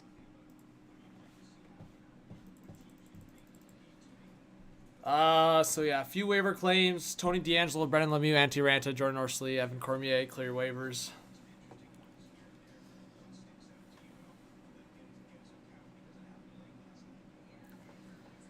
But yeah, we'll see what else happens. Do you want to hear Ron Francis's statement from my good buddy RJ Eskinos, Sure. who runs Emerald City Kraken? He's a reporter for the Seattle Kraken. He does that podcast, The Deep Dive. He says, Ron Francis via press release on the Jordan Eberle extension. We are thrilled to have Jordan remain with the Kraken for the next 2 years. This extension is well-deserved, and getting it done has been a priority for us. Between his leadership in the locker room and his on-ice performance, Jordan has been an important part of our franchise from day one. We are looking forward to many more memorable moments with him on the ice. Pretty classy from Ron Francis. Yeah, who doesn't like? Yeah, apparently I really much rather would prefer the Rangers over the Islanders, and I specifically saw that Jordan. No, I'm joking. I was just trying to friggin' troll Kim in the chat. Stop hurting me about Eberle. All I'm doing is reading the statement, Kim. I think Eberle's a class guy, man. I hope Seattle can put something together here in the next couple of years and go on a nice little run for them. Drop $1,000. Oh my God, dude! I can't go to a regular season game. It's cheaper for me to fly to Toronto and take you to a game than it is to go to a Seattle game. Isn't that ridiculous? I mean, dude, it's ridiculous, man. I'd rather go to the Toronto Maple Leafs games with you anyway. Okay, just saying. Let's go to a Kraken Leafs game. Yeah, in Toronto for sure. All right. I'm hearing some rumors. According to a good source on Twitter here. Okay. Ready? Let me see if it's on my it's on my Hot Take Hockey account. I don't know if I'm following. Do we have 1,000 likes yet? Maybe you should not. Yeah, you know what? Good idea, Jeremiah. We'll reveal the rumor at 1,000 likes. Yeah, if it doesn't break before then, but. Yeah, good idea. So Jake Allen off the board. Elvis Merzlikins on the board, just cause. The Gold Knights of require. Come on, Rick, just stop with that. That's not real.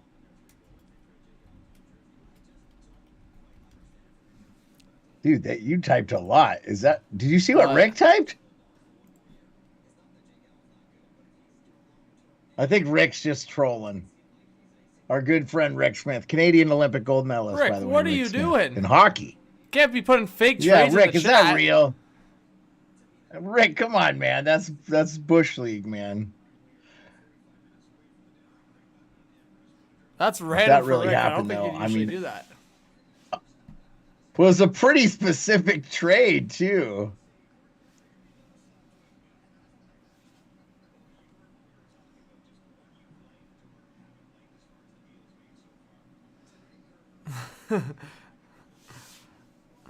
Rick got everyone all freaked out.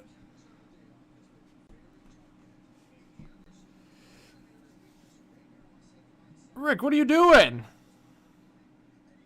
He's dropping the comment again. Well, what I'm worried about is that Rick got some inside juju from all the people he knows in the hockey world, and somebody gave him the trade, and we're like blocking his trade. He's trying to break the trade for us. Can you imagine if that happens? Rick, that's a fake account. You're falling for a fake account, Rick. Yeah, I think. Oh, did he say he saw it? Vegas Twitter account. No, it's fake. It's fake. Is it Vegas born? Don't fall for it, folks. Let's go. We got 1.3K, 45 minutes left till the deadline. I'm running on fumes, but we're buzzing.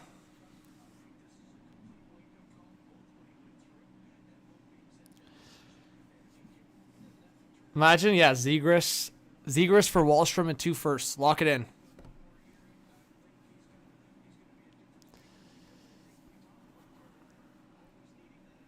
Dude, I crapped on Perlow so bad for suggesting that Zegras would be traded by this trade deadline. There's no way I can root for that. I cannot root for that at all.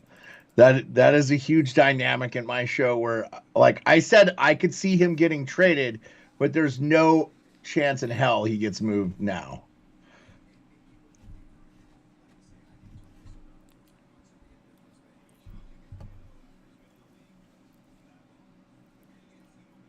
Oh, man. I think the Giants might be getting Russell Wilson, man. Well, he'll probably end up playing quarterback for us.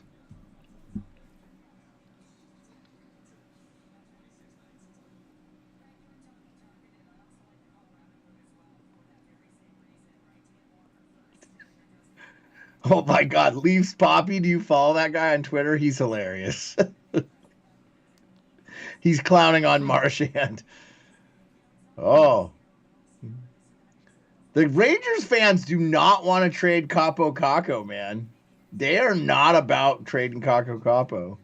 Sarah Sivian says, it's a buyer's market this year, and the salary retention is the most interesting part. It's easier for sellers to stomach with cap set to rise. Yeah, I agree with that, too, I think. And, you know, nobody's really retaining, like, more than... I've only seen a couple of deals where it's been 2 years. The caps with Kuznetsov, but like big deal.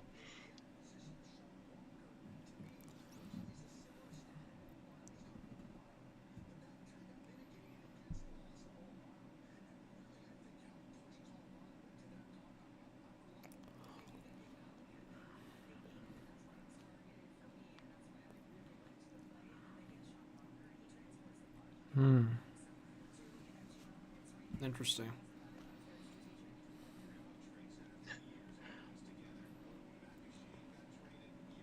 I am so I'm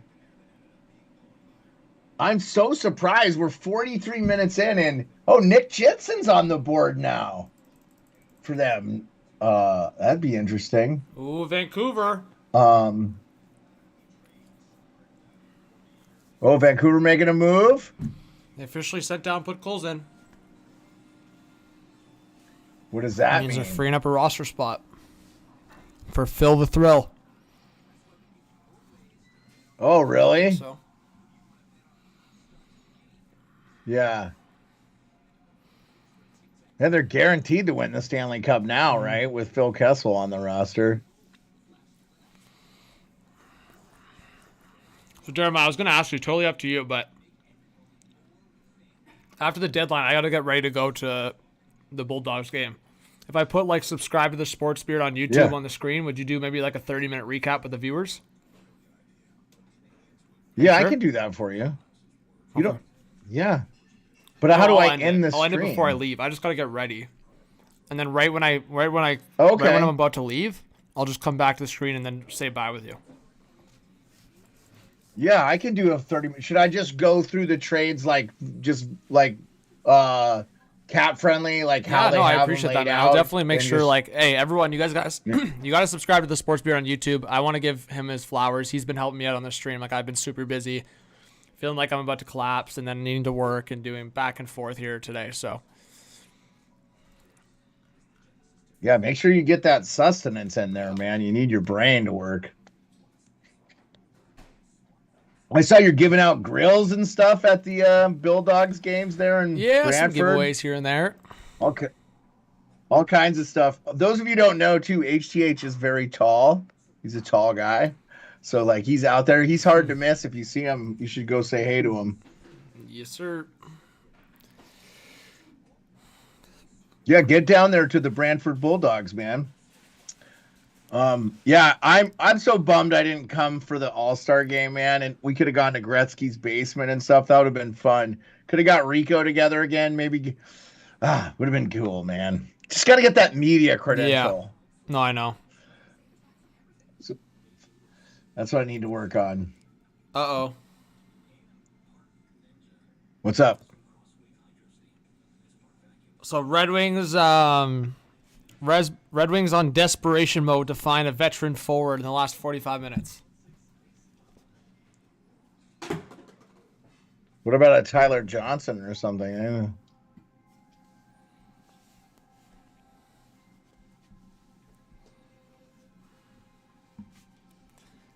Oh, I'm anxious, man. The Leafs, if they don't make a trade, and the Red Wings don't make a trade, there's going to be the backlash.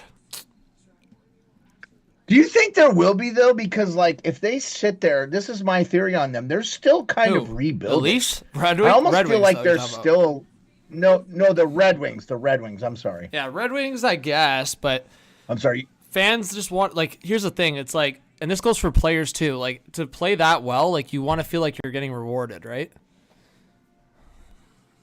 Yeah, that's true. They're going to be in the playoffs more than likely.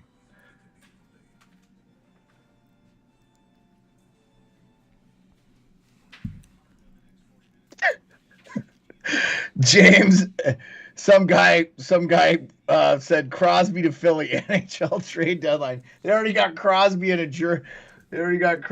jersey. Like, I'll flash it up there. It's so funny. Oh man, that's so funny. Philly fans want Crosby in there. Oh man, I laughed so much on these. Oh no.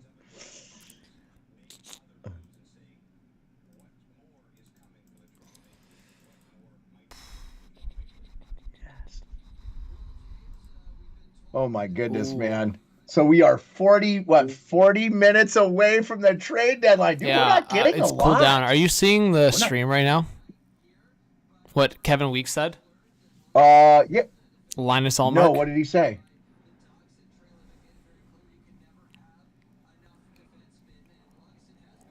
The Bruins thought they had something with Linus Ullmark, so there's a deal that essentially beat... What does that mean in geography? Oh. Canada, you think? There's no way he'd nix a deal to Colorado. Edmonton Oilers? Unless it's family related.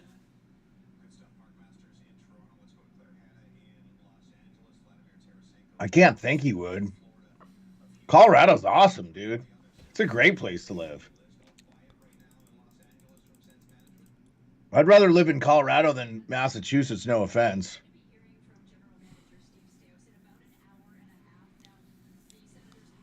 But I'm a Northwest guy, guys. I grew up in the mountains. I grew up in Montana. I like the Northwest. I like being close to a city and I live in a city now, but I don't know.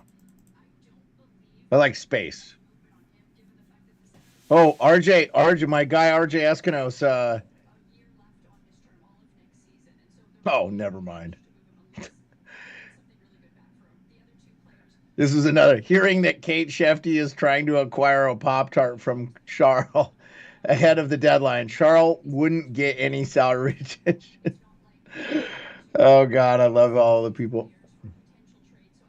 Oh, Jake Allen, New Jersey Devils goalie.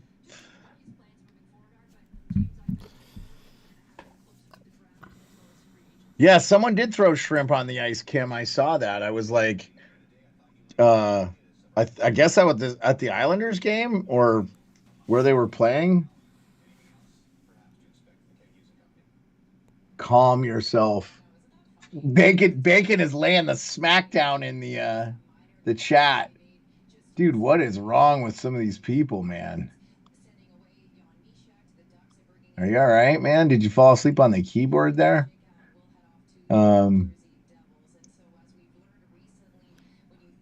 I actually can't believe.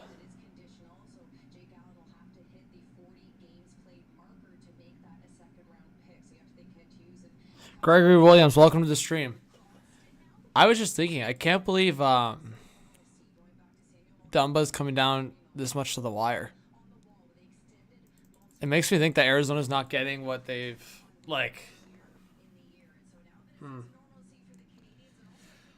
Apparently they think Dowd's getting traded, Jeremiah. Apparently teams are offering mid to high draft picks. I don't know, man. That's crazy. Yeah, I mean, I heard he was in demand. Jason Gregor would not stop talking about it. But I don't know.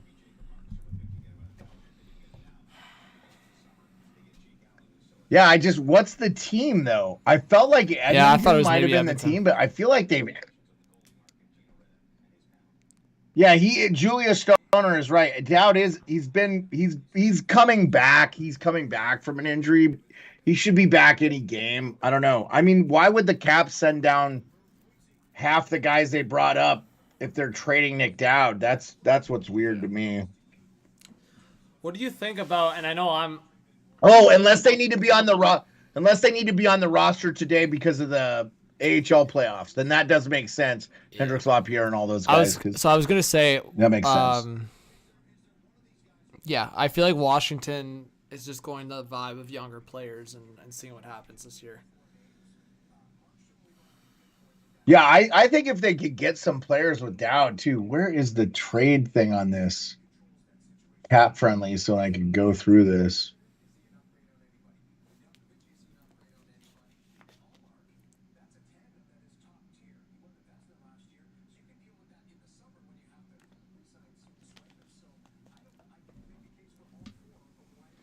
So the only thing I was going to bounce back off the Allmark thing, I know you had said it and other people have said it, wait till the offseason. Couldn't it be worse in the offseason? Because then teams are like, okay, they got to re-sign Swayman. They need the cap space. They're trying to trade Allmark to get out of the cap. I feel like Allmark's value is extremely high right now. Here's why I think it won't be. And this is my only reasoning, and you can agree or disagree. The only decent goaltender that's going to be on unrestricted free agency this summer is Kakkonen. So Allmark is going to be the. Well, and I know haven't you been a big Samsonov advocate? Yeah, I mean. No, he's a UFA. Isn't he an RFA though? I thought he would do well for you guys, and he did win you a round. So. And I know it's easy to forget. I think you guys might end up keeping him. I don't know. I mean, do you see you lost all your cap space that you gained with the cap increase by paying Willie Nylander. So what do you do there, you know? Do you ride Joseph Woll? Samsonov's been playing better lately. I don't know. I was just making the point of it's just crazy. I thought he's been great since. I thought he's been really good since you guys sent him. Yeah, he's when he went down, pretty good since he went down and did the little. Yeah, I think he's been good. Yeah, so I'm rooting for the kid, man. I think he has the potential to be a very good goalie. He's just wildly inconsistent. Man, I can't believe the Bruins had something in place for Omar. That shook up the trade deadline. I mean, they needed. Yeah. Heads would have exploded. 32 minutes, and we haven't seen anything in a while. All right. I'm trying to find. Why can't I find on Cap Friendly where the trade thing was? No, I was going to say, now I actually do have to hit the washroom, so I'll be right back. But I'm going to grab a water. Okay. Let me know when I get back if you need to hop off for a second. All right, cool. No, I'm good, man. I know I've hopped off a few times, but now you guys in the chat love me. To the can. No, you're dude, man. You got a job. Well, no, now it's and it's hockey related. All right, I'll be right back. Yeah. Oh.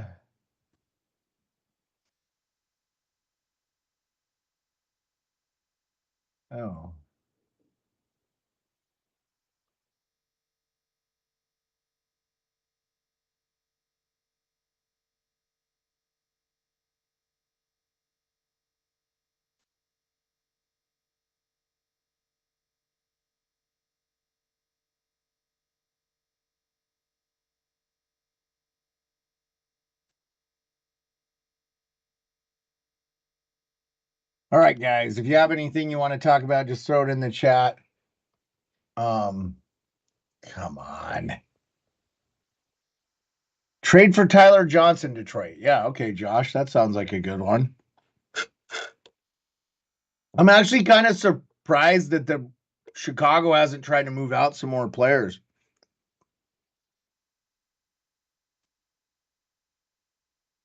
Wow.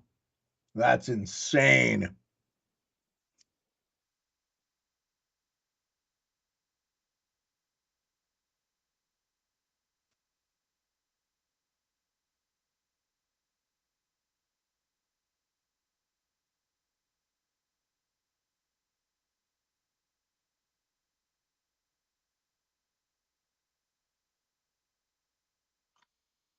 All right, guys. I'm just trying to refresh the Twitter here.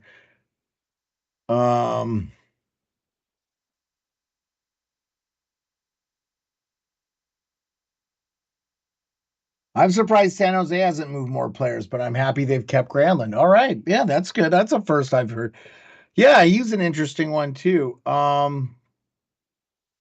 No deal is far better than making a bad trade. If the Rangers are unable to get what they want, there is no need to bring in an extra forward who will gum up the works. 20 games left to work with Edstrom and or Rempe, 20 games with Cooley and to take a larger role. That's from Larry Brooks. I think he writes for the New York Post. Yes, that was right.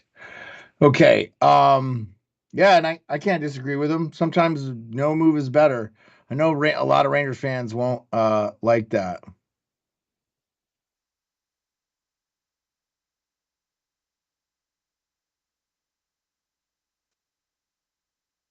Good job, guys. Good job. Wow.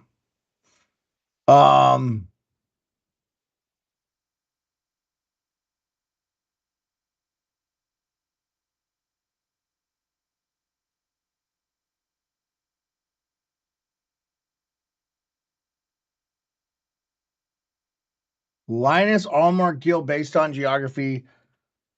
Super interesting. Super interesting. Imagine starting the day with the hopes and dreams of finishing the day with the only move being Lagesson on his way to Anaheim. The Leaf reality. I mean, the Leafs did make a couple moves, though. They did add Lyubushkin and they did add Edmondson. I just think it's tight.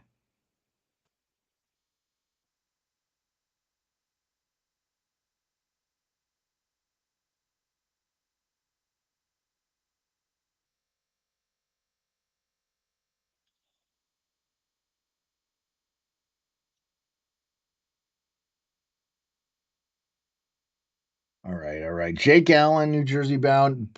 Brandon Sikora, $5. Johnson and Blackwell are still available. Do you stay put or do you go to another team? I don't know. I think that would be great. Thank you for the dono for Hot Take Hockey, Brandon Sikora. Leafs have Shanahan upstairs. He is a moron, says Gregory Williams. Okay.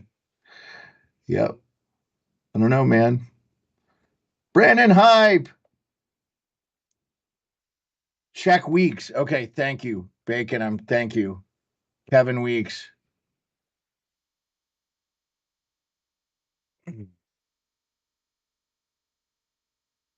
Golden Knights Hockey X.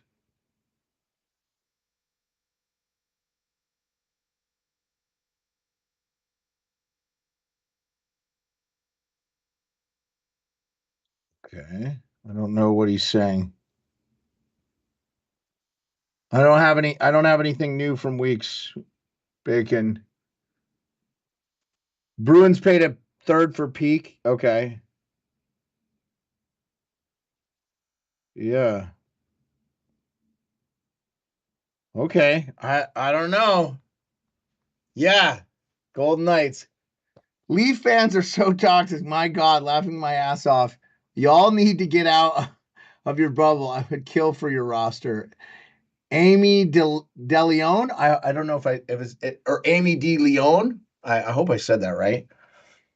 Timothy Wayne. If the Leafs don't do anything, I wouldn't blame Matthews or any other top player wanting to bleep out of there. And then I'm a diehard fan that's coming from me. I always take it up with the GM. Okay. He's hinting at something. Yeah, I don't know. Weeks is saying the Golden Knights are involved in something big, maybe. Yeah, thank you. I changed. By the way, if you have Twitter Professional, too many names left on the board here. Leafs going to do something else. Lars Eller or Colin Miller would be nice. Yeah, Rico, I got you, brother. Good to see you, man. I don't know. I do not know. Saravelli's saying some stuff. We're down 25 minutes. 25 minutes and 1,133 in the chat.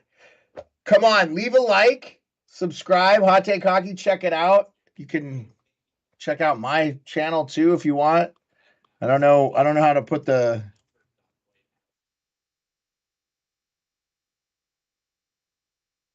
I don't know if that takes you to the link or whatever.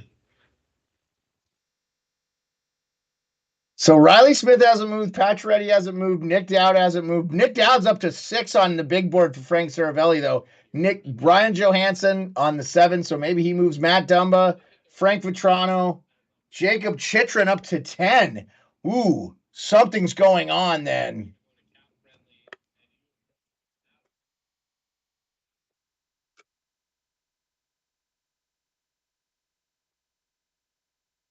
Bacon says, Bacon is by the way, everybody in the chat, Bacon, our mod, thank you, Bacon, is a Calgary Flames fan. He's awesome kid. Leafs fan don't understand that they have Brad Treliving. He doesn't make moves at the deadline. I'm experienced this for many. He doesn't do anything. But Bacon, they do have some restrictions.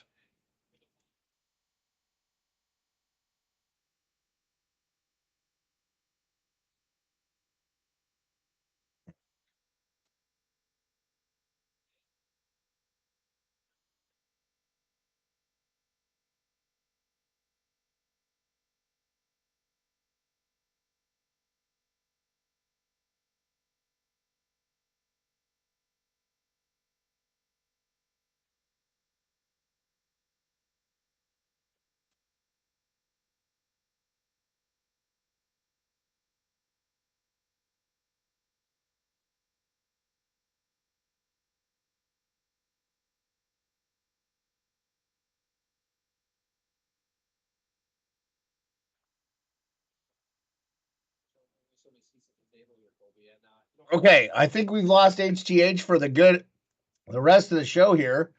I'm logging into. We'll do a recap here in 23 minutes because we're gonna be. Well, there might be some stuff pouring in. Jordan Smoltz breaking Dumba to Tampa. Oh wow, Jordan Smoltz is breaking that. Okay, Dumba to Tampa. Yeah, Jordan Smoltz has been breaking a bunch of news lately. Dumba to Tampa, Jordan Smoltz. Jordan Schmaltz.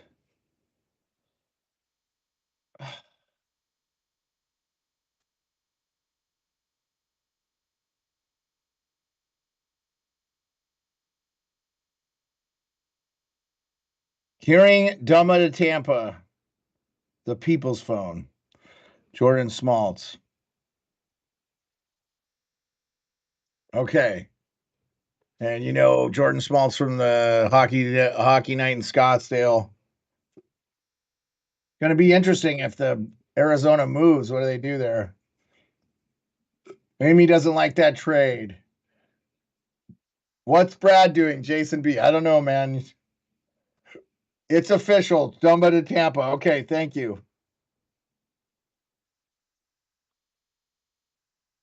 Okay, we're going to get the trade.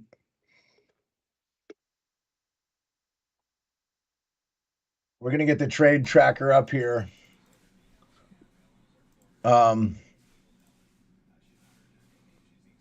So Brad, hello, Brad, quoting Steve Dangle. Chris, yes, Donald TJ. Yep, Friedman just tweeted it too. Yep. No, I mean, Jordan Smoltz is a legit source, man. He's broken some news already this week. So he gets told stuff. And his brother still plays in the league and stuff, so not surprised. Oilers demote Evander Kane to third line, reunite Draisaitl with Ryan McLeod, Warren Fogle. That's per Zach Lang, who covers the Edmonton Oilers.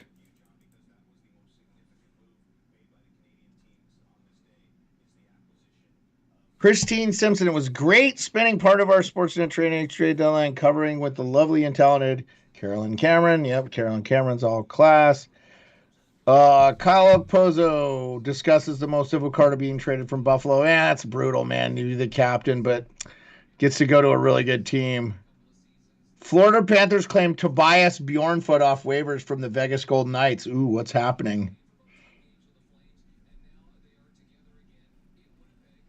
Yeah, so the Flyers are saying we've acquired Dennis Gariano from Nashville in exchange for forward Wade Allison.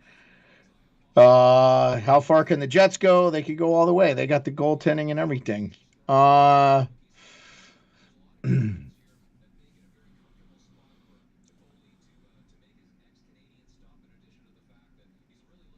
Nick Smith, only reason the Leafs got outscored because Samsonov lets in too many goals. I didn't think Samsonov was actually playing against Boston last night, though, Gregory. I believe that was Wall. Toronto's big acquisition today, Votto from Robert Little. That's right, Robert. You got Joey Votto. Joey Votto. Ohio State has won 15 straight games to start the 2024 season. Is that? I think that's the. That might be the basketball team. I know their hockey team, their girls' hockey team is really good. Thanks for subscribing, Philip. Yeah, rock on. Philip Jacob. Sources. Oh, by the way, George Smoltz did break that trade. Dumba to the Bolts. Yeah, that's what Frank Saravelli just tweeted a minute ago. All these insiders are way behind Schmaltzy, which is hilarious. I still didn't have any clue who those guys were, though, and what's his name was like giving me shit on Twitter. It's impossible to know like everybody that works or does stuff, though. Like, I get it.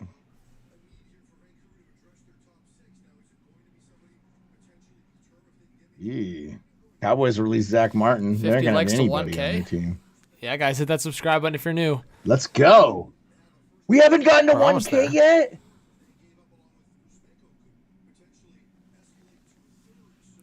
Come on, guys. Leave a like, subscribe.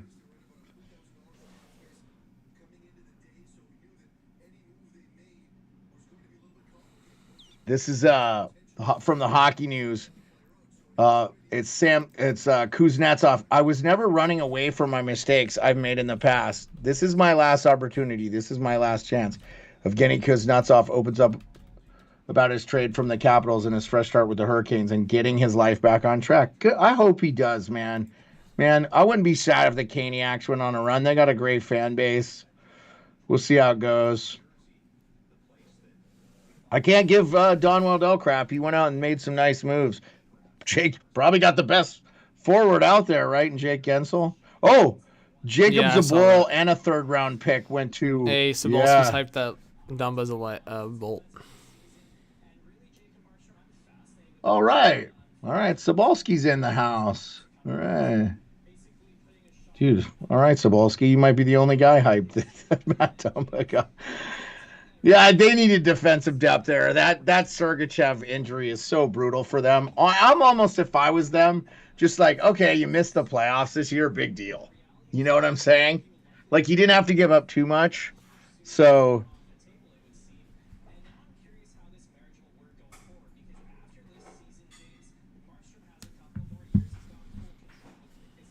we have been speaking to Briere in Tampa at 3:15. The fact that Briere is slated to speak so soon after the deadline certainly implies that the Flyers are done making moves. That's from Charlie O'Connor.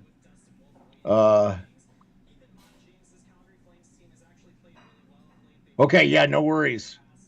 I got your message. And you just let me. I'll just recap. I got the ESPN insider thing. Yeah, thanks. Popped up. Yeah, no, I'll at 3:00 I'll probably hop off, get ready, and then I'll come back when I wrap. But yeah, I really appreciate that, man. Guys, make sure you go subscribe to the Sports Beard on YouTube. Get him fired up. Go support him. He deserves it.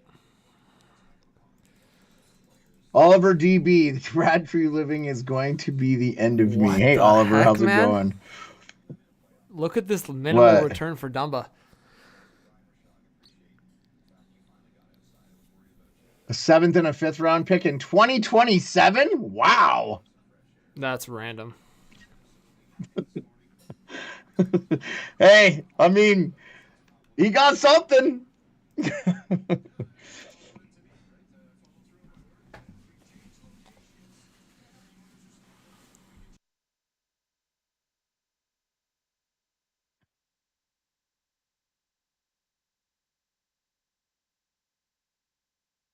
Yeah, that's Brennan Clack got that too. They traded 2027 5th to the Yotes for Matt Dumba and a 2025 7th. So they got a 7th and Matt Dumba for a 5th.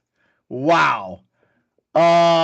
Blue Jackets reportedly, okay, we know that information. Oh, Ryan Leaf co-hosted Dan Patrick today.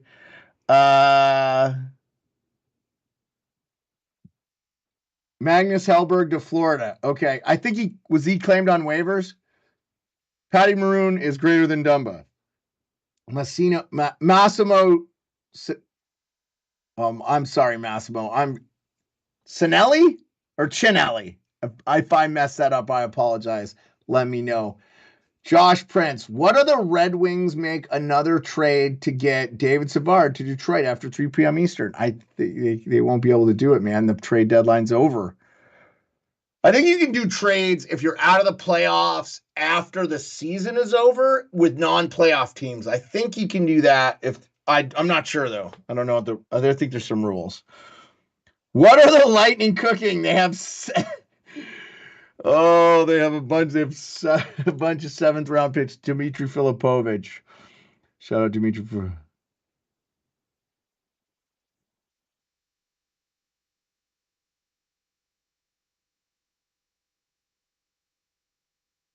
All right. The Penguins have acquired goaltender Ludwig Weber off a conditional 7th round pick in exchange for Magnus Hellberg. Okay. So they got Magnus Hellberg to Pittsburgh. That's from Pittsburgh.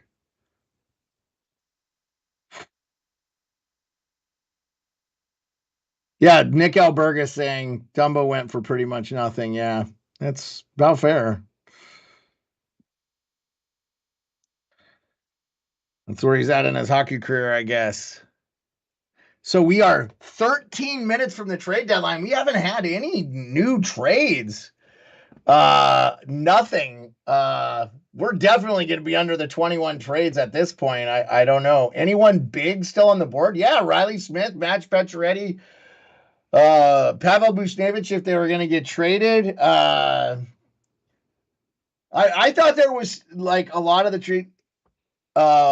Sens legend Magnus Hellberg. All right, Ottawa Senators Outlook. How you doing? Good to see you, man. Wish the Senators would have had a better year, man. It's rough.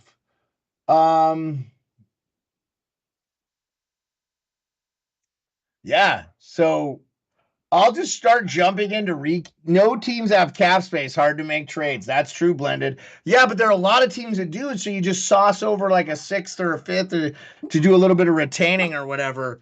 So that would be that'd be crazy. We did have a moose in the yard, so if you hear my dogs barking, I so apologize.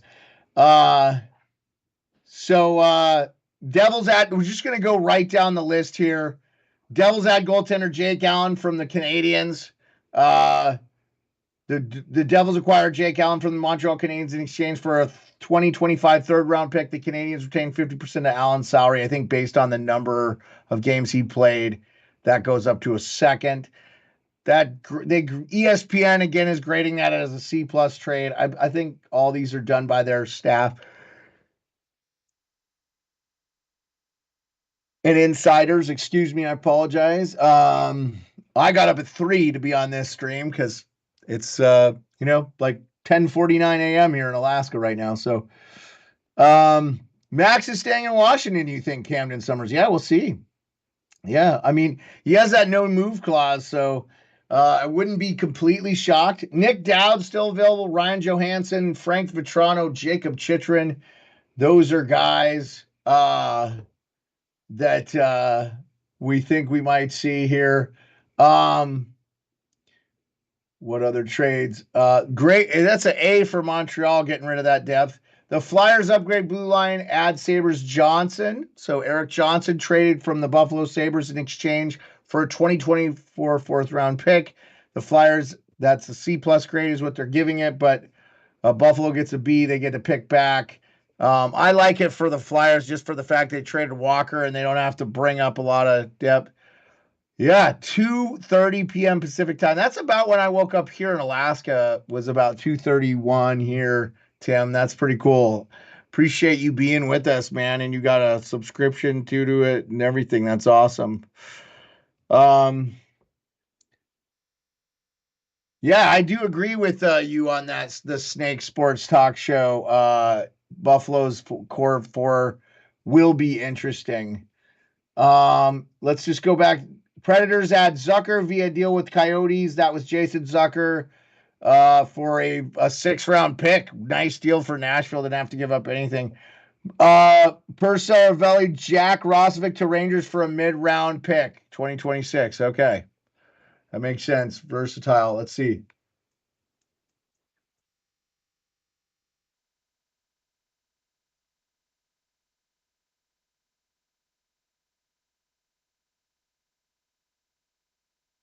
Yeah, looks like Max Pacioretty's not going to be traded. They've got his name grade out, so I think that's the reality.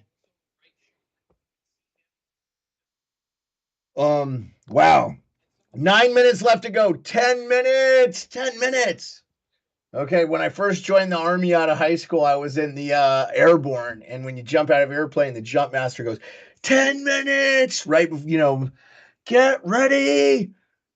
And then you stand up and you do all this stuff. Outbird person. Anyway, Chitrin traded to Bossman for Swayman in a second. Okay, Shia Green. Come on. You know that's not happening.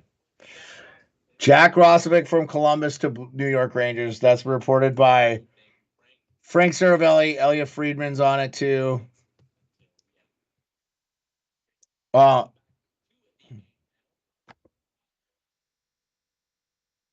right. I'm not seeing anything else. It's going to get down to the wire. 8 minutes and 27 seconds left to go. Lou sucks. Yeah, Camden. I'm so bummed out for the diehard Islanders fans like our good friend Isles Girl 3. Kim in the crease. Nothing for the Islanders. They got to make one move, right? Leafs about to make a huge announcement, Doug. Okay, let's hope so, man. Let's hope so.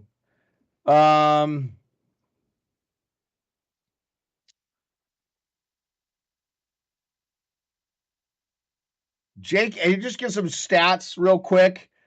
Jake Allen's 21 games played has a 365 goals against with an 8.92 save percentage. Vitek Vanacek, 32 games, 318 with an 8.90 save. Nico Dawes, 19 games, 333 with an 8.90 save percentage. And Akira Smeed, 19 games played, 315 with an 8.95 save percentage. So, okay, Yarrow, you're joking. I like that you put the emojis in there. Leafs get booed Jenner per Pagnota. What? No. Nathan Duncan, you're not being serious. Hold on. That would be crazy. David Pagnota. Okay, Pagnota says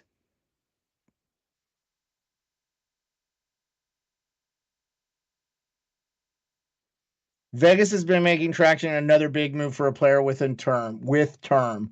We'll see what this happens 10 minutes ago in the finish. That's happening. No, I do not see anything per Pagnota. Sorry, buddy. That's fake news. Fake news.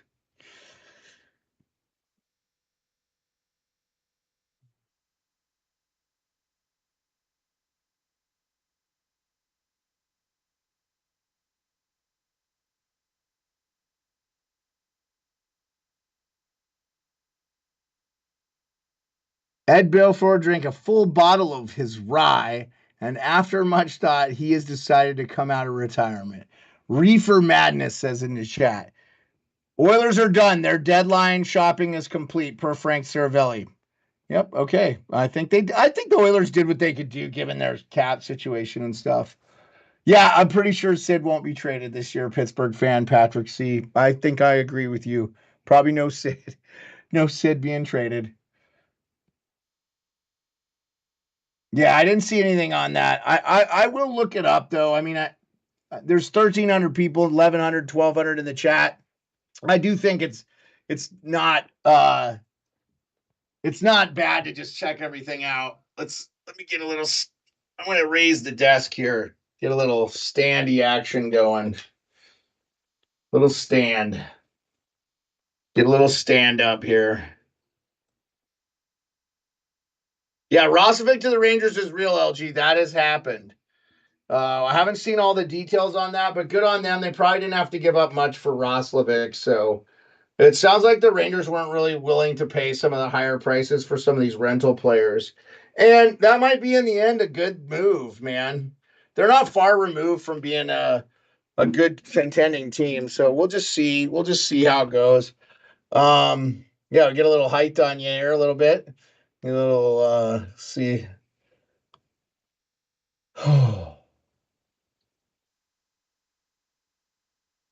Rangers are rental buying team. Buys and fails and fails. Okay. That could become a third. Okay. Let's see. Not seeing any of the more recent stuff. Let's refresh this. Yeah, I'll go right through this. So 3 minutes and 56 seconds according to the ESPN clock, 4 minutes according to ours. But we're right there, 4 minutes in the final. Yeah, Kessel may not be conditioned. From what I heard, though, Phil Kessel has a pretty good off-season workout thing. So, yeah, we'll see. Leafs need Phaneuf back. Okay, Gregory Williams. Vegas getting Hertl from San Jose, blended family. That's what you think? Wow. Hertl to Vegas. Oh, we're seeing a lot of Hertl to Vegas. Let's see.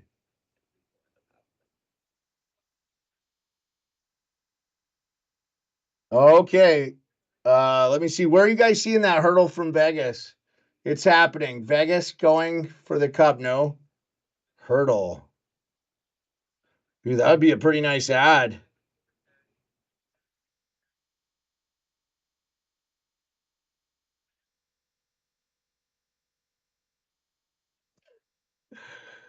Chicklets have Frank the Tank. Are you seeing this right now? I'm not. I'm looking for a Hertl to Vegas. Is that what you're asking? Oh my god. Who has it? Hertl to Vegas. This must be a massive package. This is what Weeks was talking about. How is that even possible, though? I mean, they have to. Could they retain? Bacon, you need to relax in the chat, man. Just relax, bro. First of all, we don't know. Okay, Chris Johnson is saying Vegas is working on a Tomas Hertl deal. That's all it says. Is this before they acquire Crosby, Travis Yost? This is crazy. Oh, my God. So we got one nutso trade if it happens. Dude, there's a minute 45 left. It's almost over. They got to be done. Like, they have to be agreed, like, now, right? I mean, the thing has to be submitted before the deadline's officially there. We're 10 right? likes away. They accept from 1,000, by the way. Let's go. Leave a like, subscribe. Hot Take Hockey, the best hockey channel on YouTube. Hertl will go to Las Vegas pending a trade call per Elliot Friedman. Oh, my dear Lord.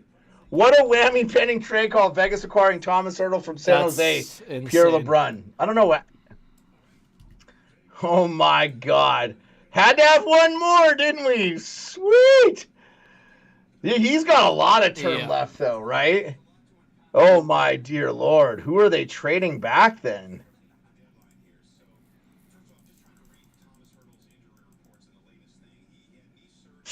Petrov McGuire. This MF and Bruce Cassidy is getting every player Bruins fans wanted to There's 30 seconds for when he left was in the there. Yeah, 30 seconds. I was telling the guys when I joined the Army, I was in the Airborne, the jump master would go 10 minutes, flash up his hand, and then you'd get up and then stuff right before you get to the drop zone, they'd be like 30 seconds. And then you'd be right there. You'd be ready to jump out the door. So we're 30 seconds. We're at 30 seconds. Bob McKenzie from the top rope. Tomas Hertl is a Vegas Golden Knight. That's Bobby Macbomb. I don't know if Bob McKenzie break it. Oh, that would be awesome if it was him and him. Yeah. There's a. Oh, dang. 79.6.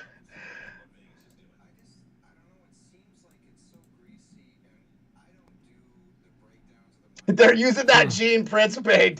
That Gene Principe meme from Columbus the other night is everywhere.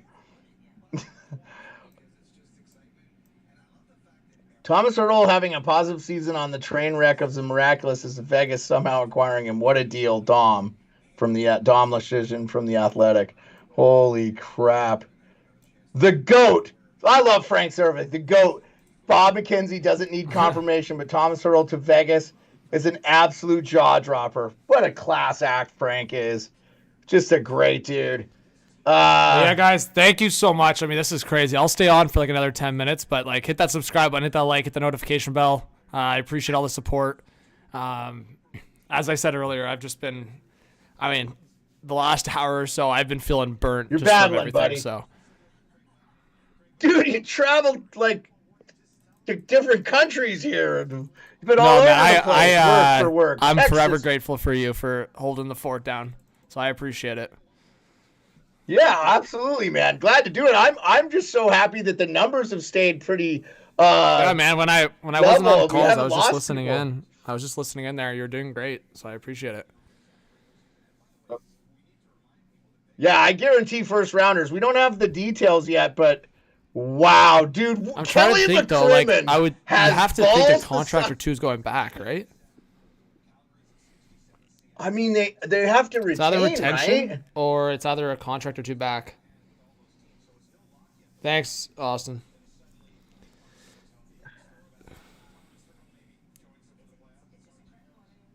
Pete said I just traded my wife. Kobe Cohen saying Bruce Cassidy's doing jumping jacks right now. That's ridiculous. Oh my God. Okay, I finally got the trade thing to pop up, so that's good. Oh my God, guys. The fact that San Jose and Vegas, after all the rivalry games, are making a trade together too. But HGH, remember you thought we were going to have like a bunch more here this last 4 or 5 hours, and we really didn't have So this is what I'm talking here. about. Yeah, if they retain on Hertl, he's under contract.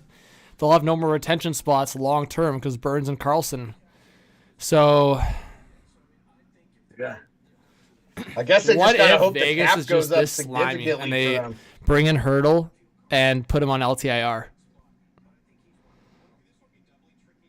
It's why they don't need to. He's on IR still. Yeah. Oh, he is? Well, they'd have to. You're just saying because he's not going to be available to make it work cap wise. Oh my God, the Canucks did not sign Kessel. That's not that big a deal, man. though. Phil was trying to make a comeback. That's probably marks the end of his career. Yeah, I mean, gets everybody. He won a cup last year. I don't really feel that bad for him.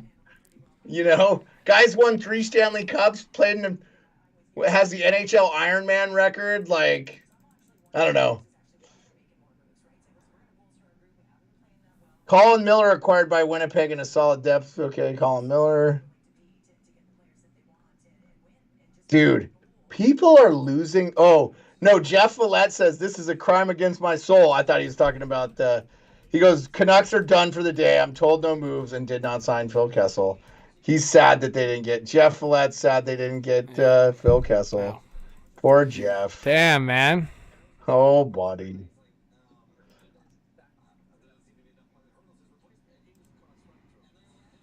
Yeah, Canucks are done. Thomas Drance. Aaron Portsline, to be clear, the pick coming to the Columbus Blue Jackets from the Rangers for Jaff Roslovic is a 2024. It is a 4th. Becomes a 3rd if the Rangers read the Stanley Cup final. That's from Aaron Portsline. So Jeremiah, imagine I made a video like a month ago and said the Golden Knights are going to trade for Hanifin, Hertl, and Mantha. I think everyone would think I'm on some crazy shit.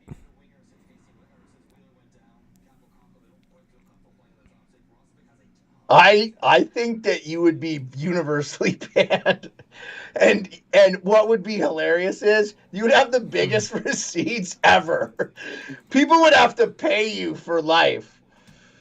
You might have gotten a job as an insider after that, honestly, John. Chicklets tweets, the Bobfather came out of retirement to break the Hertl to Vegas news. I love that Principe. Dude, I love that Principe meme, dude. Oh!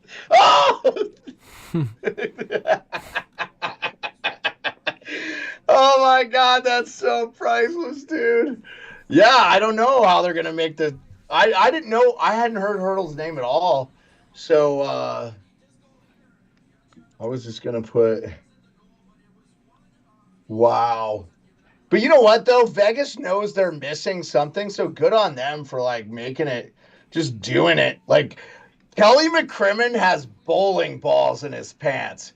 That dude has got some cojones. And he's just going to go all in like he's in Vegas. And he's just going to let it ride. And I respect it, man. I mean, I respect it. Big time. I know fans are probably not liking it, but so you think it's really just going to be interesting to see the trade call here. Where are the Sharks?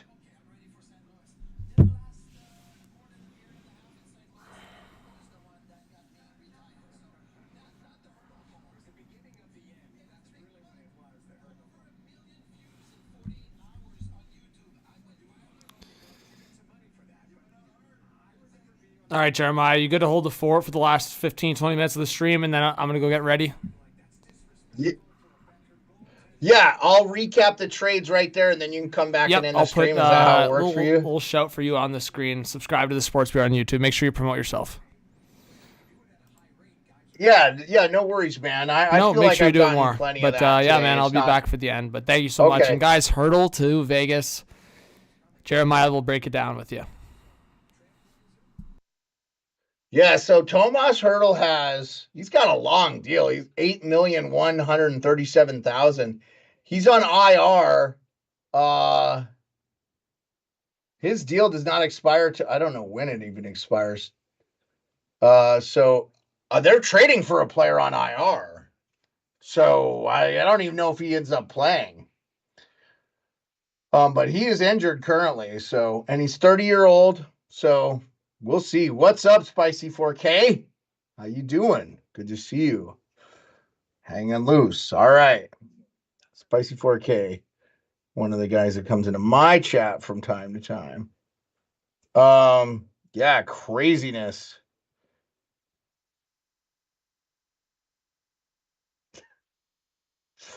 Yeah, they're not going to have to retain if he's on IR. I don't know.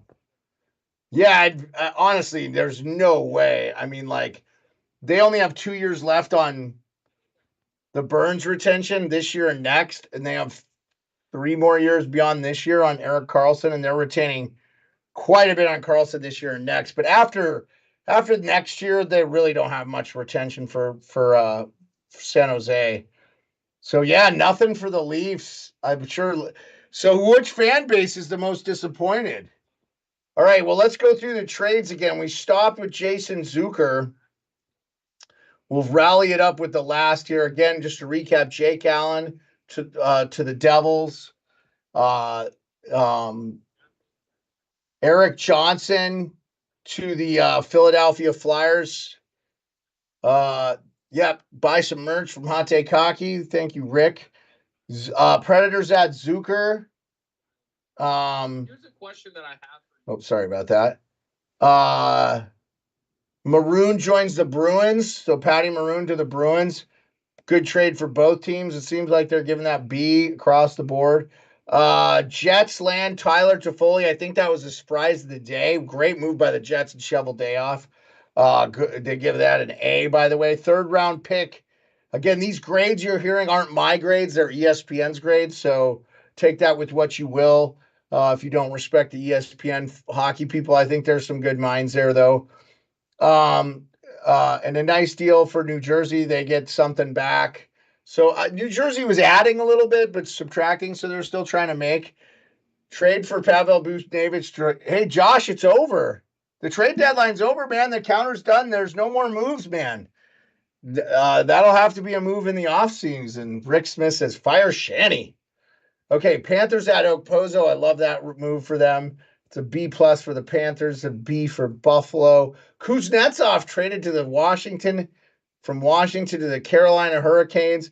B+ for the and B for the Caps. Caps got a 3rd round pick. Didn't have to do anything but retain for 2 seasons. No big deal. I don't think it affects beyond too much. I don't think it's going to affect too much.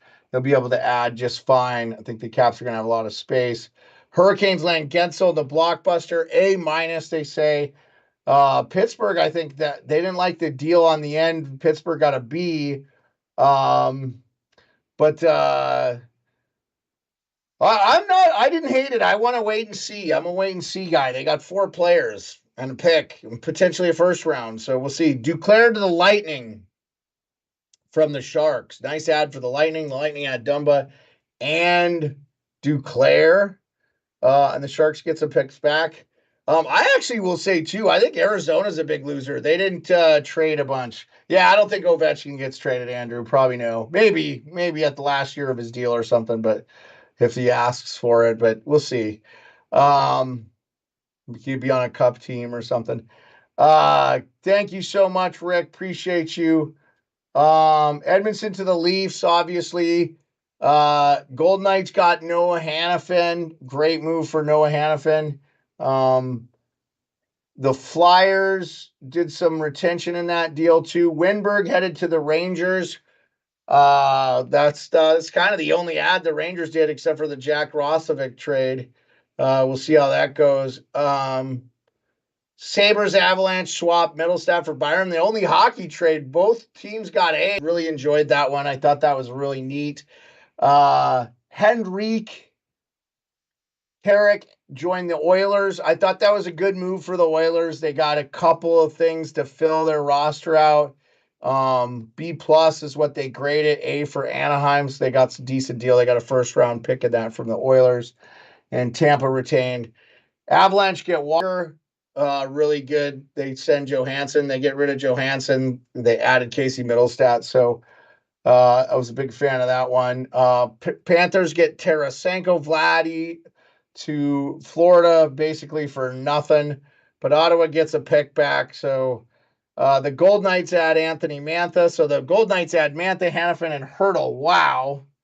Just like HTA said. And pretty good season he was having. The Canadiens have done. Okay. Yep. All right. Thank you guys for that information. Leafs got Labushkin earlier in the week. The Stars land Tanev. I like that deal. We hadn't talked much about the Stars, but they don't really need much. They don't have a lot of cap flexibility either. But it is what it is. And they don't have that fortunate. And I feel like I'm missing something. Jets add Monahan. We talked about that. Jakob Trinan and Brandon Duhaime going to the Colorado Avalanche were big deals too. And let me know what you guys think in the comments. This is all for Hot Take Hockey. He'll be the one that gets back. He'll be the one that comes back and says, this is what's happening. It's insane, guys. We had an insane day. We're gonna see a little bit slower of the trade deadline day. So many moves made before. Yeah, Dumba did get traded, Andrew. Got traded to the Tampa Bay Lightning. Sobalski was in there happy.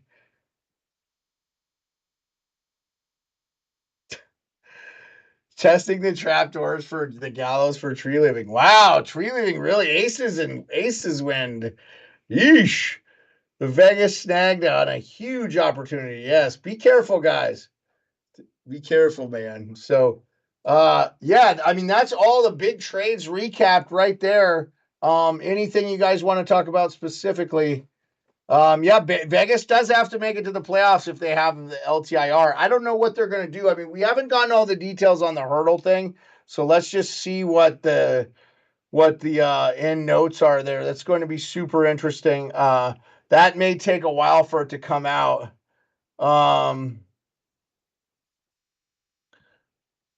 Okay. Elliot Friedman says Hertl's expected to return in the regular season. So, any conjecture? Jay says the Leafs are a bleeping joke. Oh, it's all right, Jay. It'll be okay, buddy. Fire Drury now. Okay, hockey guys live. The hockiest guy alive. Hockiest guy alive. What makes you the hockiest guy alive? Let us know. Ashley R. Details are in. Oh, details. You got the details in. Okay. What are the details? They must be retaining then. They have to be retaining. If Vegas is getting him, and maybe now I wonder if you could partially retain, like for a couple of years, or do they have to retain on the whole life of the contract? Or did they get like multiple teams to retain? That maybe makes sense.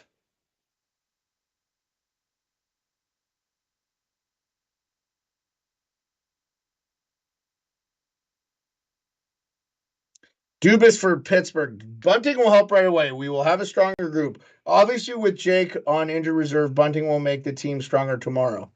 Okay, that's fair. Wow, to the Kings. Can't believe this almost happened. Fascinating trade deadline from Frank Saravelli. They had a deal on the table to move Linus Armik to the Kings that didn't end up crossing the finish line. So Linus Ullmark to the Kings was going to be the deal. Wow, that would have been a big get for the Kings. Sometimes it's the deals that don't happen, right? Ken Wiebe said NHL Jets head coach Rick Bowness is thrilled about the acquisition of Tyler Toffoli, and as far as the update on Gabriel Velarde, he's expected to be back on the ice Monday. This upper body injury is not believed to be long-term issue. That was relief, Bowness said. Okay, pretty sweet. Thomas Hertl pinning trade call. Yeah, I just don't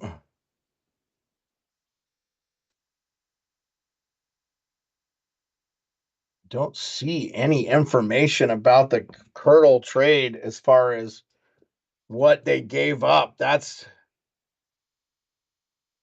Oh, wow. Sharks are now all taken. Brent Burns 1 more year, Carlson 3 more years, 6 more years on Tomas Hertl. How much did they retain on him? How much was the retain? What the heck? I definitely see a Chychrun trade to the Wings or the Jets if the return is Bergen from the Wings or DeMello from the Jets. Yeah, now that will have to be in the offseason. Connor Dewar to Toronto per Jeff Merrick. So Connor Dewar traded to Toronto. So there's some other trades trickling out here. Did Vegas send them the rights to the Bellagio? Maybe they sent him like 3 first-round picks.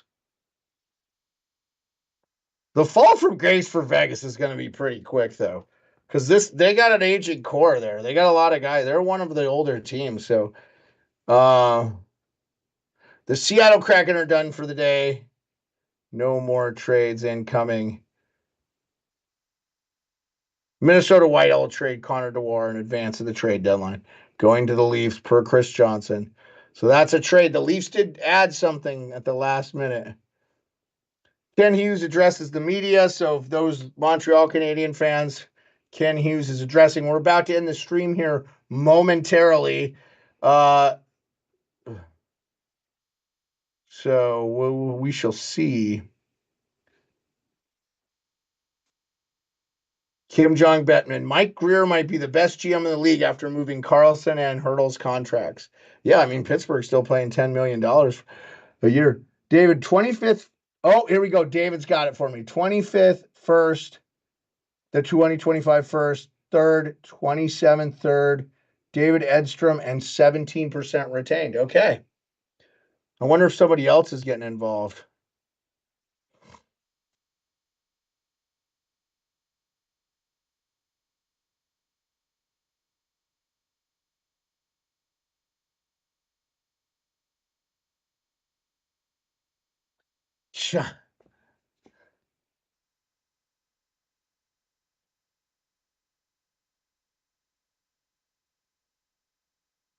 Why have I not seen that from anybody else, though?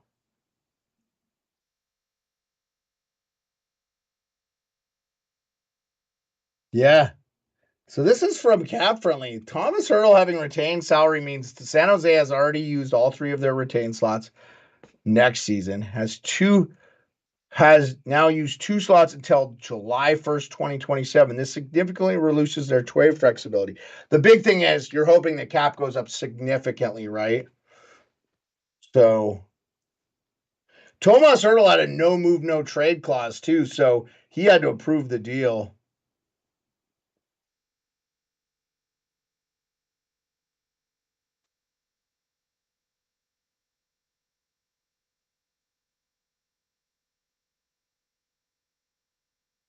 Yeah, surprised that Caps didn't trade Pacioretty. Not surprised they didn't trade Dowd.